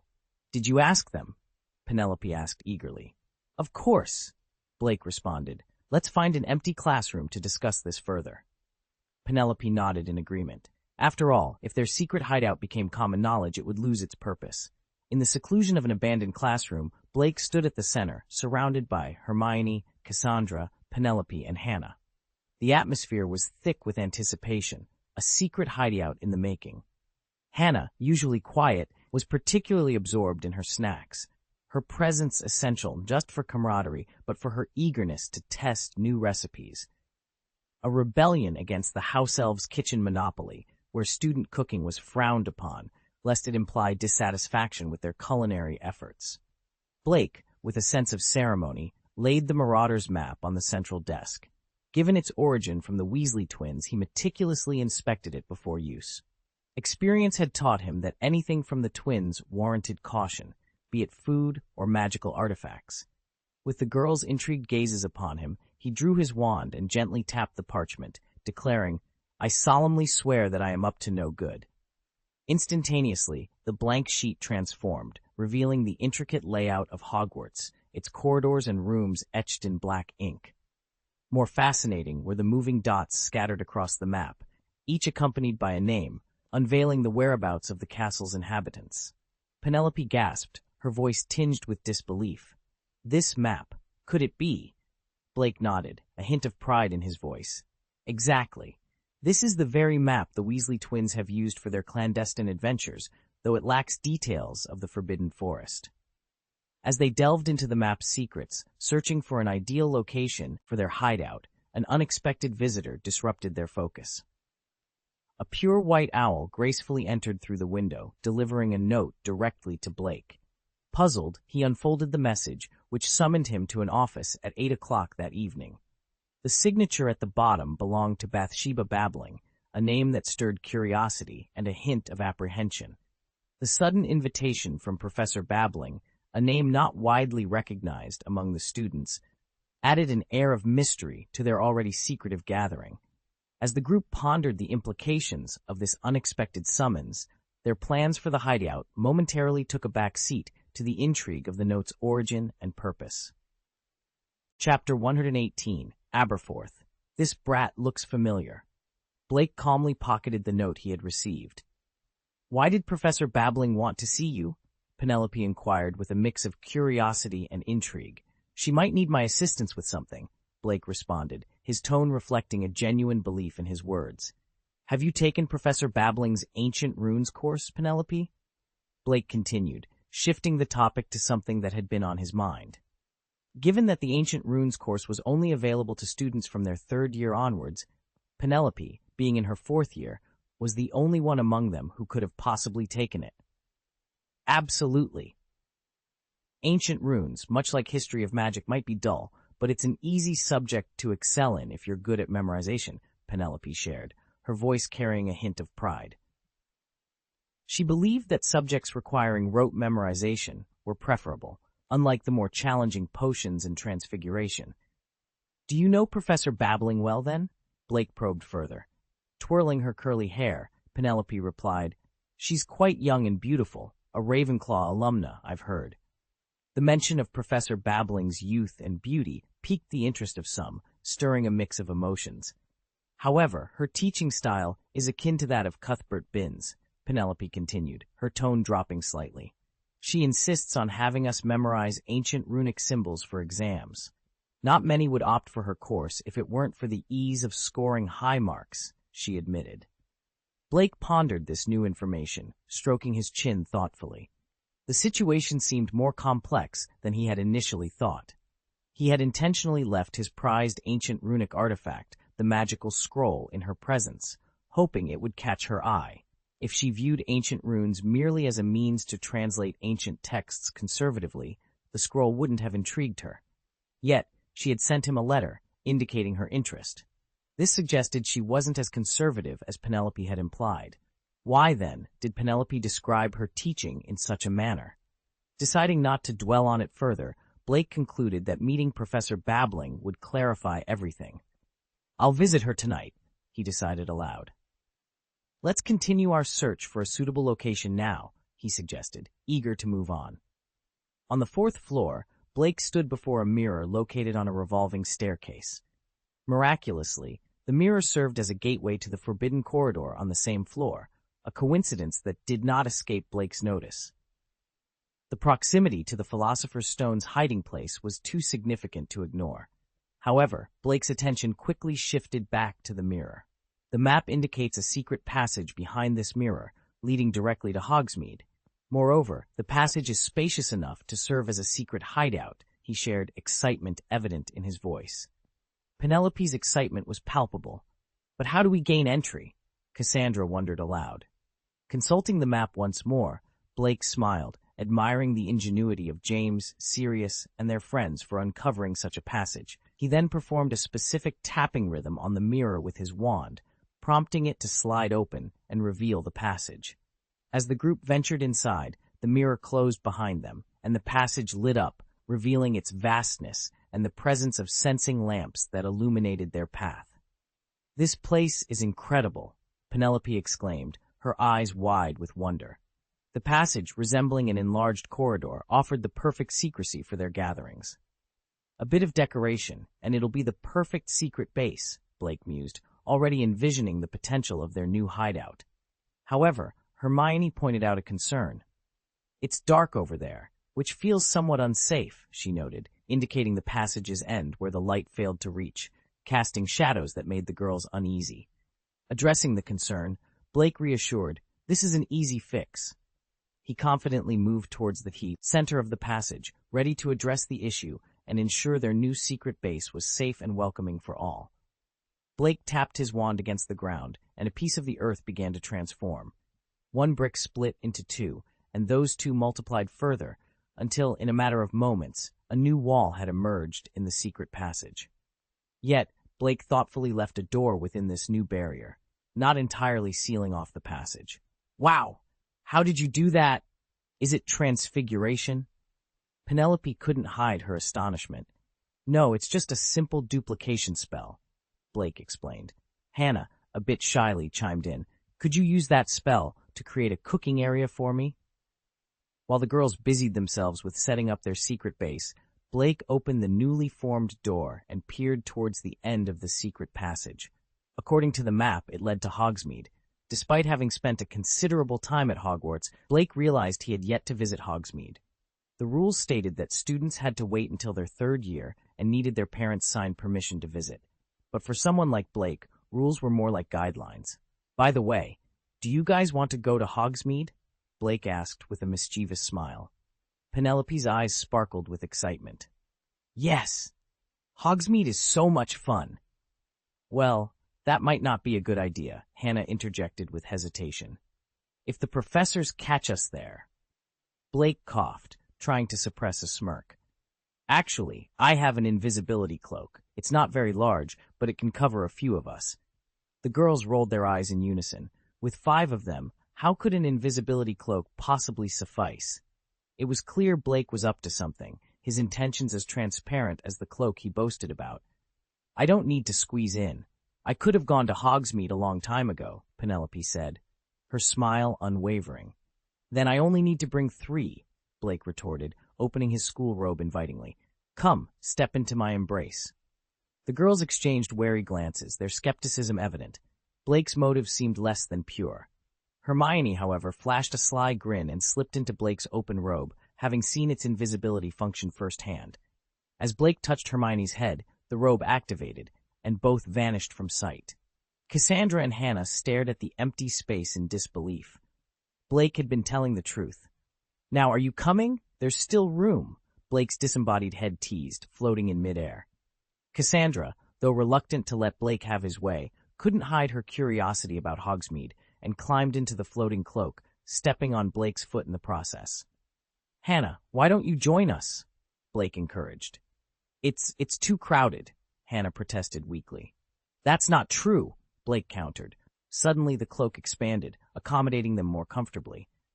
"My cloak, much like my heart, has room for many," he declared with pride, only to be met with more footstepping from the girls. Finally, he turned to Penelope. "So are you coming? There's plenty of space."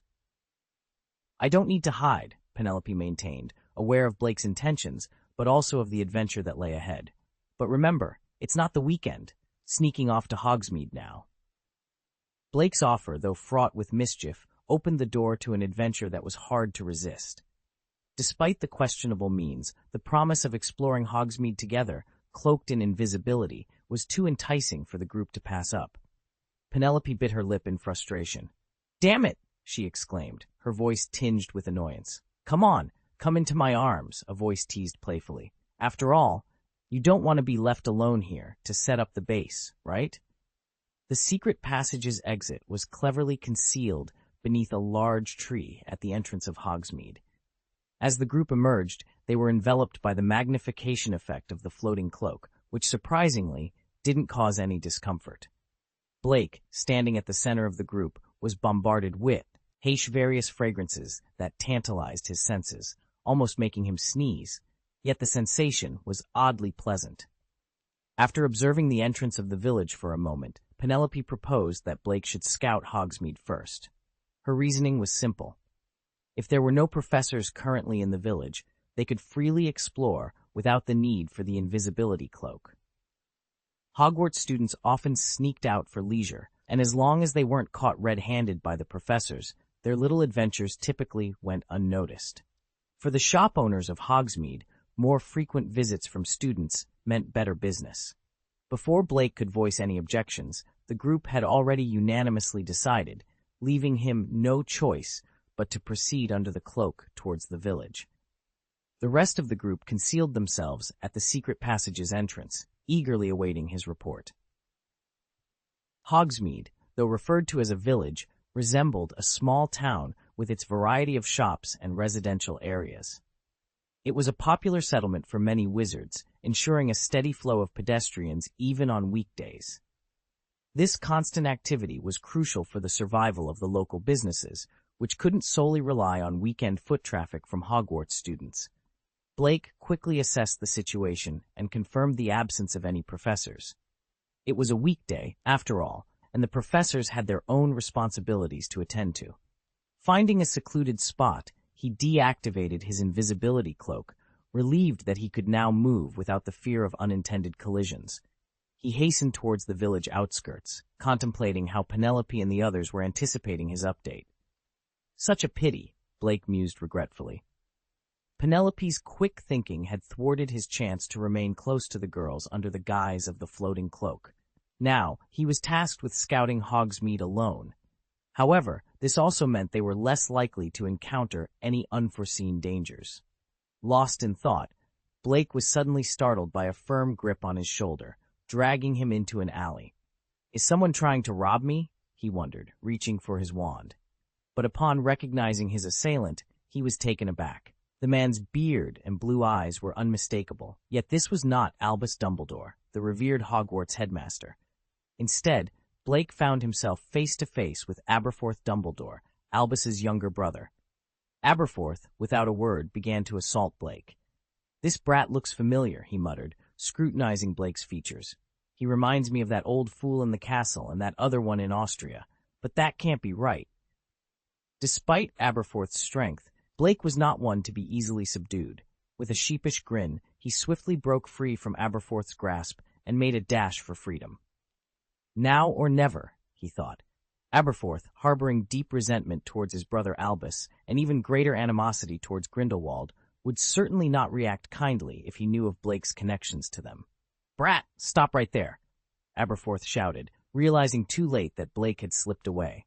Fueled by anger, he gave chase, but Blake's speed was unmatched. In an instant, Blake vanished from sight, leaving Aberforth unable to keep up. Aberforth halted, his breaths coming in heavy gasps. He mulled over the recent encounter, the image of Blake clad in Hogwarts robes vivid in his mind. Despite his reluctance to seek out Dumbledore, the bizarre nature of the situation left him with little choice. Determined to unravel the mystery, Aberforth begrudgingly decided to consult his estranged brother. With a flick of his wand, Aberforth summoned a white goat, which immediately set off towards Hogwarts Castle at a brisk pace.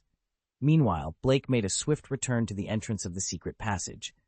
Penelope and the others awaited anxiously, their eyes filled with questions. "How did it go? Were there any professors inside?" Penelope inquired, her voice laced with concern. Blake hesitated, then sighed. "Let's not dwell on that. It's B. Stat, if you all head back now.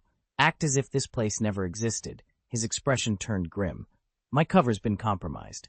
P.S. Apologies, I'm currently down with a fever." Chapter 119. Aberforth's Astonishment. A Beast at 96. Blake's inaugural visit to Hogwarts was far from successful. He had initially planned a leisurely shopping trip with the girls, but fate had other plans when he unexpectedly encountered Dumbledore, or rather another Dumbledore, around a corner. This encounter left Blake puzzled. Under normal circumstances, Albus Dumbledore wouldn't spare a second glance for any young wizard. However, it was clear that Dumbledore recognized something familiar in Blake. It was evident that a meeting with Dumbledore was inevitable to clear the air. "In other words, my sneaky visit to Hogwarts is no longer a secret," Blake concluded. "You guys should head back first. Keep quiet about this. I'll turn myself in," Blake announced with a dramatic flair, pretending as if expulsion was imminent. His act was so convincing that it brought tears to Hannah's eyes. "Are you going to be expelled?" she asked, her voice laced with sorrow. "Don't listen to his nonsense.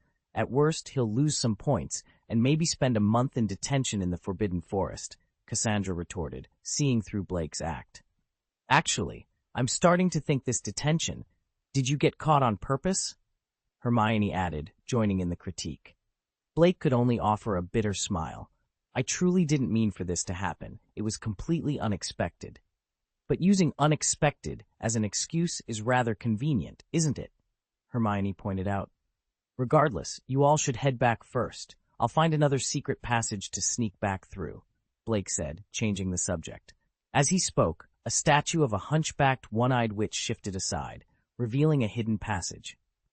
Blake peeked out, ensuring the coast was clear, before slipping out with a bag of candy in hand. However, before he could make his escape, a white phoenix appeared before him. In Hogwarts, only Dumbledore and Blake had phoenixes as guardians, making it clear that this phoenix belonged to Dumbledore. "Blake, please come to my office," the phoenix spoke in a human voice. Blake sighed, realizing Dumbledore had indeed caught on to his antics, and with surprising speed, outpacing even Blake's use of the secret passages. Scratching his head and glancing at the candy bag, Blake made his way to the headmaster's office on the 8th floor. Upon arrival, he was greeted by Drippy the Gargoyle, who demanded the password in his melancholic tone. "Wait a moment," Blake said, rummaging through his candy bag for inspiration. He rattled off a series of potential passwords before Drippy corrected him, revealing the actual password was cockroach pile. Once inside, Blake found Dumbledore standing before his desk, offering a smile that didn't quite reach his eyes. His gaze lingered on the candy in Blake's hand. "You've broken the school rules again, Blake. Sneaking into Hogsmeade without permission," Dumbledore began. Blake, attempting to lighten the mood, offered a box of the mint-flavored cockroach piles. "Have you tried the new flavor? It's mint." Dumbledore, momentarily distracted by the novelty, indulged in the candy before quickly returning to the matter at hand. "You violated the school rules." "Well, Professor, how about another month of detention for me? And if possible, could you deduct as few points as possible?" "I'd hate to disappoint Professor Sprout," Blake proposed, trying to negotiate his punishment. Dumbledore, caught off guard by Blake's audacity, paused. "You? Quirrell is looking for you again?"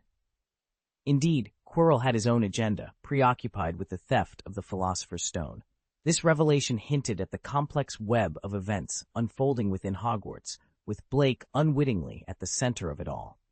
Voldemort's influence was growing stronger, and if he couldn't obtain the Philosopher's Stone soon, he feared he might lose control. With this pressing concern, Voldemort had no time to pursue Blake. However, when Dumbledore inquired about Blake's willingness to assist, Blake agreed without hesitation. "Ah, all right," he said, earning a nod from Dumbledore.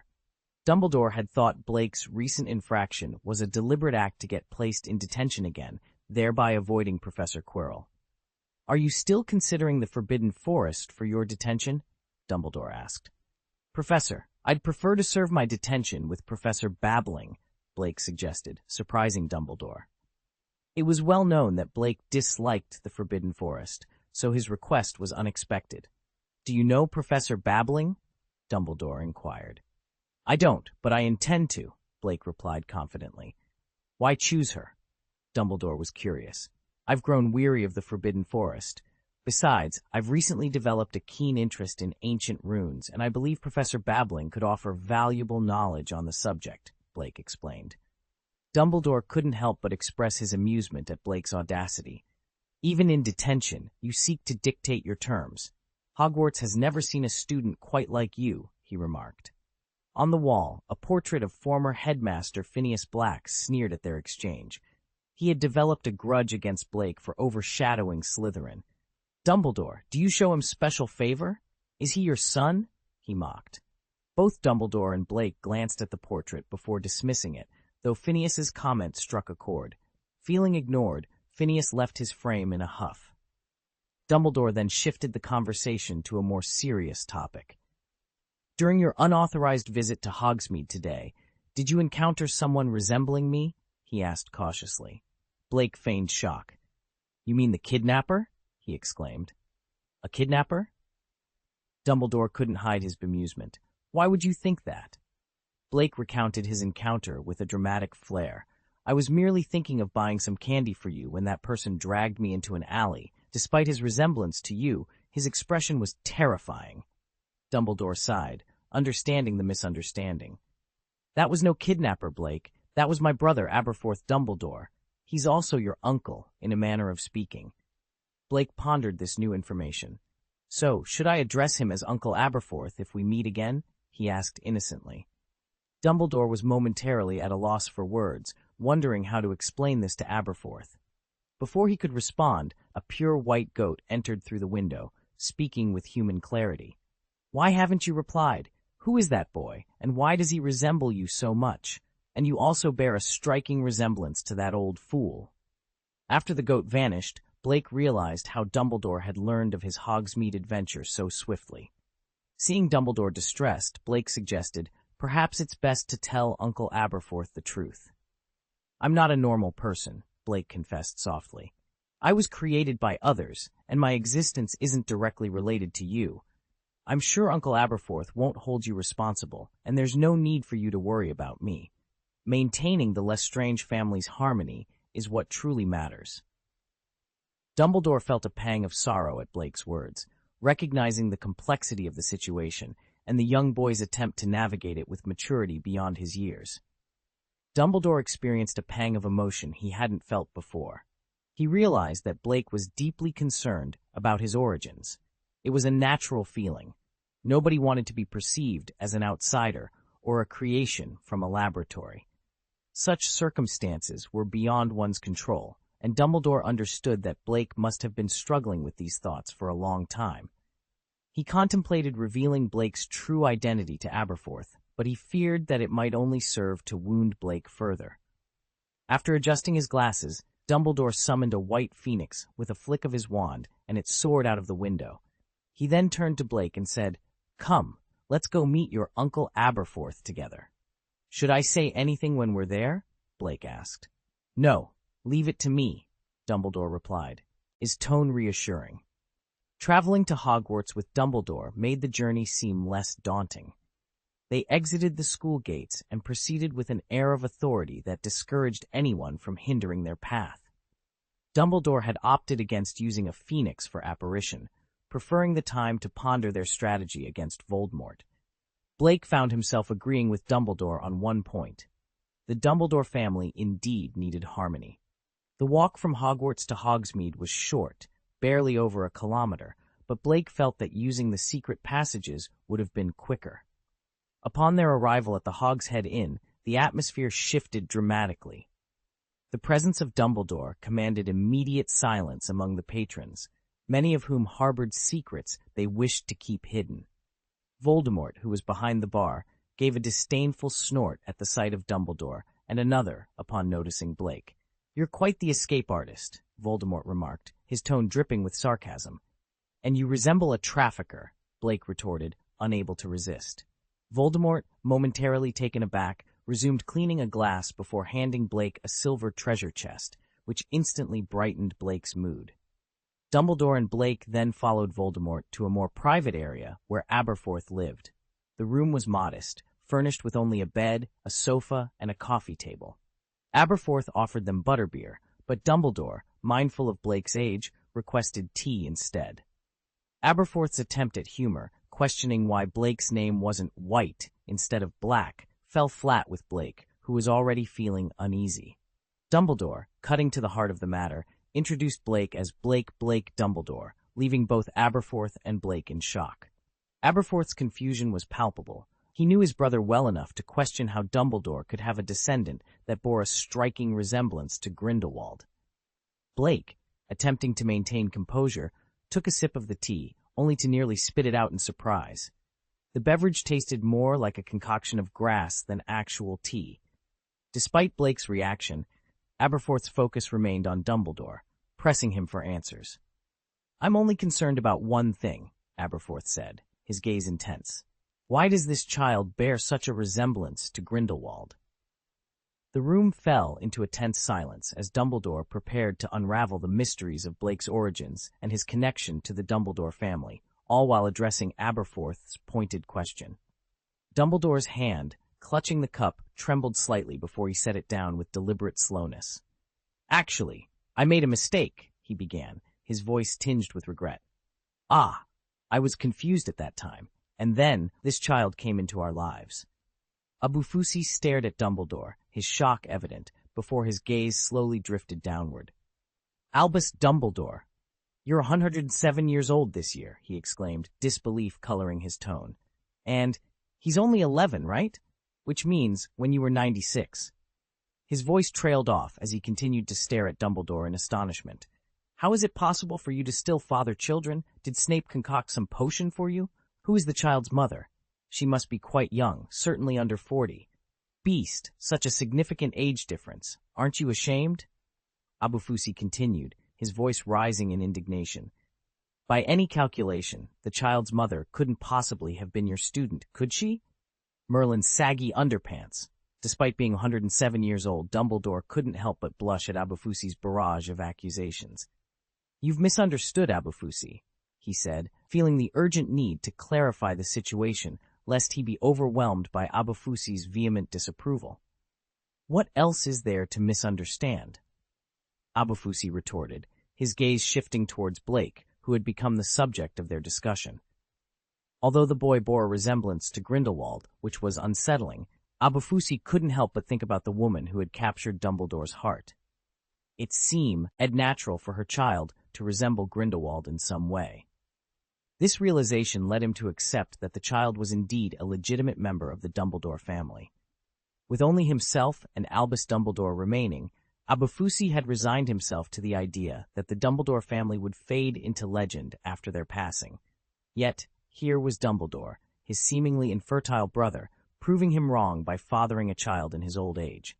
"Child! Remember, don't follow in your old man's footsteps. What a scandal," Abufusi admonished, before adding as an afterthought, "Oh, and don't drink this tea. I accidentally soaked it with a rag." "Ah?" came the bewildered response, highlighting the absurdity of the situation. Chapter 120. The rich and generous Professor Babbling Blake's face turned an unhealthy shade of green. He was fortunate to have sensed something amiss earlier and refrained from drinking the concoction. Yet the mere thought was revolting. "You bastard!" "I'm your uncle, child. Please address me correctly," Abufusi corrected with a stern tone. Blake turned his head away, refusing to meet his gaze. "I'll remember this grudge," he thought bitterly. Dumbledore, with a look of reluctance, set down the cup of tea he had been sipping. "Abufusi, you! Hey, you deserve to drink that!" Abufusi retorted. "Who is the child's mother? I haven't heard of you marrying or anything of the sort," Dumbledore inquired, puzzled. "Could it be you're opting for unconventional methods?" Dumbledore continued, his voice laced with concern. "Our family cannot condone actions that harm others. I've made such mistakes in the past." Abufusi's tone dropped, hinting at a sudden melancholy. Dumbledore sighed. "Hold your thoughts. Let me finish." Abufusi muttered under his breath, but eventually fell silent, knowing well his tendency to interrupt could prolong the conversation indefinitely. "In fact, Blake was previously confined in a certain place," Dumbledore began, glancing at Blake. He recalled Blake's reluctance to discuss his origins as a genetically engineered individual, prompting him to fabricate a lie. However, before Dumbledore could proceed with his well-intentioned falsehood, Blake intervened. "Professor, it's all right. Since Abufusi is my uncle, it's best he knows the truth." Although Dumbledore was initially taken aback, he realized Blake's intention to control the narrative. By doing so, any emotional response from Albus could be directly associated with Blake's revelation. Seeing Blake willingly revisit his painful past for the sake of family harmony moved Dumbledore. He understood that a lie, no matter how well-intentioned, could potentially disrupt this unity. Thus, Blake took the lead and shared his background with Albus, who listened in astonishment. "So, you are his, and that old scoundrel's son?" Albus's worldview was upended. The concept of two men having a child challenged his understanding of the possible. Meanwhile, Blake seized the moment of Abufusi's astonishment to claim 2 golden treasure chests. He discreetly accessed his system space to combine his rewards, resulting in an impressive collection of treasure chests, inching closer to unlocking a supreme treasure chest.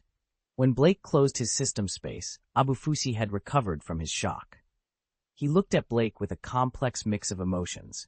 Both he and his brother shared a deep sense of family loyalty, a bond that had only strengthened after Ariana's death. Despite their strained relationship, Abufusi always sought to extend kindness to his brother whenever possible. As a member of the Order of the Phoenix, Abufusi valued the ties of kinship. And now, despite the extraordinary circumstances of Blake's birth, there was no denying the boy was family. Aberforth Dumbledore found himself in a tumultuous sea of emotions upon discovering that Blake, a young boy standing before him, was not only a member of the Dumbledore family, but also carried the bloodline of the person he despised the most. The revelation that Blake was, in a way, the son of Grindelwald filled Aberforth with a profound sense of unease. Despite his instinctual desire to show kindness to the child, the striking resemblance Blake bore to Grindelwald stirred discomfort within him. Albus Dumbledore, ever perceptive of his brother's inner turmoil, sought to ease his mind. "The child is innocent," he gently reminded Aberforth. "He didn't choose his origins. That was the doing of another." Aberforth, casting a complex look at his brother, found himself unable to counter. "You're right," he conceded. "As a Dumbledore, it's our duty to care for him." Thoughts of his own son, who was no longer with them, briefly clouded Aberforth's mind as he turned his gaze back to Blake. Dumbledore, understanding his brother's unspoken thoughts, reassured him. "Blake is a good child, Aberforth. He's kind-hearted and bears little resemblance to Grindelwald. Even the Sorting Hat recognized his virtues, placing him in Hufflepuff." This information brought a sense of relief to Aberforth. His fears of Blake being a bad seed were allayed by the knowledge that the Sorting Hat had seen fit to place him in a house known for its loyalty and kindness. Blake Dumbledore. Aberforth began, only to be corrected. "Uncle Aberforth, I go by Blake Grind at Hogwarts," Blake interjected. Aberforth's lips tightened in discomfort. The choice of surname puzzled him. Why had Blake chosen to distance himself from the Dumbledore name in such a manner? Despite his reservations, Aberforth realized the decision was made and beyond his power to change. "Well, Blake Grind, just make sure you don't become a bad influence, okay?" Aberforth said, trying to mask his unease. "I am a good person, Uncle Aberforth," Blake assured him, though Aberforth's skepticism was evident in his response to Dumbledore's secretive smile. What reasons could there possibly be for such secrecy? Aberforth grumbled, suspecting another one of his brother's intricate plans. Needing time to process the day's revelations, Aberforth dismissed them, seeking solitude. Yet before departing, Blake extended an unexpected invitation to Aberforth, asking him to join them for Christmas at Godric's Hollow. The surprise and subsequent realization that his brother intended to reunite the family for the holidays sparked a rare flicker of anticipation in Aberforth. Meanwhile, back at the Hufflepuff common room, Blake faced the curious and somewhat accusatory gaze of Hannah, who was relieved to learn that Blake had not been expelled, despite losing points and earning detention. Her relief turned to teasing as she hinted at rumors of Blake's supposed infatuation with Professor Babbling, labeling him playfully as a big pervert. Blake, caught off guard by the accusation, vehemently defended his character, insisting he was slandered and far from being a pervert. Hannah's playful agreement only added to his dismay, leaving Blake to navigate the complex web of Hogwarts' social dynamics, all while under the watchful eyes of both his newfound family and his peers. "Huh?" Blake was taken aback by Hannah's accusation. With a serious tone, Hannah retorted, You convinced us all to huddle under your invisibility cloak just to take advantage. Don't underestimate me. I may be quiet, but I'm also quite clever." Blake was momentarily speechless, finding Hannah's words oddly familiar. At 8 o'clock in the evening, Blake punctually knocked on Professor Babbling's office door. The layout of Hogwarts professors' offices typically included a public office space connected to their private living quarters. The front served as the office, while the back was reserved for personal living space. Entering Professor Babbling's office, Blake was immediately enveloped by an eerie atmosphere, starkly different from the brightly lit offices of his other professors. The office was shrouded in darkness, surpassing even the gloom of Snape's underground dungeon, with only the fireplace offering a faint glow of warmth. Under normal circumstances, an ordinary wizard might have felt intimidated or even fearful in such an environment. However, Blake found a strange sense of comfort in these dark settings, much like he did in Snape's dungeon. It was clear that fear was a foreign concept in a place where one felt at ease, especially for someone as audacious as Blake. "Please, take a seat," a warm female voice invited from the direction of the sofa near the fireplace. As Blake approached, he saw Professor Babbling seated comfortably, engrossed in a book. Contrary to his expectations, Professor Babbling appeared much younger and more attractive. Her demeanor exuded a sense of affluence and generosity. "Young man, what's on your mind? Come sit," Professor Babbling said, setting her book as ID and gesturing to the empty seat beside her with a smile. All right, Professor Babbling," Blake responded, taking the offered seat without hesitation. "I understand you've requested to spend your confinement here with me. Is that correct?"